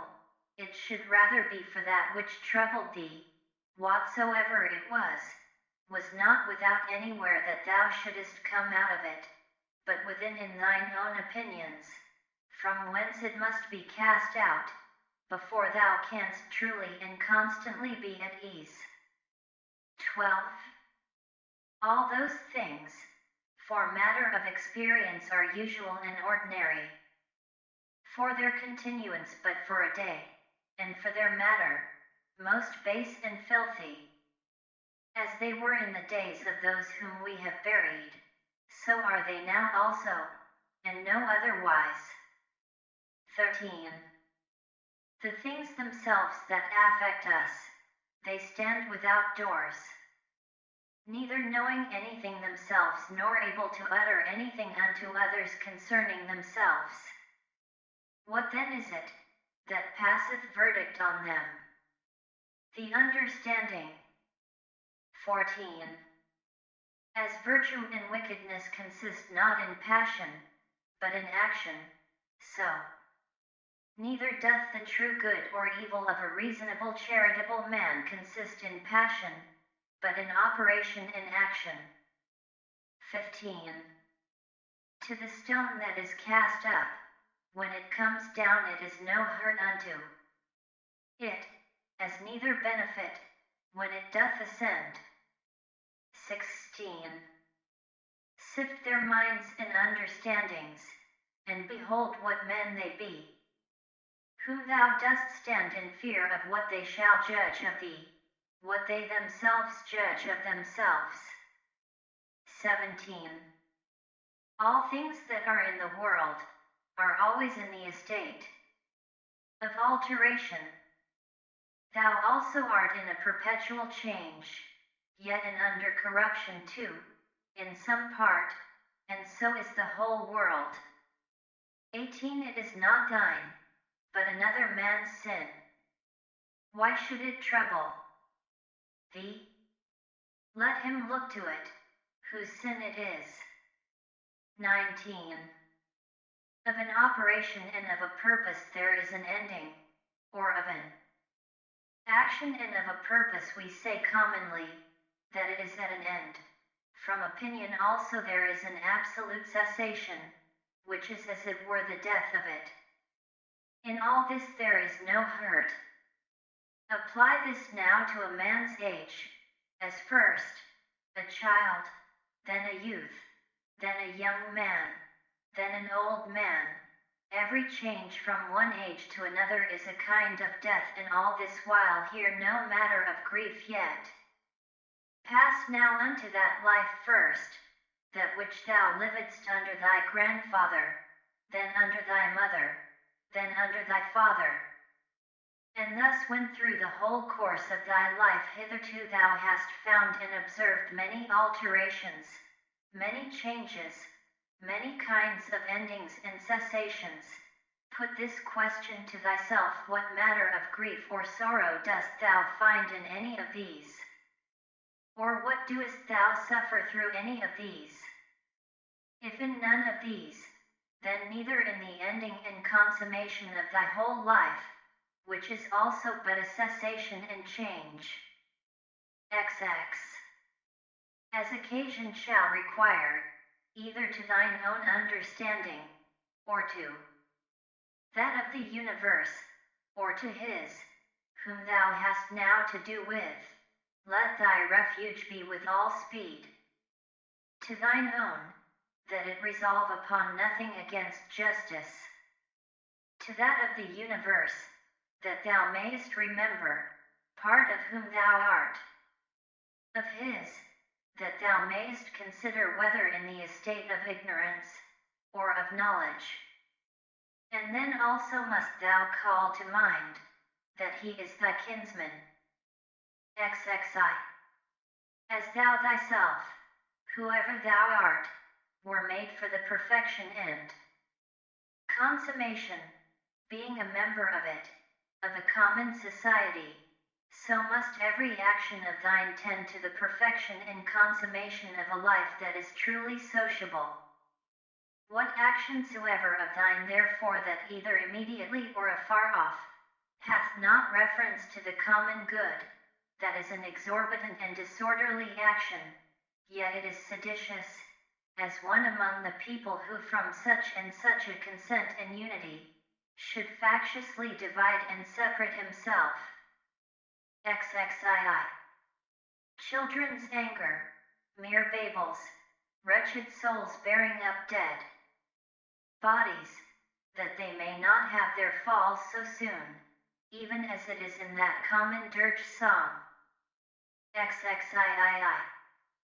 Go to the quality of the cause from which the effect doth proceed. Behold it by itself bare and naked, separated from all that is material. Then consider the utmost bounds of time that cause, thus and thus qualified, can subsist and abide. XXIV. Infinite are the troubles and miseries that thou hast already been put to, by reason of this only, because that for all happiness it did not suffice thee, or that thou didst not account it sufficient happiness, that thy understanding did operate according to its natural constitution. XXV. When any shall either impeach thee with false accusations, or hatefully reproach thee, or shall use any such carriage towards thee, get thee presently to their minds and understandings, and look in them, and behold what manner of men they be. Thou shalt see that there is no such occasion why it should trouble thee, what such as they are think of thee. Yet must thou love them still, for by nature they are thy friends. And the gods themselves, in those things that they seek from them as matters of great moment, are well content, all manner of ways, as by dreams and oracles, to help them as well as others. XXVI. Up and down, from one age to another, go the ordinary things of the world, being still the same. And either of everything in particular before it come to pass, the mind of the universe doth consider with itself and deliberate, and if so, then submit for shame unto the determination of such an excellent understanding, or once for all it did resolve upon all things in general, and since that whatsoever happens, happens by a necessary consequence, and all things indivisibly in a manner and inseparably hold one of another. In sum, either there is a God, and then all is well, or if all things go by chance and fortune, yet mayest thou use thine own providence in those things that concern thee properly, and then art thou well. XXVII. Within a while the earth shall cover us all, and then she herself shall have her change. And then the course will be, from one period of eternity unto another, and so a perpetual eternity. Now can any man that shall consider with himself in his mind the several rollings or successions of so many changes and alterations, and the swiftness of all these rulings, can he otherwise but contemn in his heart and despise all worldly things? The cause of the universe is as it were a strong torrent, it carrieth all away. XXVIII. And these your professed politicians, the only true practical philosophers of the world, as they think of themselves, so full of affected gravity, or such professed lovers of virtue and honesty, What wretches be they in very deed, how vile and contemptible in themselves! O man, what ado doest thou keep? Do what thy nature doth now require. Resolve upon it, if thou mayest, and take no thought, whether anybody shall know it or no. Yea, but sayest thou, I must not expect of Plato's commonwealth. If they profit though never so little, I must be content, and think much even of that little progress. Doth then any of them forsake their former false opinions that I should think they profit? For without a change of opinions, alas, what is all that ostentation, but mere wretchedness of slavish minds, that groan privately, and yet would make a show of obedience to reason and truth? Go to now and tell me of Alexander and Philippus, and Demetrius Phalereus, whether they understood what the common nature requireth, and could rule themselves or no. They know best themselves. But if they kept alive, and swaggered, I, God be thanked, am not bound to imitate them. The effect of true philosophy is unaffected simplicity and modesty. Persuade me not to ostentation and vainglory. XXIX. From some high place as it were to look down, and to behold. Here flocks, and their sacrifices, without number, and all kind of navigation, some in a rough and stormy sea, and some in a calm, the general differences, or different estates of things, some, that are now first upon being, the several and mutual relations of those things that are together, and some other things that are at their last. Their lives also, who were long ago, and theirs who shall be hereafter, and the present estate and life of those many nations of barbarians that are now in the world, thou must likewise consider in thy mind. And how many there be, who never so much as heard of thy name, how many that will soon forget it, how many who but even now did commend thee, within a very little while perchance will speak ill of thee. So that neither fame, nor honor, nor anything else that this world doth afford, is worth the while.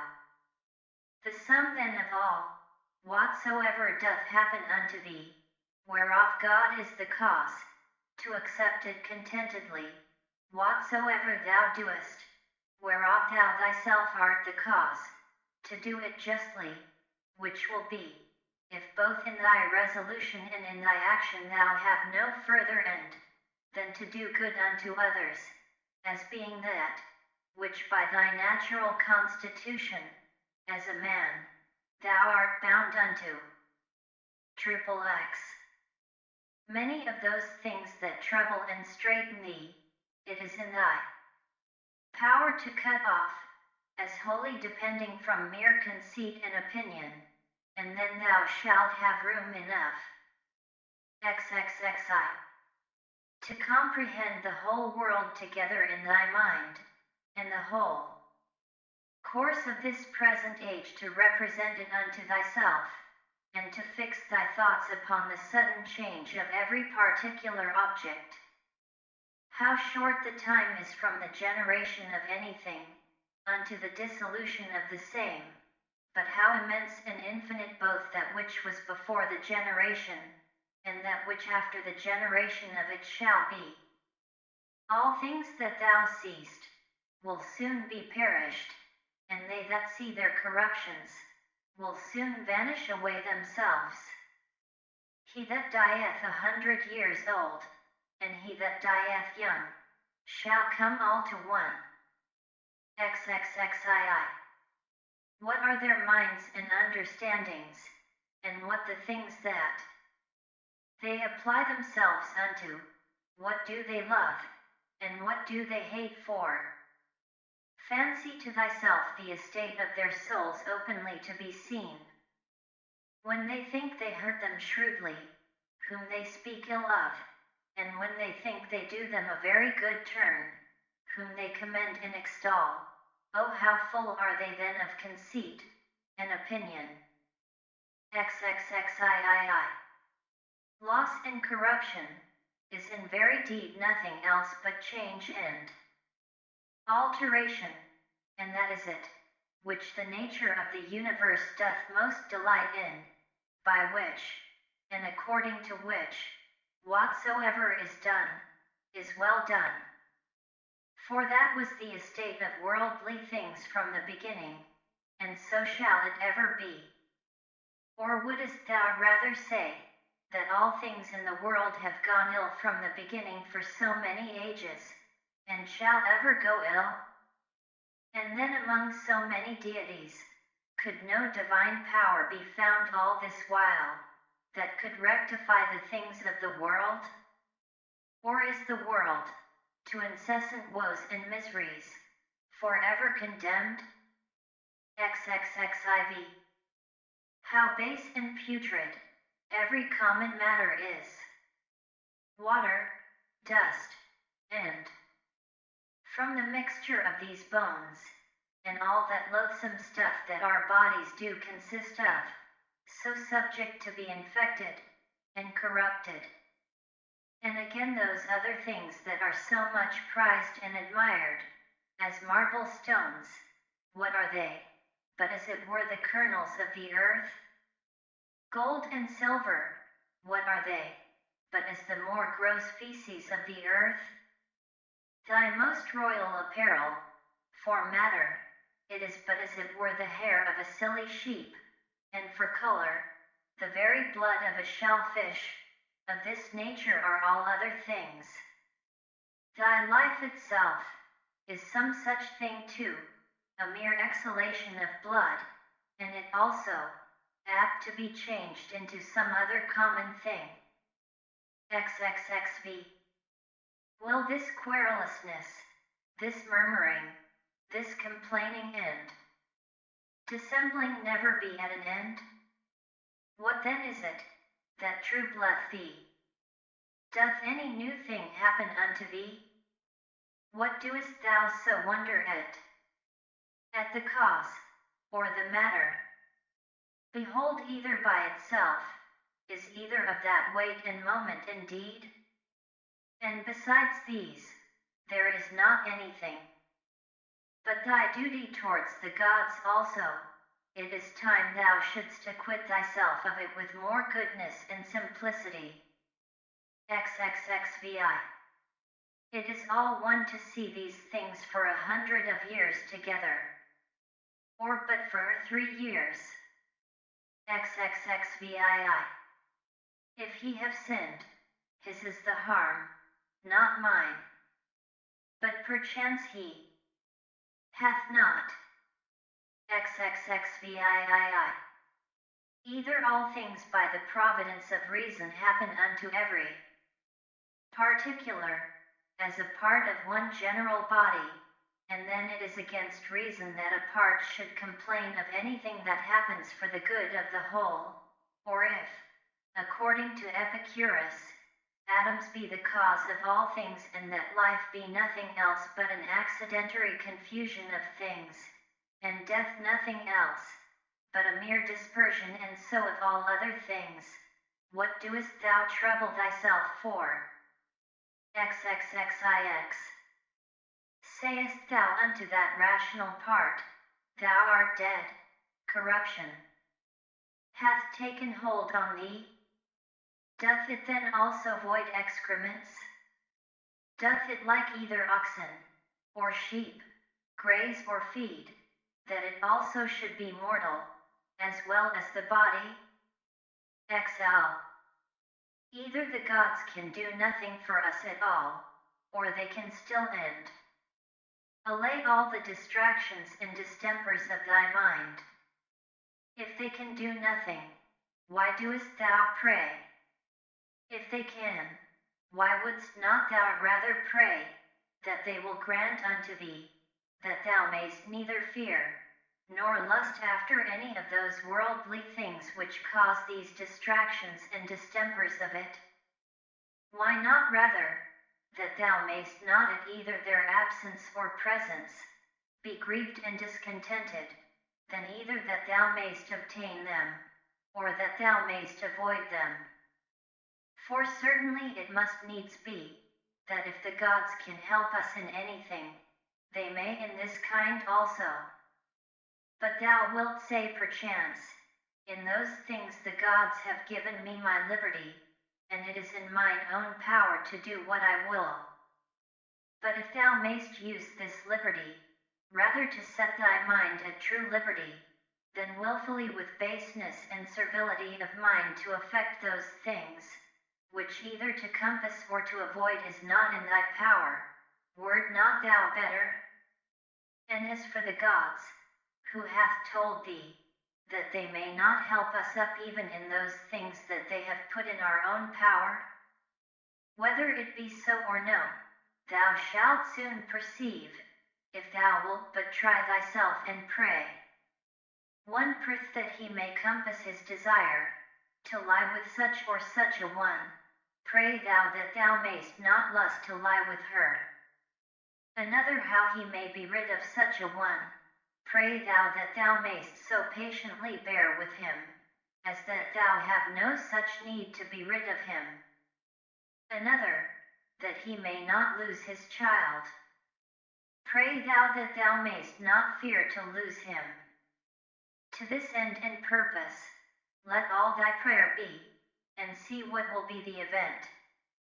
XLI. In my sickness, saith Epicurus of himself, my discourses were not concerning the nature of my disease, neither was that, to them that came to visit me, the subject of my talk, but in the consideration and contemplation of that, which was of especial weight and moment, was all my time bestowed and spent, and among others in this very thing, how my mind, by a natural and unavoidable sympathy partaking in some sort with the present indisposition of my body, might nevertheless keep herself free from trouble, and in present possession of her own proper happiness. Neither did I leave the ordering of my body to the physicians altogether to do with me what they would, as though I expected any great matter from them, or as though I thought it a matter of such great consequence, by their means to recover my health, for my present estate, methought, liked me very well, and gave me good content. Whether therefore in sickness, if thou chance to sicken, or in what other kind of extremity soever, endeavor thou also to be in thy mind so affected, as he doth report of himself, not to depart from thy philosophy for anything that can befall thee, nor to give ear to the discourses of silly people, and mere naturalists. XLII. It is common to all trades and professions to mind and intend that only, which now they are about, and the instrument whereby they work. Slyin. When at any time thou art offended with any one's impudency, put presently this question to thyself, what? Is it then possible, that there should not be any impudent men in the world? Certainly it is not possible. Desire not then that which is impossible. For this one, thou must think, whosoever he be, is one of those impudent ones, that the world cannot be without. So of the subtle and crafty, so of the perfidious, so of every one that offendeth, must thou ever be ready to reason with thyself. For whilst in general thou dost thus reason with thyself, that the kind of them must needs be in the world, thou wilt be the better able to use meekness towards every particular. This also thou shalt find of very good use, upon every such occasion, presently to consider with thyself, what proper virtue nature hath furnished man with, against such a vice, or to encounter with a disposition vicious in this kind. As for example, against the unthankful, it hath given goodness and meekness, as an antidote, and so against another vicious in another kind some other peculiar faculty. And generally, is it not in thy power to instruct him better, that is in an error? For whosoever sinneth, doth in that decline from his purposed end, and is certainly deceived. And again, what art thou the worse for his sin? For thou shalt not find that any one of these, against whom thou art incensed, hath in very deed done anything whereby thy mind, the only true subject of thy hurt and evil, can be made worse than it was. And what a matter of either grief or wonder is this, if he that is unlearned, do the deeds of one that is unlearned? Should not thou rather blame thyself, who, when upon very good grounds of reason, thou mightst have thought it very probable, that such a thing would by such a one be committed, didst not only not foresee it, but moreover dost wonder at it, that such a thing should be? But then especially, when thou dost find fault with either an unthankful, or a false man, must thou reflect upon thyself. For without all question, thou thyself art much in fault, if either of one that were of such a disposition, thou didst expect that he should be true unto thee, or when unto any thou didst a good turn, thou didst not there bound thy thoughts, as one that had obtained his end, nor didst not think that from the action itself thou hadst received a full reward of the good that thou hadst done. For what wouldst thou have more? Unto him that is a man, thou hast done a good turn, doth not that suffice thee? What thy nature required, that hast thou done. Must thou be rewarded for it? As if either the eye for that it seeth, or the feet that they go, should require satisfaction. For as these being by nature appointed for such an use, can challenge no more, than that they may work according to their natural constitution, so man being born to do good unto others whensoever he doth a real good unto any by helping them out of error, or though but in middle things, as in matter of wealth, life, preferment, and the like, doth help to further their desires, he doth that for which he was made, and therefore can require no more. The 10th Book. O my soul, the time I trust will be, when thou shalt be good, simple, single, more open, and visible, than that body by which it is enclosed. Thou wilt one day be sensible of their happiness, whose end is love, and their affections dead to all worldly things. Thou shalt one day be full, and in want of no external thing, not seeking pleasure from anything, either living or insensible, that this world can afford, neither wanting time for the continuation of thy pleasure, nor place, and opportunity, nor the favor either of the weather or of men.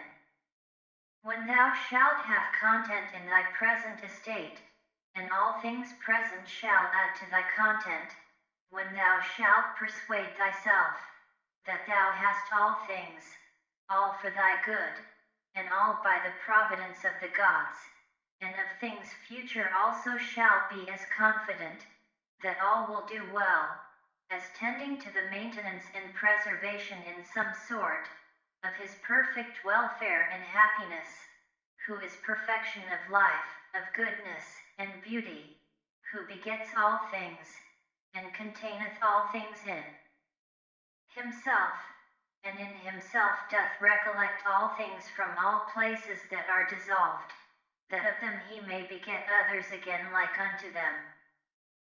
Such one day shall be thy disposition, that thou shalt be able, both in regard of the gods, and in regard of men, so to fit and order thy conversation, as neither to complain of them at any time, for anything that they do, nor to do anything thyself, for which thou mayest justly be condemned.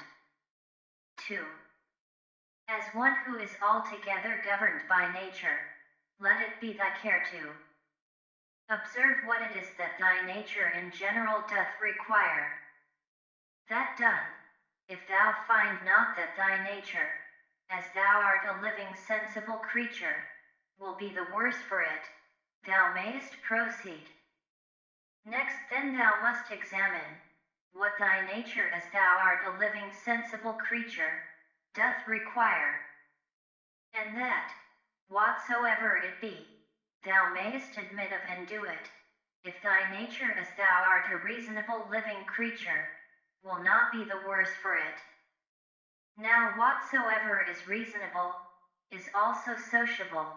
Keep thyself to these rules, and trouble not thyself about idle things. 3. Whatsoever doth happen unto thee, thou art naturally by thy natural constitution either able, or not able to bear. If thou beest able, be not offended, but bear it according to thy natural constitution, or as nature hath enabled thee. If thou beest not able, be not offended, for it will soon make an end of thee, and itself, whatsoever it be, at the same time end with thee. But remember, that whatsoever by the strength of opinion, grounded upon a certain apprehension of both true profit and duty, thou canst conceive tolerable, that thou art able to bear that by thy natural constitution. 4. Him that offends, to teach with love and meekness, and to show him his error. But if thou canst not, then to blame thyself, or rather not thyself neither, if thy will and endeavors have not been wanting. V. Whatsoever it be that happens unto thee, it is that which from all time was appointed unto thee. For by the same coherence of causes, by which thy substance from all eternity was appointed to be, was also whatsoever should happen unto it, destined and appointed. 6. Either with Epicurus, we must fondly imagine the atoms to be the cause of all things, or we must needs grant a nature. Let this then be thy first ground, that thou art part of that universe, which is governed by nature. Then secondly, that to those parts that are of the same kind and nature as thou art, thou hast relation of kindred. For of these, if I shall always be mindful, first as I am a part, I shall never be displeased with anything that falls to my particular share of the common chances of the world. For nothing that is behoveful unto the whole, can be truly hurtful to that which is part of it. For this being the common privilege of all natures, that they contain nothing in themselves that is hurtful unto them, it cannot be that the nature of the universe, whose privilege beyond other particular natures, is, that she cannot against her will by any higher external cause be constrained, should beget anything and cherish it in her bosom that should tend to her own hurt and prejudice. As then I bear in mind that I am a part of such an universe, I shall not be displeased with anything that happens. And as I have relation of kindred to those parts that are of the same kind and nature that I am, so I shall be careful to do nothing that is prejudicial to the community, but in all my deliberations shall they that are of my kind ever be, and the common good, that, which all my intentions and resolutions shall drive unto, as that which is contrary unto it, I shall by all means endeavor to prevent and avoid. These things once so fixed and concluded, as thou wouldst think him a happy citizen, whose constant study and practice were for the good and benefit of his fellow citizens, and the carriage of the city such towards him, that he were well pleased with it, so must it needs be with thee, that thou shalt live a happy life. 7. All parts of the world, all things I mean that are contained within the whole world, must of necessity at some time or other come to corruption. Alteration I should say, to speak truly and properly, but that I may be the better understood, I am content at this time to use that more common word. Now say I, if so be that this be both hurtful unto them, and yet unavoidable, would not, thinkest thou, the whole itself be in a sweet case, all the parts of it being subject to alteration, yet, and by their making itself fitted for corruption, as consisting of things different and contrary? And did nature then either of herself thus project and purpose the affliction and misery of her parts, and therefore of purpose so made them, not only that haply they might, but of necessity that they should fall into evil, or did not she know what she did, when she made them? For either of these two to say, is equally absurd. But to let pass nature in general, and to reason of things particular according to their own particular natures, how absurd and ridiculous is it, first to say that all parts of the whole are, by their proper natural constitution, subject to alteration, and then when any such thing doth happen, as when one doth fall sick and dieth, to take on and wonder as though some strange thing had happened? Though this besides might move not so grievously to take on when any such thing doth happen, that whatsoever is dissolved, it is dissolved into those things, whereof it was compounded. For every dissolution is either a mere dispersion of the elements into those elements again whereof everything did consist, or a change of that which is more solid into earth, and of that which is pure and subtle or spiritual, into air. So that by this means nothing is lost, but all resumed again into those rational generative seeds of the universe, and this universe, either after a certain period of time to lie consumed by fire, or by continual changes to be renewed, and so forever to endure. Now that solid and spiritual that we speak of, thou must not conceive it to be that very same, which at first was, when thou wert born. For alas, all this that now thou art in either kind, either from matter of substance, or of life, hath but 2 or 3 days ago partly from meats eaten, and partly from air breathed in, received all its influx, being the same then in no other respect, than a running river, maintained by the perpetual influx and new supply of waters, is the same. That therefore which thou hast since received, not that which came from thy mother, is that which comes to change and corruption. But suppose that for the general substance, and more solid part of it, should still cleave unto thee never so close, yet what is that to the proper qualities and affections of it, by which persons are distinguished, which certainly are quite different? 8.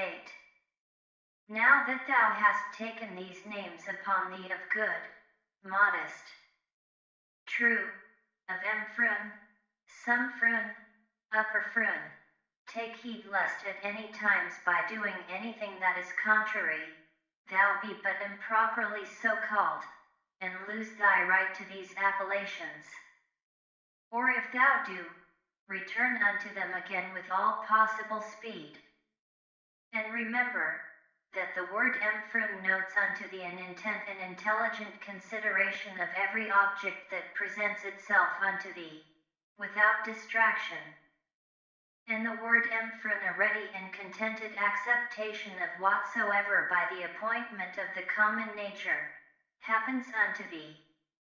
And the word sumphron, a superextension, or a transcendent, an outreaching disposition of thy mind, whereby it passeth by all bodily pains and pleasures, honor and credit, death and whatsoever is of the same nature, as matters of absolute indifferency, and in no wise to be stood upon by a wise man. These then if inviolably thou shalt observe, and shalt not be ambitious to be so called by others, both thou thyself shalt become a new man, and thou shalt begin a new life. For to continue such as hitherto thou hast been, to undergo those distractions and distempers as thou must needs for such a life as hitherto thou hast lived, is the part of one that is very foolish, and is overfond of his life, whom a man might compare to one of those half-eaten wretches, matched in the amphitheatre with wild beasts, who as full as they are all the body over with wounds and blood, desire for a great favour, that they may be reserved till the next day, then also, and in the same estate to be exposed to the same nails and teeth as before.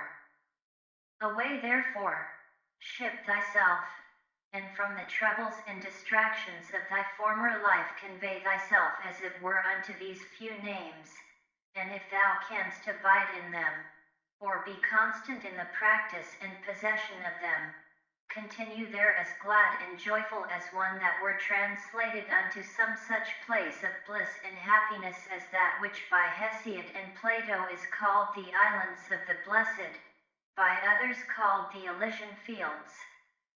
And whensoever thou findest thyself, that thou art in danger of a relapse, and that thou art not able to master and overcome those difficulties and temptations that present themselves in thy present station, get thee into any private corner, where thou mayst be better able. Or if that will not serve, forsake even thy life rather. But so that it be not in passion but in a plain voluntary modest way, this being the only commendable action of thy whole life that thus thou art departed, or this having been the main work and business of thy whole life, that thou mightest thus depart.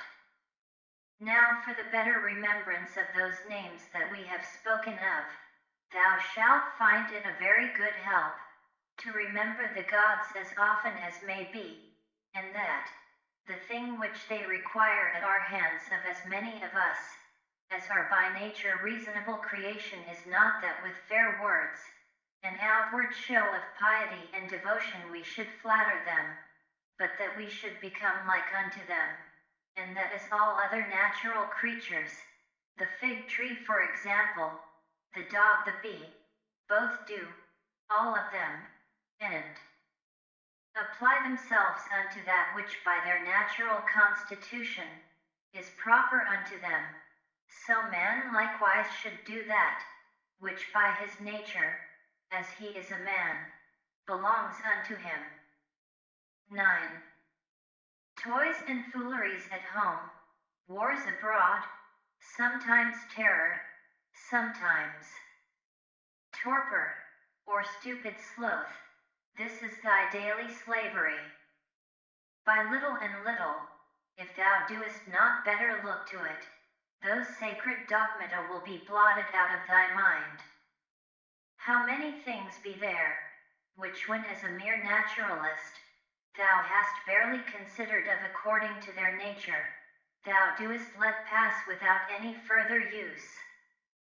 Whereas thou shouldst in all things so join action and contemplation, that thou mightest both at the same time attend all present occasions, to perform everything duly and carefully, and yet so intend the contemplative part too, that no part of that delight and pleasure, which the contemplative knowledge of everything according to its true nature doth of itself afford, might be lost. Or, that the true and contemplative knowledge of everything according to its own nature, might of itself, action being subject to many lets and impediments, afford unto thee sufficient pleasure and happiness. Not apparent indeed, but not concealed. And when shalt thou attain to the happiness of true simplicity, and unaffected gravity? When shalt thou rejoice in the certain knowledge of every particular object according to its true nature, as what the matter and substance of it is, what use it is for in the world, how long it can subsist, what things it doth consist of, who they be that are capable of it, and who they that can give it, and take it away. X. As the spider, when it hath caught the fly that it hunted after, is not little proud, nor meanly conceited of herself, as he likewise that hath caught an hare, or hath taken a fish with his net, as another for the taking of a boar, and another of a bear, so may they be proud, and applaud themselves for their valiant acts against the Sarmatii, or northern nations lately defeated. For these also, these famous soldiers and warlike men, if thou dost look into their minds and opinions, what do they for the most part but hunt after prey? 11. To find out, and set to thyself some certain way and method of contemplation, whereby thou mayest clearly discern and represent unto thyself the mutual change of all things, the one into the other. Bear it in thy mind evermore, and see that thou be thoroughly well exercised in this particular. For there is not anything more effectual to beget true magnanimity. 12.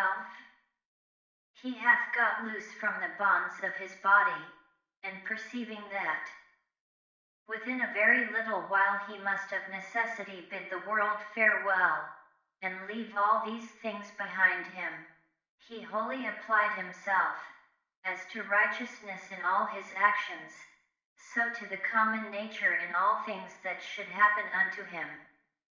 And contenting himself with these two things, to do all things justly, and whatsoever God doth send to like well of it, what others shall either say or think of him, or shall do against him, he doth not so much as trouble his thoughts with it.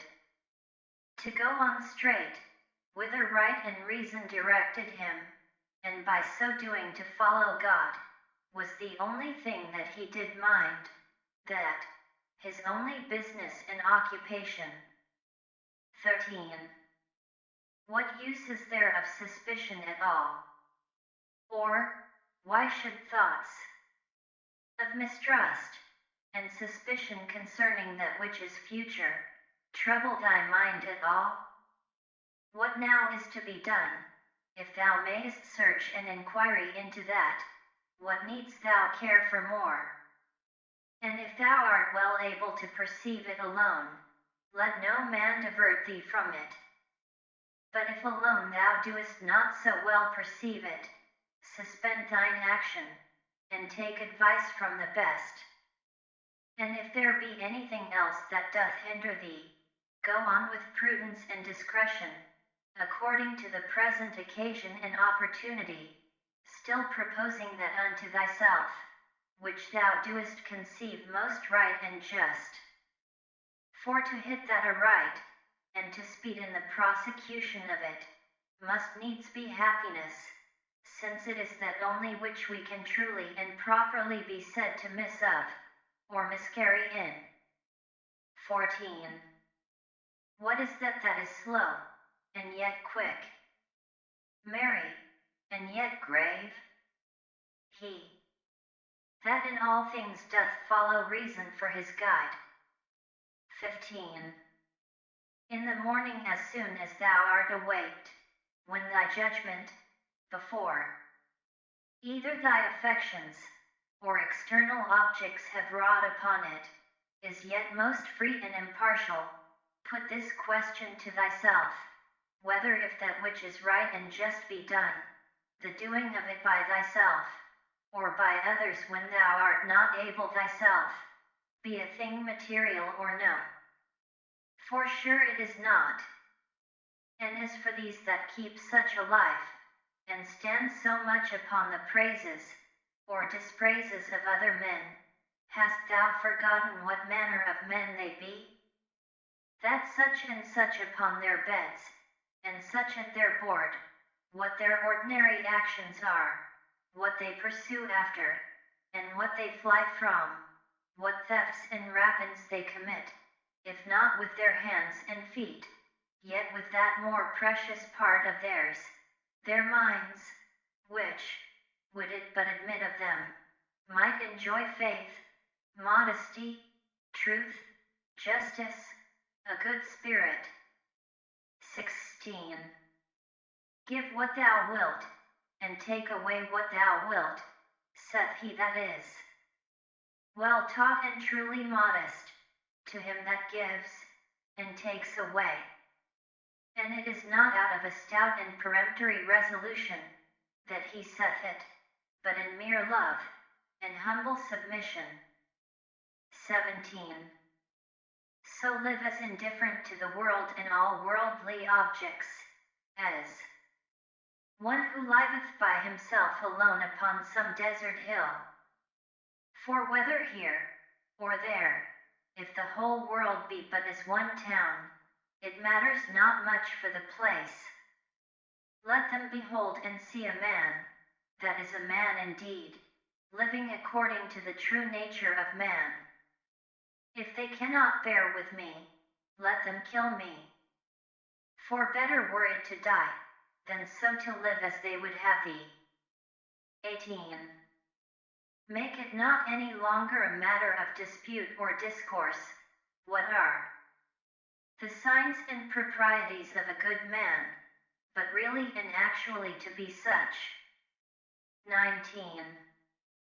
Ever to represent unto thyself, and to set before thee, both the general age and time of the world, and the whole substance of it, and how all things particular in respect of these are for their substance, as one of the least seeds that is, and for their duration, as the turning of the pestle in the mortar once about. Then to fix thy mind upon every particular object of the world, and to conceive it, as it is indeed, as already being in the state of dissolution, and of change, tending to some kind of either putrefaction or dispersion, or whatsoever else it is, that is the death as it were of everything in his own kind. XX.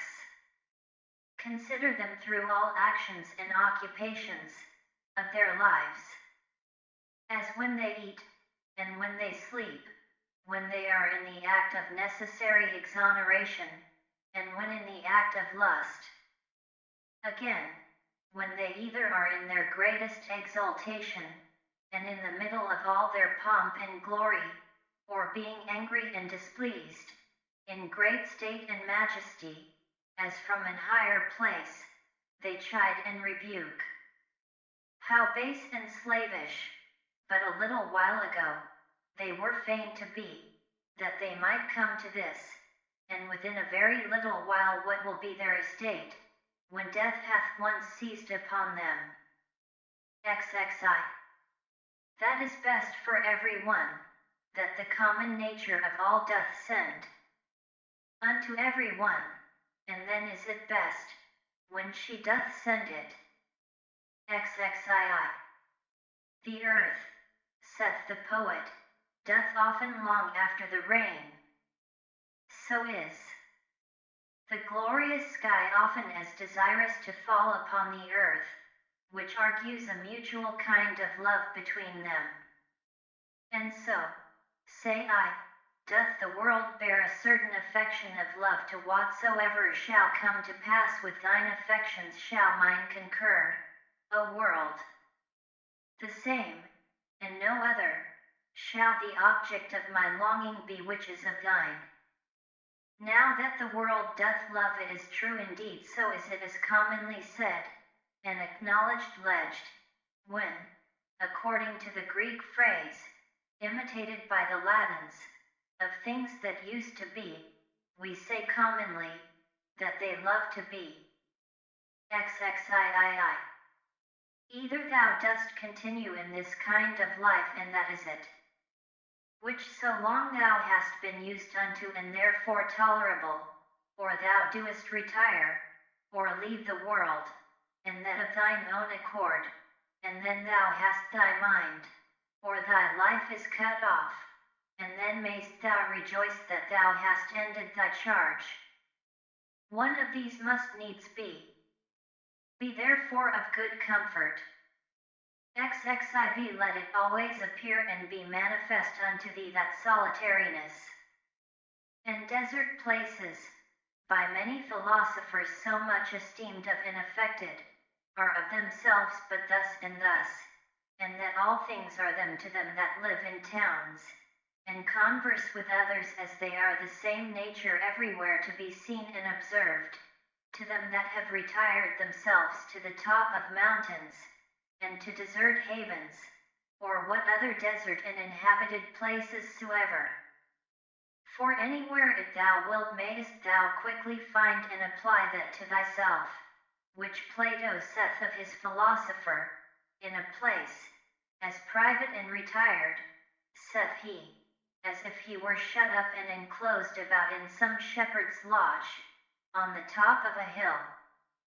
Thereby thyself to put these questions to thyself, or to enter in these considerations, what is my chief and principal part, which hath power over the rest?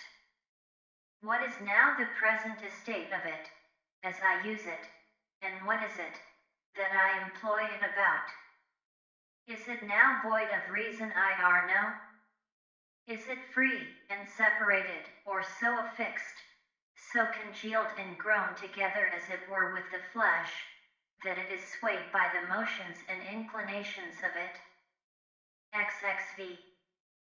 He that runs away from his master is a fugitive. But the law is every man's master. He therefore that forsakes the law is a fugitive. So is he, whosoever he be, that is either sorry, angry, or afraid, or for anything that either hath been, is, or shall be by his appointment, who is the Lord and Governor of the universe. For he truly and properly is namaz, or the law, as the only nemon, SP, or distributor, and dispenser of all things that happen unto any one in his lifetime whatsoever then is either sorry, angry, or afraid, is a fugitive. XXVI. From man is the seed, that once cast into the womb man hath no more to do with it. Another cause succeedeth, and undertakes the work, and in time brings a child, that wonderful effect from such a beginning, to perfection. Again, man lets food down through his throat, and that once down, he hath no more to do with it.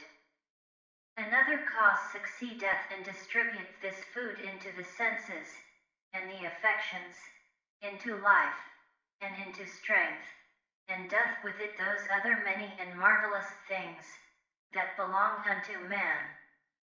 These things therefore that are so secretly and invisibly wrought and brought to pass, thou must use to behold and contemplate, and not the things themselves only, but the power also by which they are effected, that thou mayst behold it, though not with the eyes of the body, yet as plainly and visibly as thou canst see and discern the outward efficient cause of the depression and elevation of anything.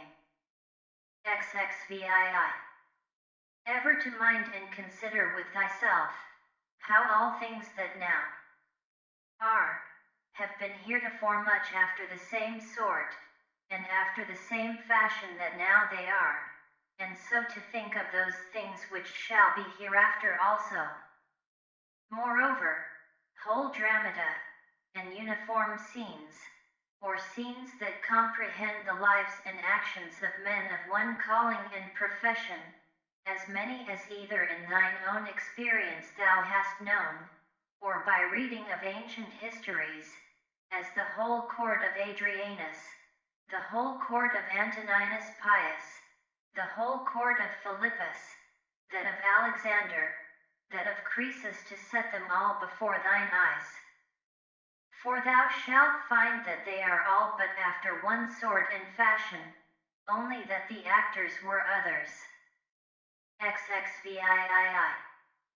As a pig that cries and flings when his throat is cut, fancy to thyself every one to be, that grieves for any worldly thing and takes on. Such a one is he also, who upon his bed alone, doth bewail the miseries of this our mortal life. And remember this, that unto reasonable creatures only it is granted that they may willingly and freely submit unto Providence, but absolutely to submit, is a necessity imposed upon all creatures equally. XXIX. Whatsoever it is that thou goest about, consider of it by thyself, and ask thyself, what? Because I shall do this no more when I am dead, should therefore death seem grievous unto me? XXX. When thou art offended with any man's transgression, presently reflect upon thyself, and consider what thou thyself art guilty of in the same kind. As that thou also perchance dost think it a happiness either to be rich, or to live in pleasure, or to be praised and commended, and so of the rest in particular. For this if thou shalt call to mind, thou shalt soon forget thine anger, especially when at the same time this also shall concur in thy thoughts, that he was constrained by his error and ignorance so to do, for how can he choose as long as he is of that opinion? Do thou therefore, if thou canst, take away that from him, that forceth him to do as he doth. XXXI. When thou seest Satiro, think of Socraticus and Eutychus, or Hymen, and when Euphrates, think of Eutychio and Sylvanus, when Alciphron, of Tropiophorus, when Xenophon, of Crito, or Severus. And when thou doest look upon thyself, fancy unto thyself some one or other of the Caesars, and so for every one, some one or other that hath been for estate and profession answerable unto him. Then let this come to thy mind at the same time, and where now are they all? Nowhere or anywhere. For so shalt thou at all time be able to perceive how all worldly things are but as the smoke, that vanisheth away, or, indeed, mere nothing. Especially when thou shalt call to mind this also, that whatsoever is once changed, shall never be again as long as the world endureth. And thou then, how long shalt thou endure? And why doth it not suffice thee, if virtuously, and as becometh thee, thou mayest pass that portion of time, how little soever it be, that is allotted unto thee? XXXII. What a subject, and what a course of life is it, that thou doest so much desire to be rid of? For all these things, what are they, but fit objects for an understanding, that beholdeth everything according to its true nature, to exercise itself upon? Be patient, therefore, until that, as a strong stomach that turns all things into his own nature, and as a great fire that turneth in flame and light, whatsoever thou doest cast into it, thou have made these things also familiar, and as it were natural unto thee. XXXIII. Let it not be in any man's power, to say truly of thee, that thou art not truly simple, or sincere, and open, or not good. Let him be deceived whosoever he be that shall have any such opinion of thee. For all this doth depend of thee. For who is it that should hinder thee from being either truly simple or good? Do thou only resolve rather not to live, than not to be such. For indeed neither doth it stand with reason that he should live that is not such. What then is it that may upon this present occasion according to best reason and discretion, either be said or done? For whatsoever it be, it is in thy power either to do it, or to say it, and therefore seek not any pretenses, as though thou wert hindered. Thou wilt never cease groaning and complaining, until such time as that, what pleasure is unto the voluptuous, be unto thee, to do in everything that presents itself, whatsoever may be done conformably and agreeably to the proper constitution of man, or, to man as he is a man. For thou must account that pleasure, whatsoever it be, that thou mayest do according to thine own nature. And to do this, every place will fit thee. Unto the cylindrous, or roller, it is not granted to move everywhere according to its own proper motion, as neither unto the water, nor unto the fire, nor unto any other thing, that either is merely natural and sensitive, but not rational. For many things there be that can hinder their operations. But of the mind and understanding this is the proper privilege, that according to its own nature, and as it will itself, it can pass through every obstacle that it finds, and keep straight on forwards. Setting therefore before thine eyes this happiness and felicity of thy mind, whereby it is able to pass through all things, and is capable of all motions, whether as the fire, upwards, or as the stone downwards, or as the cylindrous through that which is sloping, content thyself with it, and seek not after any other thing. For all other kind of hindrances that are not hindrances of thy mind, either they are proper to the body, or merely proceed from the opinion, reason not making that resistance that it should, but basely, and cowardly suffering itself to be foiled, and of themselves can neither wound, nor do any hurt at all. Else must he of necessity, whosoever he be that meets with any of them, become worse than he was before. For so is it in all other subjects, that is thought hurtful unto them, whereby they are made worse. But here contrariwise, man, if he make that good use of them that he should, is rather the better and the more praiseworthy for any of those kind of hindrances, than otherwise. But generally remember that nothing can hurt a natural citizen, that is not hurtful unto the city itself, nor anything hurt the city, that is not hurtful unto the law itself.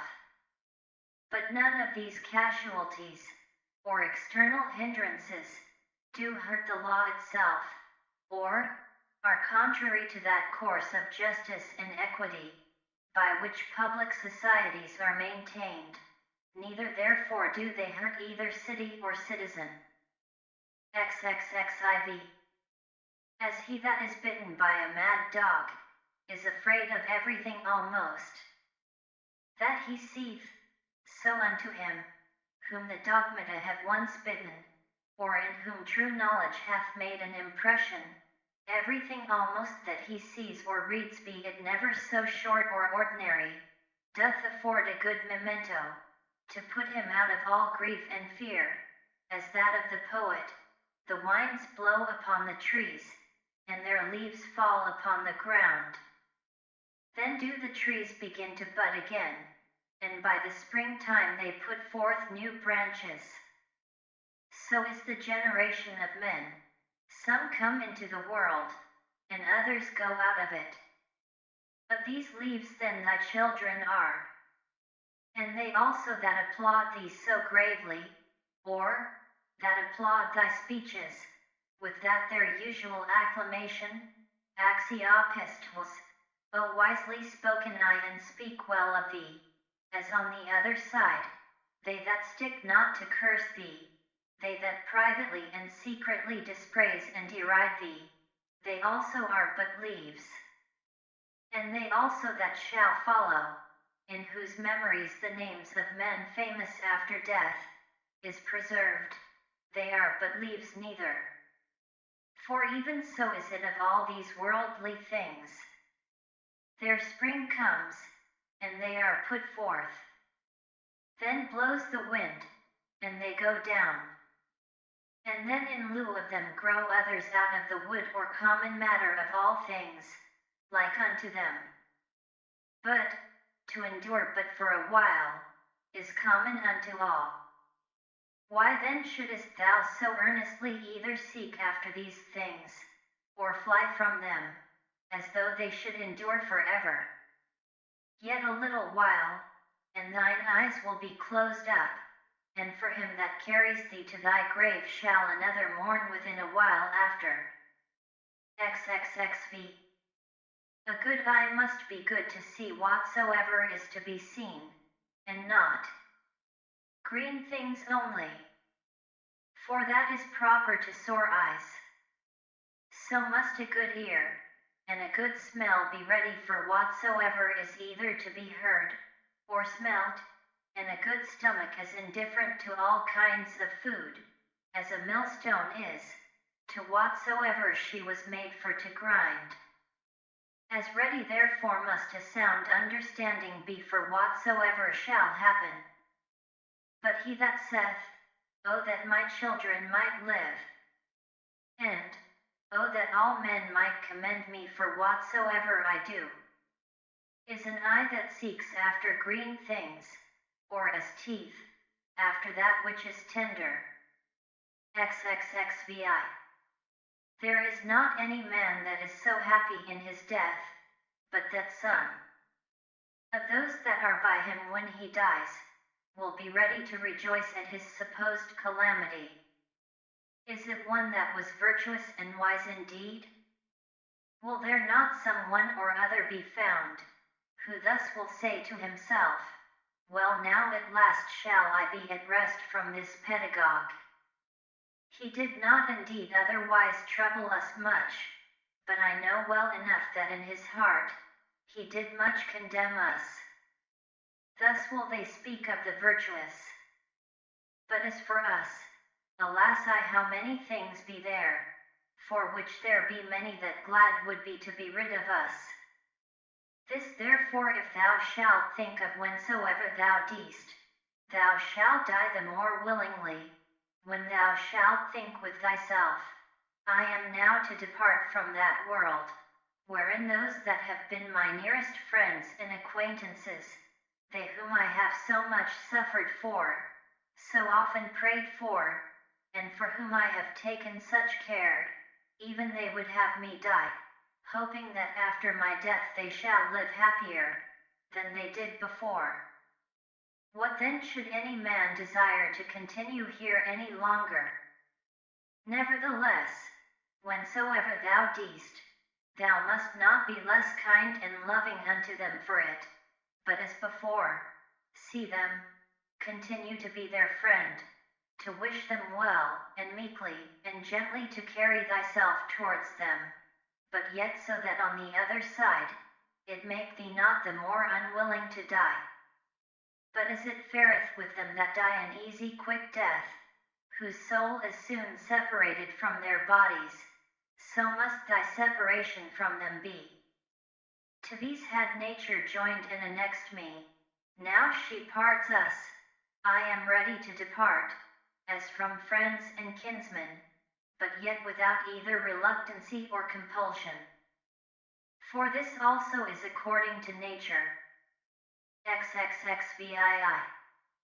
Use thyself, as often as thou seest any man do anything, presently, if it be possible, to say unto thyself, what is this man's end in this his action?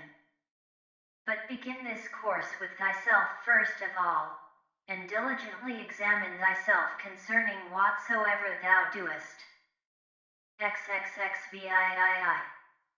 Remember, that which sets a man at work, and hath power over the affections to draw them either one way, or the other way, is not any external thing properly, but that which is hidden within every man's dogmata and opinions, that is rhetoric, that is life, that, to speak true, is man himself.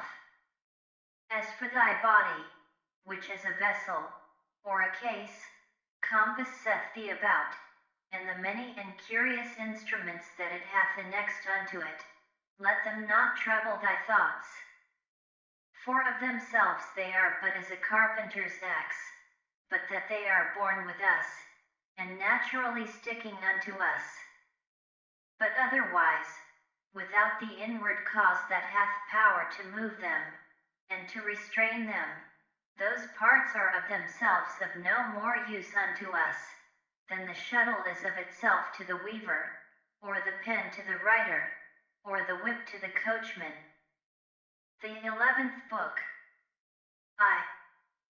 The natural properties and privileges of a reasonable soul are, that she seeth herself, that she can order and compose herself, that she makes herself as she will herself, that she reaps her own fruits whatsoever, whereas plants, trees, unreasonable creatures, what fruit soever, be it either fruit properly, or analogically only, they bear them unto others, and not to themselves. Again, whensoever, and wheresoever, sooner or later, her life doth end, she hath her own end nevertheless. For it is not with her, as with dancers and players, who if they be interrupted in any part of their action, the whole action must needs be imperfect, but she in what part of time or action soever she be surprised, can make that which she hath in her hand whatsoever it be, complete and full, so that she may depart with that comfort, I have lived, neither want I anything of that which properly did belong unto me. Again, she compasseth the whole world, and penetrate into the vanity, and mere outside, wanting substance and solidity, of it, and stretcheth herself unto the infiniteness of eternity, and the revolution or restoration of all things after a certain period of time, to the same state and place as before, she etc. about, and doth comprehend in herself, and considers withal, and sees clearly this, that neither they that shall follow us, shall see any new thing, that we have not seen, nor they that went before, anything more than we. But that he that is once come to 40, if he have any wit at all, can in a manner, for that they are all of one kind, see all things, both past and future. As proper is it, and natural to the soul of man to love her neighbor, to be true and modest, and to regard nothing so much as herself, which is also the property of the law, whereby by the way it appears, that sound reason and justice comes all to one, and therefore that justice is the chief thing, that reasonable creatures ought to propose unto themselves as their end. 2. A pleasant song or dance, the pancratiast's exercise, sports that thou art wont to be much taken with, thou shalt easily contemn, if the harmonious voice thou shalt divide into so many particular sounds whereof it doth consist, and of every one in particular shall ask thyself, whether this or that sound is it, that doth so conquer thee. For thou wilt be ashamed of it. And so for shame, if accordingly thou shalt consider it, every particular motion and posture by itself, and so for the wrestler's exercise too. Generally then, whatsoever it be, besides virtue, and those things that proceed from virtue that thou art subject to be much affected with, remember presently thus to divide it, and by this kind of division, in each particular to attain unto the contempt of the whole. This thou must transfer and apply to thy whole life also. 3. That soul which is ever ready, even now presently, if need be, from the body, whether by way of extinction, or dispersion, or continuation in another place in a state to be separated, how blessed and happy is it! But this readiness of it, it must proceed, not from an obstinate and peremptory resolution of the mind, violently and passionately set upon opposition, as Christians are wont, but from a peculiar judgment, with discretion and gravity, so that others may be persuaded also and drawn to the like example, but without any noise and passionate exclamations.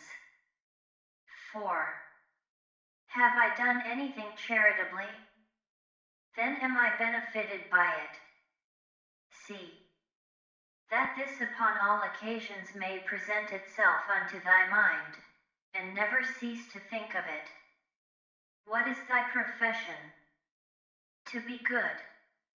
And how should this be well brought to pass, but by certain theorems and doctrines, some concerning the nature of the universe, and some concerning the proper and particular constitution of man. v.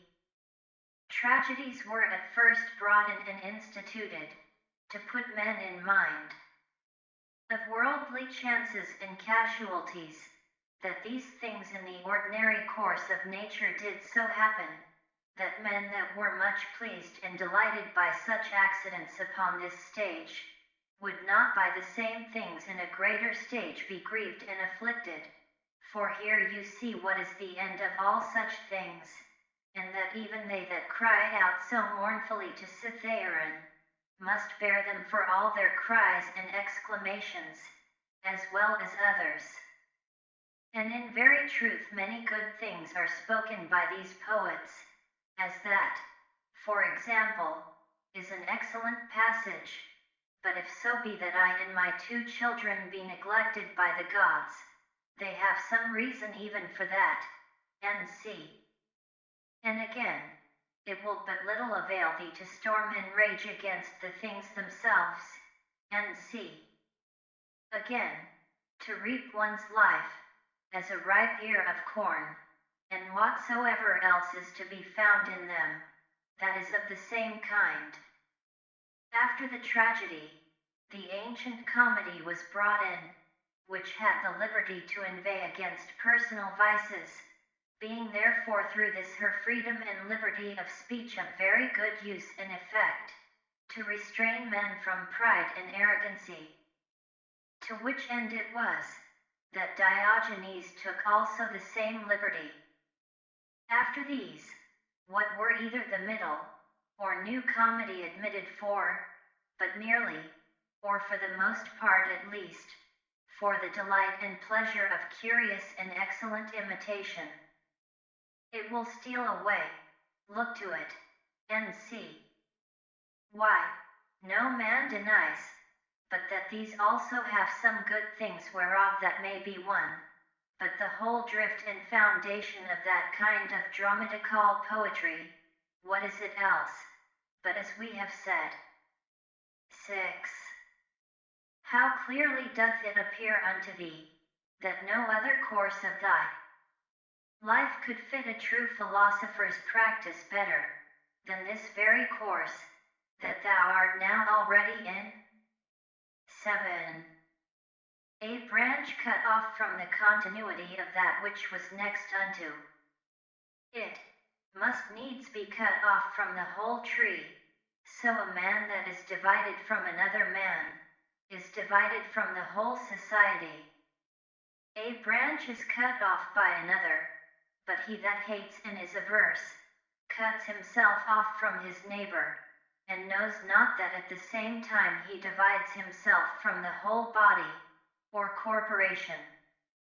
But herein is the gift and mercy of God, the author of this society, in that, once cut off we may grow together and become part of the whole again. But if this happen often, the misery is that the further a man is run in this division, the harder he is to be reunited and restored again, and however the branch which, once cut off afterwards was grafted in, gardeners can tell you is not like that which sprouted together at first, and still continued in the unity of the body. 8. To grow together like fellow branches in matter of good correspondence and affection, but not in matter of opinions. They that shall oppose thee in thy right courses, as it is not in their power to divert thee from thy good action, so neither let it be to divert thee from thy good affection towards them.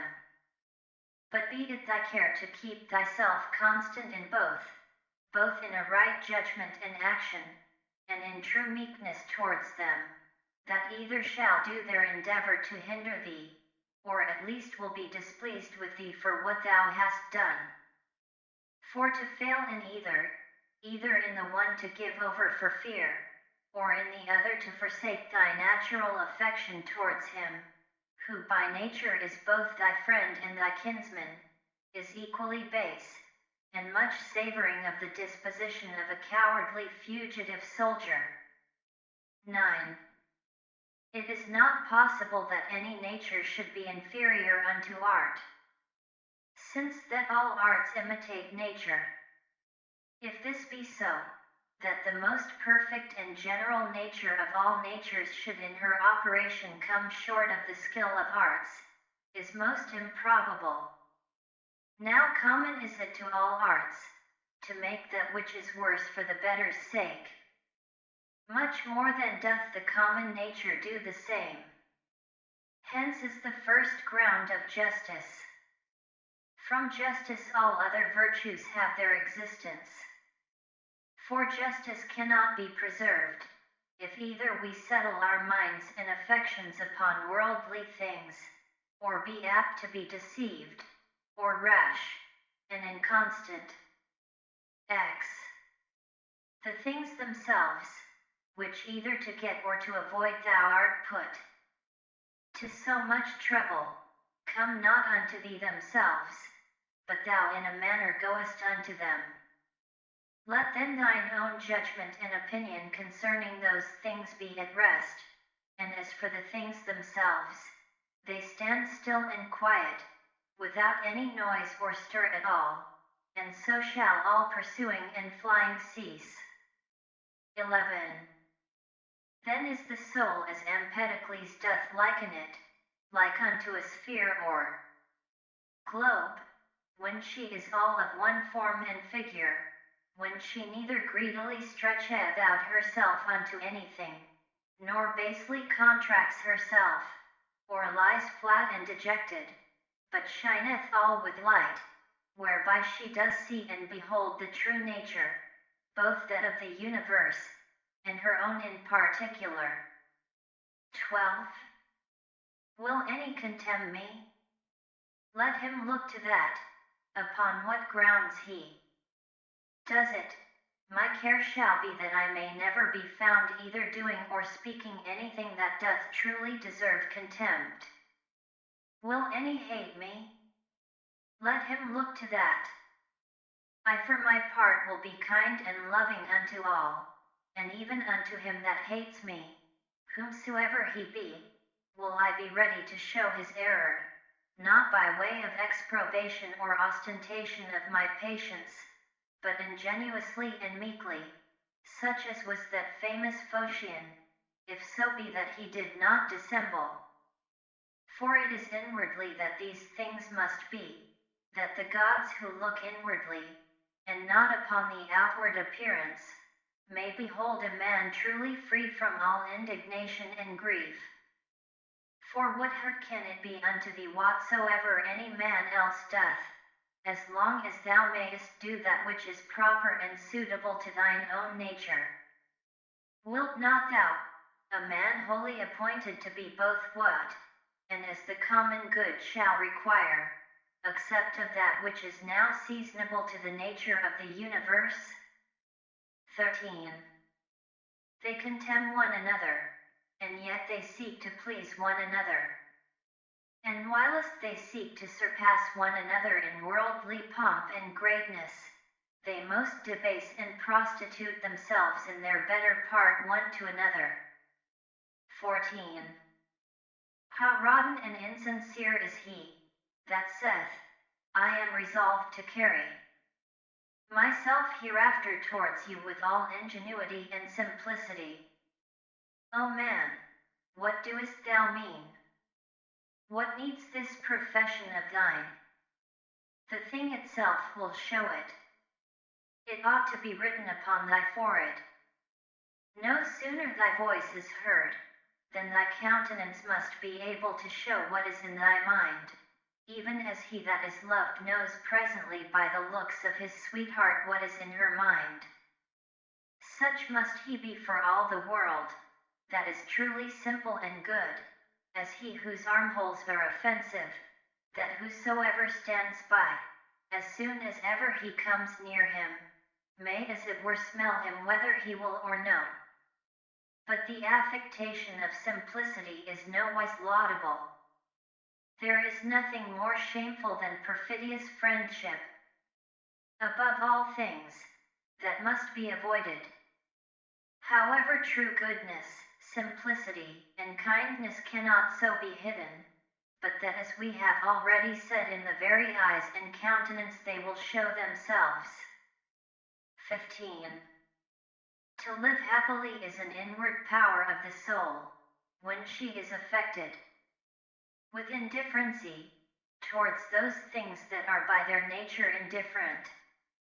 To be thus affected she must consider all worldly objects both divided and whole, remembering withal that no object can of itself beget any opinion in us, neither can come to us, but stands without still and quiet, but that we ourselves beget, and as it were print in ourselves opinions concerning them. Now it is in our power, not to print them, and if they creep in and lurk in some corner, it is in our power to wipe them off. Remembering moreover, that this care and circumspection of thine, is to continue but for a while, and then thy life will be at an end. And what should hinder, but that thou mayest do well with all these things? For if they be according to nature, rejoice in them, and let them be pleasing and acceptable unto thee. But if they be against nature, seek thou that which is according to thine own nature, and whether it be for thy credit or no, use all possible speed for the attainment of it, for no man ought to be blamed for seeking his own good and happiness. 16. Of everything thou must consider from whence it came, of what things it doth consist, and into what it will be changed, what will be the nature of it, or what it will be like unto when it is changed, and that it can suffer no hurt by this change. And as for other men's either foolishness or wickedness, that it may not trouble and grieve thee, first generally thus, what reference have I unto these? And that we are all born for one another's good, then more particularly after another consideration, as a ram is first in a flock of sheep, and a bull in a herd of cattle, so am I born to rule over them. Begin yet higher, even from this, if atoms be not the beginning of all things, than which to believe nothing can be more absurd, then must we needs grant that there is a nature, that doth govern the universe. If such a nature, then are all worse things made for the better's sake, and all better for one another's sake. Secondly, what manner of men they be, at board, and upon their beds, and so forth. but above all things, how they are forced by their opinions that they hold, to do what they do, and even those things that they do, with what pride and self-conceit they do them. Thirdly, that if they do these things rightly, thou hast no reason to be grieved. But if not rightly, it must needs be that they do them against their wills, and through mere ignorance. For as, according to Plato's opinion, no soul doth willingly err, so by consequent neither doth it anything otherwise than it ought, but against her will. Therefore are they grieved, whensoever they hear themselves charged, either of injustice, or unconscionableness, or covetousness, or in general, of any injurious kind of dealing towards their neighbors. Fourthly, that thou thyself doest transgress in many things, and art even such another as they are. And though perchance thou doest forbear the very act of some sins, yet hast thou in thyself an habitual disposition to them, but that either through fear, or vainglory, or some such other ambitious foolish respect, thou art restrained. Fifthly, that whether they have sinned or no, thou doest not understand perfectly. For many things are done by way of discreet policy, and generally a man must know many things first, before he be able truly and judiciously to judge of another man's action.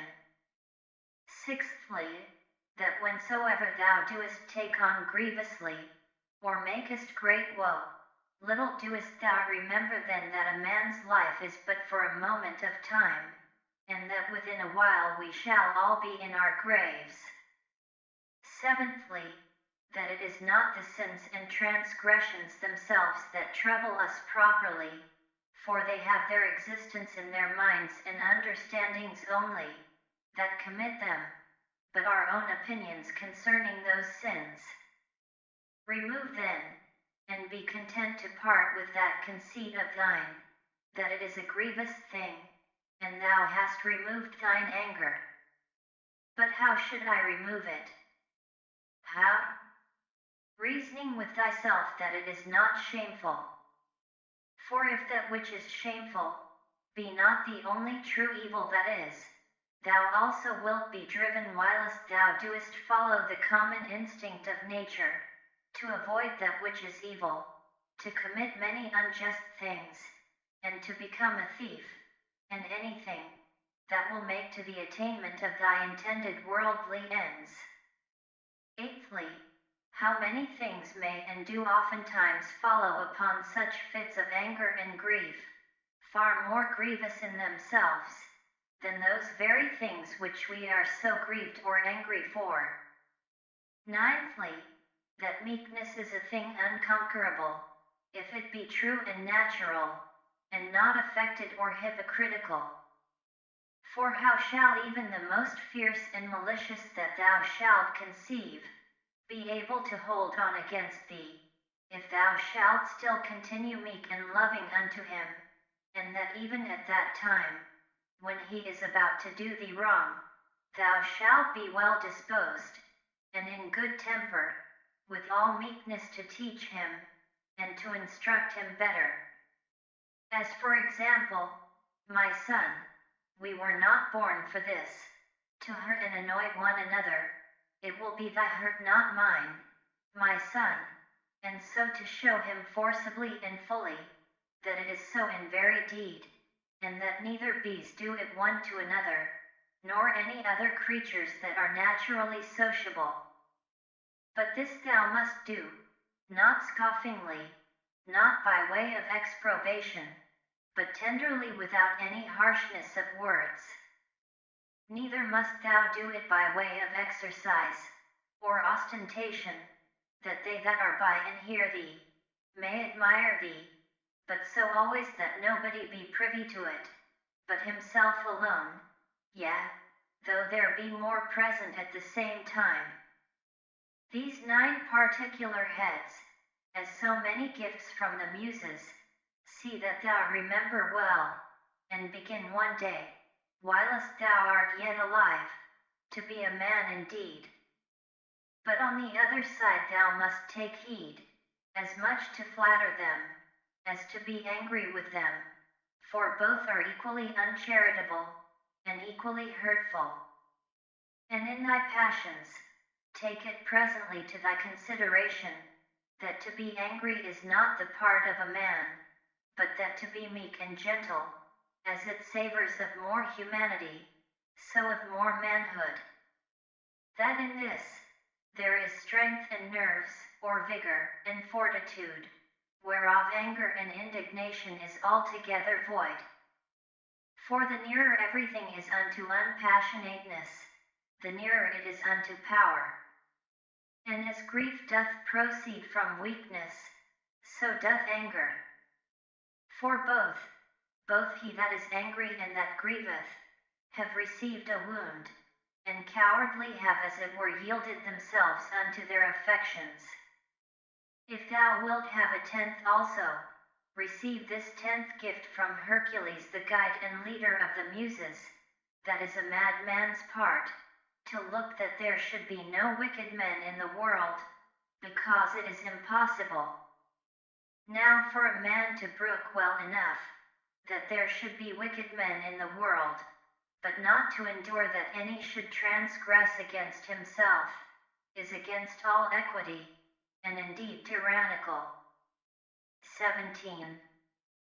For several dispositions or inclinations there be of the mind and understanding, which to be aware of, thou must carefully observe, and whensoever thou doest discover them, thou must rectify them, saying to thyself concerning every one of them, this imagination is not necessary, this is uncharitable, this thou shalt speak as another man's slave, or instrument, than which nothing can be more senseless and absurd. For the 4th, thou shalt sharply check and upbraid thyself, for that thou doest suffer that more divine part in thee, to become subject and obnoxious to that more ignoble part of thy body, and the gross lusts and concupiscences thereof. 18. What portion soever, either of air or fire there be in thee, although by nature it tend upwards, submitting nevertheless to the ordinance of the universe, it abides here below in this mixed body. So whatsoever is in thee, either earthy, or humid, although by nature it tend downwards, yet is it against its nature both raised upwards, and standing, or consistent. So obedient are even the elements themselves to the universe, abiding patiently wheresoever, though against their nature, they are placed, until the sound as it were of their retreat, and separation. Is it not a grievous thing then, that thy reasonable part only should be disobedient, and should not endure to keep its place, yet though it be nothing enjoined that is contrary unto it, but that only which is according to its nature? For we cannot say of it when it is disobedient, as we say of the fire, or air, that it tends upwards towards its proper element, for then goes it the quite contrary way. For the motion of the mind to any injustice, or incontinency, or to sorrow, or to fear, is nothing else but a separation from nature. Also when the mind is grieved for anything that is happened by the divine providence, then doth it likewise forsake its own place. For it was ordained unto holiness and godliness, which specially consist in an humble submission to God and his providence in all things, as well as unto justice, these also being part of those duties, which as naturally sociable, we are bound unto, and without which we cannot happily converse one with another, yet in the very ground and fountain indeed of all just actions. 19. He that hath not one and the self-same general end always as long as he liveth, cannot possibly be one and the self-same man always. But this will not suffice except thou add also what ought to be this general end. For as the general conceit and apprehension of all those things which upon no certain ground are by the greater part of men deemed good, cannot be uniform and agreeable, but that only which is limited and restrained by some certain proprieties and conditions, as of community, that nothing be conceived good, which is not commonly and publicly good, so must the end also that we propose unto ourselves be common and sociable. For he that doth direct all his own private motions and purposes to that end, all his actions will be agreeable and uniform, and by that means will be still the same man. XX. Remember the fable of the country mouse and the city mouse, and the great fright and terror that this was put into. XXI. Socrates was wont to call the common conceits and opinions of men, the common bugbears of the world, the proper terror of silly children. XXII. The Lacedaemonians at their public spectacles were wont to appoint seats and forms for their strangers in the shadow, they themselves were content to sit anywhere. XXIII. What Socrates answered unto Perdiccas, why he did not come unto him, lest of all deaths I should die the worst kind of death, said he, that is, not able to requite the good that hath been done unto me. XXIV. In the ancient mystical letters of the Ephesians, there was an item, that a man should always have in his mind some one or other of the ancient worthies. XXV. The Pythagoreans were wont betimes in the morning the first thing they did, to look up unto the heavens, to put themselves in mind of them who constantly and invariably did perform their task, as also to put themselves in mind of orderliness, or good order, and of purity, and of naked simplicity. For no star or planet hath any cover before it. XXVI. How Socrates looked, when he was fain to gird himself with a skin, Xanthippe his wife having taken away his clothes, and carried them abroad with her, and what he said to his fellows and friends, who were ashamed, and out of respect to him, did retire themselves when they saw him thus decked. XXVII. In matter of writing or reading thou must needs be taught before thou can do either, much more in matter of life. For thou art born a mere slave, to thy senses and brutish affections, destitute without teaching of all true knowledge and sound reason. XXVIII. My heart smiled within me. They will accuse even virtue herself, with heinous and opprobrious words. XXIX. As they that long after figs in winter when they cannot be had, so are they that long after children, before they be granted them. XXX. As often as a father kisseth his child, he should say secretly with himself, said Epictetus, tomorrow perchance shall he die. But these words be ominous. No words ominous, said he, that signify anything that is natural, in very truth indeed not more ominous than this, to cut down grapes when they are ripe. Green grapes, ripe grapes, dried grapes, or raisins, so many changes and mutations of one thing, not into that which was not absolutely, but rather so many several changes and mutations, not into that which hath no being at all, but into that which is not yet in being. XXXI. Of the free will there is no thief or robber out of Epictetus.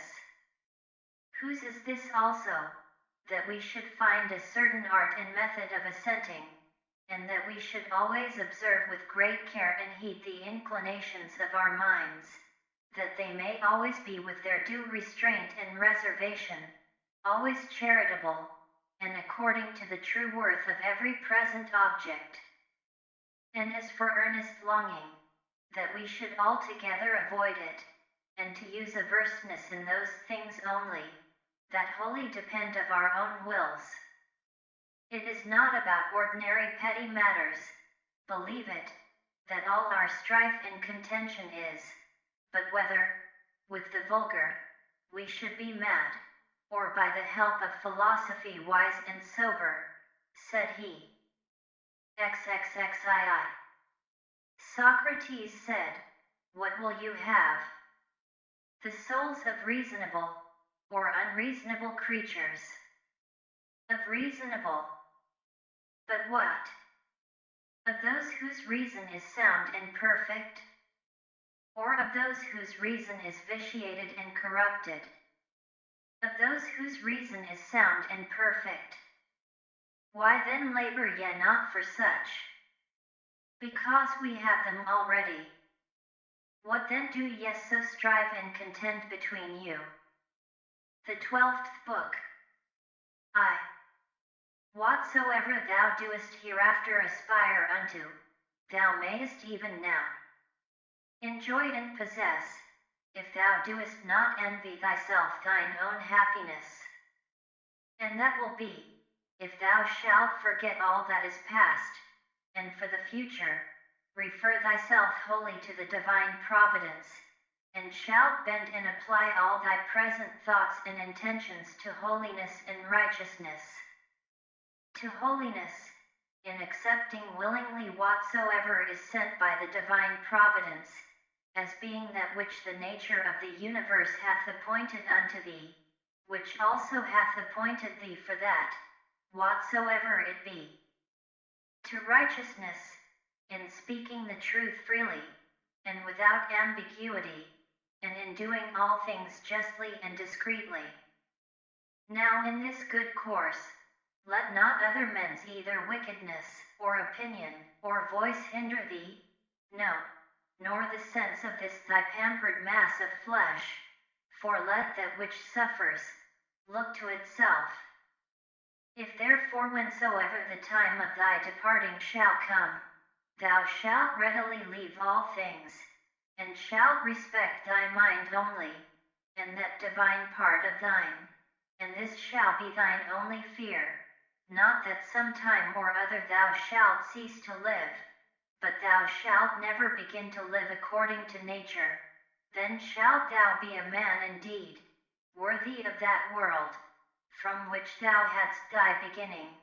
Then shalt thou cease to be a stranger in thy country, and to wonder at those things that happen daily, as things strange and unexpected, and anxiously to depend of divers things that are not in thy power. 2. God beholds our minds and understandings, bare and naked from these material vessels, and outsides, and all earthly dross.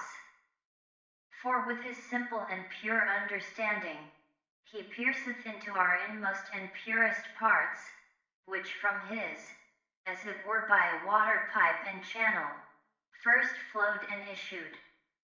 This if thou also shalt use to do, thou shalt rid thyself of that manifold luggage, wherewith thou art round about encumbered. For he that does regard neither his body, nor his clothing, nor his dwelling, nor any such external furniture, must needs gain unto himself great rest and ease. 3 things there be in all, which thou doest consist of, thy body, thy life, and thy mind. Of these the 2 former, are so far forth thine, as that thou art bound to take care for them. But the 3rd alone is that which is properly thine. If then thou shalt separate from thyself, that is from thy mind, whatsoever other men either do or say, or whatsoever thou thyself hast heretofore either done or said, and all troublesome thoughts concerning the future, and whatsoever, as either belonging to thy body or life is without the jurisdiction of thine own will, and whatsoever in the ordinary course of human chances and accidents doth happen unto thee, so that thy mind, keeping herself loose and free from all outward coincidental entanglements, always in a readiness to depart, shall live by herself, and to herself, doing that which is just, accepting whatsoever doth happen, and speaking the truth always. If, I say, thou shalt separate from thy mind, whatsoever by sympathy might adhere unto it, in all time both past and future, and shalt make thyself in all points and respects, like unto Empedocles his allegorical sphere, all round and circular, and see, and shalt think of no longer life than that which is now present, then shalt thou be truly able to pass the remainder of thy days without troubles and distractions, nobly and generously disposed, and in good favor and correspondency with that spirit which is within thee. 3. I have often wondered how it should come to pass, that every man, loving himself best, should more regard other men's opinions concerning himself than his own. For if any god or grave master standing by, should command any of us to think nothing by himself but what he should presently speak out, no man were able to endure it, though but for one day. Thus do we fear more what our neighbors will think of us, than what we ourselves. For how come it to pass that the gods, having ordered all other things so well and so lovingly, should be overseen in this one only thing, that whereas then hath been some very good men that have made many covenants as it were with God, and by many holy actions and outward services contracted a kind of familiarity with him, that these men when once they are dead, should never be restored to life, but be extinct forever. But this thou mayest be sure of, that this, if it be so indeed, would never have been so ordered by the gods, had it been fit otherwise. For certainly it was possible, had it been more just so, and had it been according to nature, the nature of the universe would easily have borne it. But now because it is not so, if so be that it be not so indeed, be therefore confident that it was not fit it should be so, for thou seest thyself, that now seeking after this matter, how freely thou doest argue and contest with God. But were not the gods both just and good in the highest degree, thou durst not thus reason with them. Now if just and good, it could not be that in the creation of the world, they should either unjustly or unreasonably oversee anything. V. Use thyself even unto those things that thou doest at first despair of. For the left hand we see, which for the most part lieth idle because not used, yet doth it hold the bridle with more strength than the right, because it hath been used unto it. 6. Let these be the objects of thy ordinary meditation, to consider what manner of men both for soul and body we ought to be, whensoever death shall surprise us, the shortness of this our mortal life, the immense vastness of the time that hath been before, and will he after us, the frailty of every worldly material object, all these things to consider, and behold clearly in themselves, all disguisement of external outside being removed and taken away. Again, to consider the efficient causes of all things, the proper ends and references of all actions, what pain is in itself, what pleasure, what death, what fame or honor, how every man is the true and proper ground of his own rest and tranquility, and that no man can truly be hindered by any other, that all is but conceit and opinion. As for the use of thy dogmata, thou must carry thyself in the practice of them, rather like unto a Pancratius, or one that at the same time both fights and wrestles with hands and feet, than a gladiator. For this, if he lose his sword that he fights with, he is gone, whereas the other hath still his hand free, which he may easily turn and manage at his will. 7. All worldly things thou must behold and consider, dividing them into matter, form, and reference, or their proper end. 8. How happy is man in this his power that hath been granted unto him, that he needs not do anything but what God shall approve, and that he may embrace contentedly whatsoever God doth send unto him. 9. Whatsoever doth happen in the ordinary course and consequence of natural events, neither the gods, for it is not possible that they either wittingly or unwittingly should do anything amiss, nor men, for it is through ignorance, and therefore against their wills that they do anything amiss, must be accused. None then must be accused. X. How ridiculous and strange is he that wonders at anything that happens in this life in the ordinary course of nature. 11.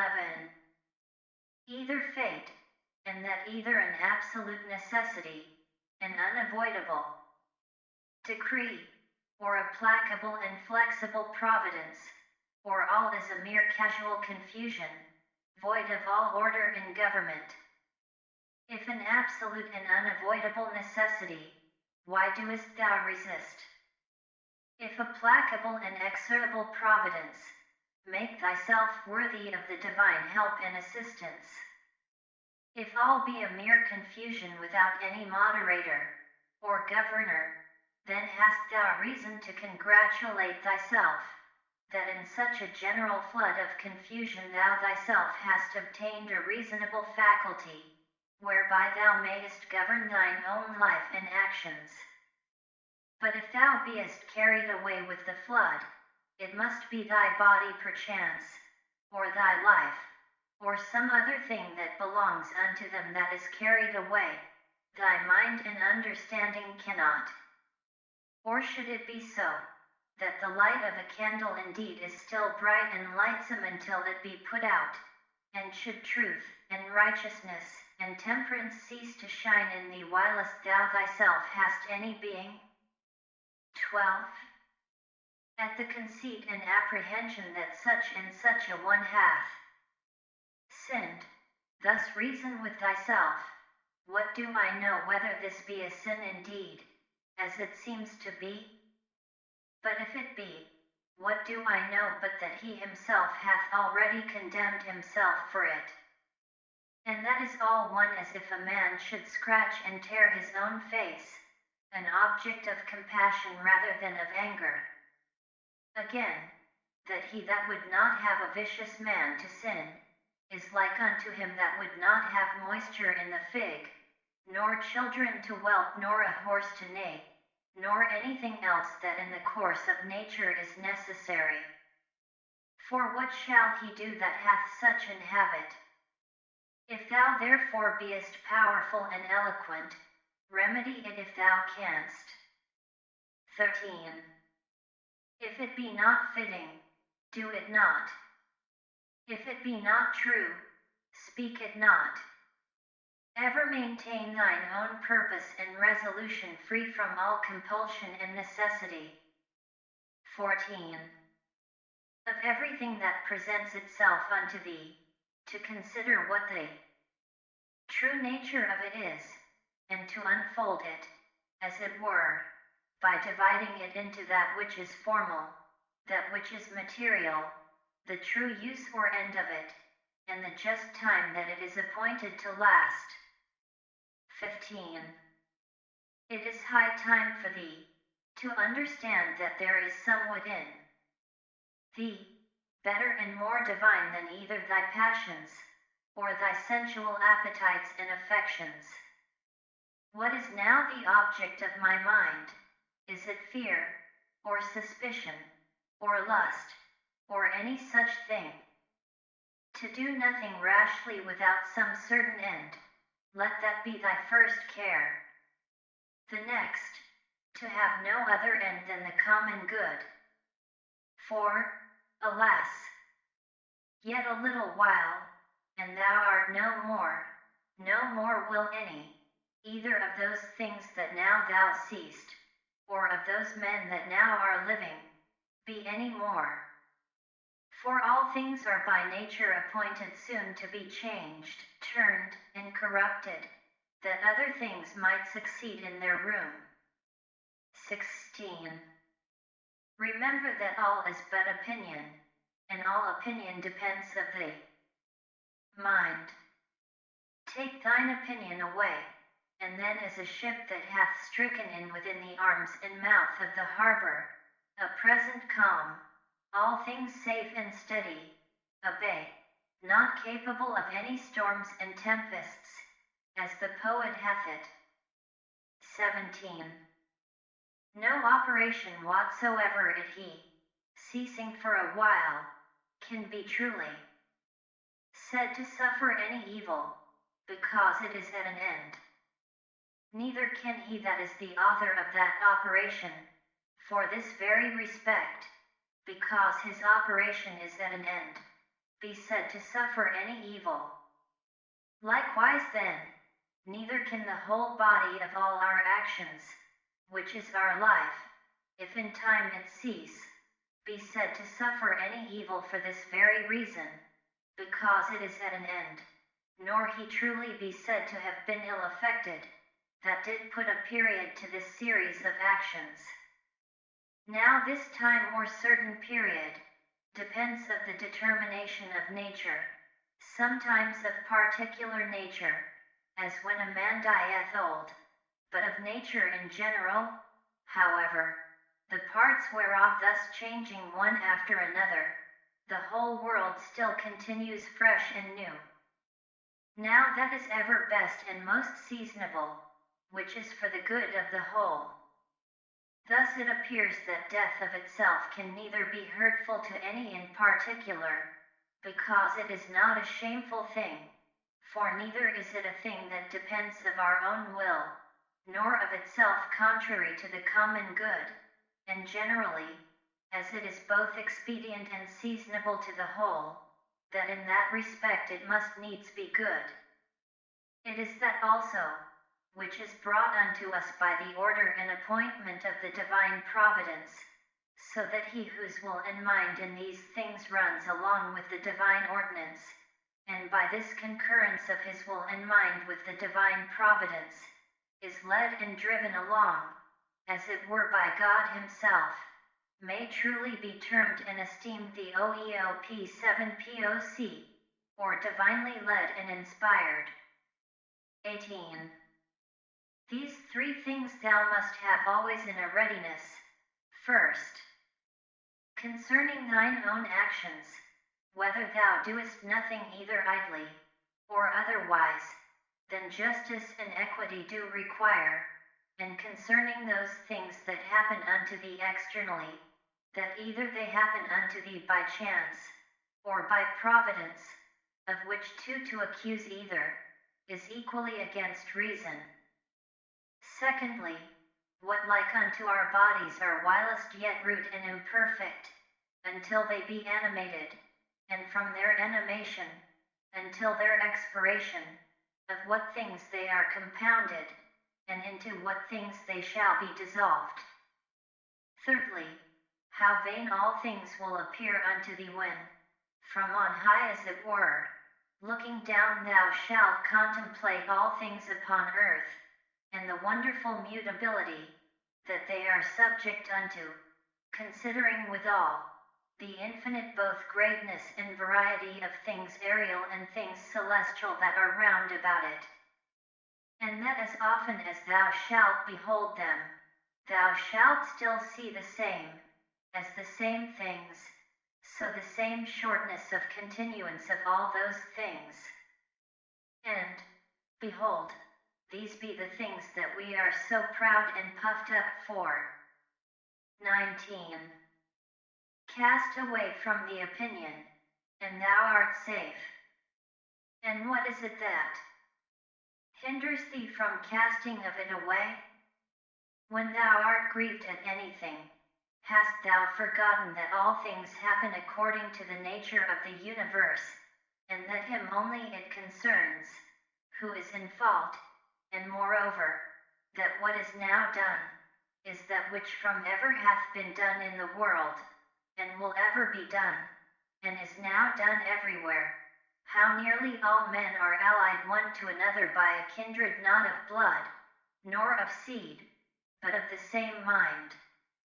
Thou hast also forgotten that every man's mind partakes of the deity, and issueth from thence, and that no man can properly call anything his own, no, not his son, nor his body, nor his life, for that they all proceed from that one who is the giver of all things, that all things are but opinion, that no man lives properly, but that very instant of time which is now present. And therefore that no man whensoever he dieth can properly be said to lose any more than an instant of time. XX. Let thy thoughts ever run upon them, who once for some one thing or other, were moved with extraordinary indignation, who were once in the highest pitch of either honor, or calamity, or mutual hatred and enmity, or of any other fortune or condition whatsoever. Then consider what's now become of all those things. All is turned to smoke, all to ashes, and a mere fable, and perchance not so much as a fable. As also whatsoever is of this nature, as Fabius Catulinus in the field, Lucius Lupus, and Stertinius, at Bea Tiberius at Caprem, and Velius Rufus, and all such examples of vehement prosecution in worldly matters, let these also run in thy mind at the same time, and how vile every object of such earnest and vehement prosecution is, and how much more agreeable to true philosophy it is, for a man to carry himself in every matter that offers itself, justly, and moderately, as one that followeth the gods with all simplicity. For a man to be proud and high conceited, that he is not proud and high conceited, is of all kind of pride and presumption, the most intolerable. XXI. To them that ask thee, where hast thou seen the gods, or how knowest thou certainly that there be gods, that thou art so devout in their worship? I answer first of all, that even to the very eye, they are in some manner visible and apparent. Secondly, neither have I ever seen mine own soul, and yet I respect and honor it. So then for the gods, by the daily experience that I have of their power and providence towards myself and others, I know certainly that they are, and therefore worship them. XXII. Herein doth consist happiness of life, for a man to know thoroughly the true nature of everything, what is the matter, and what is the form of it, with all his heart and soul, ever to do that which is just, and to speak the truth.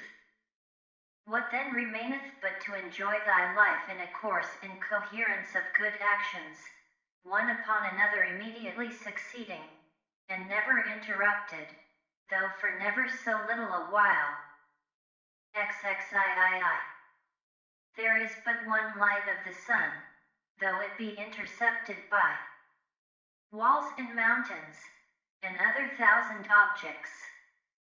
There is but one common substance of the whole world, though it be concluded and restrained into several different bodies, in number infinite. There is but one common soul, though divided into innumerable particular essences and natures. So is there but one common intellectual soul, though it seem to be divided. And as for all other parts of those generals which we have mentioned, as either sensitive souls or subjects, these of themselves, as naturally irrational, have no common mutual reference one unto another, though many of them contain a mind, or reasonable faculty in them, whereby they are ruled and governed. But of every reasonable mind, this the particular nature, that it hath reference to whatsoever is of her own kind, and desireth to be united, neither can this common affection, or mutual unity and correspondency, be here intercepted or divided, or confined to particulars as those other common things are. XXIV. What doest thou desire? To live long. What? To enjoy the operations of a sensitive soul, or of the appetitive faculty? Or wouldst thou grow, and then decrease again? Wouldst thou long be able to talk, to think, and reason with thyself? Which of all these seems unto thee a worthy object of thy desire? Now if of all these thou doest find that they be but little worth in themselves, proceed on unto the last, which is, in all things to follow God and reason. But for a man to grieve that by death he shall be deprived of any of these things, is both against God and reason. XXV. What a small portion of vast and infinite eternity it is, that is allowed unto every one of us, and how soon it vanisheth into the general age of the world, of the common substance, and of the common soul also what a small portion is allotted unto us, and in what a little clod of the whole earth, as it were, it is that thou doest crawl. After thou shalt rightly have considered these things with thyself, fancy not anything else in the world any more to be of any weight and moment but this, to do that only which thine own nature doth require, and to conform thyself to that which the common nature doth afford. XXVI. What is the present estate of my understanding? For herein lieth all indeed. As for all other things, they are without the compass of mine own will, and if without the compass of my will, then are they as dead things unto me, and as it were mere smoke. XXVII. To stir up a man to the contempt of death, this among other things, is of good power and efficacy, that even they who esteemed pleasure to be happiness, and pain misery, did nevertheless many of them contemn death as much as any. And can death be terrible to him, to whom that only seems good, which in the ordinary course of nature is seasonable? To him, to whom, whether his actions be many or few, so they be all good, is all one, and who whether he behold the things of the world being always the same either for many years, or for few years only, is altogether indifferent? O man, as a citizen thou hast lived, and conversed in this great city the world, whether just for so many years, or no, what is it unto thee? Thou hast lived, thou mayest be sure, as long as the laws and orders of the city required, which may be the common comfort of all. Why then should it be grievous unto thee, if, not a tyrant, nor an unjust judge, but the same nature that brought thee in, doth now send thee out of the world? as if the praetor should fairly dismiss him from the stage, whom he had taken into act a while. Oh, but the play is not yet at an end. There are but 3 acts yet acted of it. Thou hast well said, for in matter of life, 3 acts is the whole play. Now to set a certain time to every man's acting, belongs unto him only, who as first he was of thy composition, so is now the cause of thy dissolution. As for thyself, thou hast to do with neither. Go thy ways then well pleased and contented, for so is he that dismisseth thee.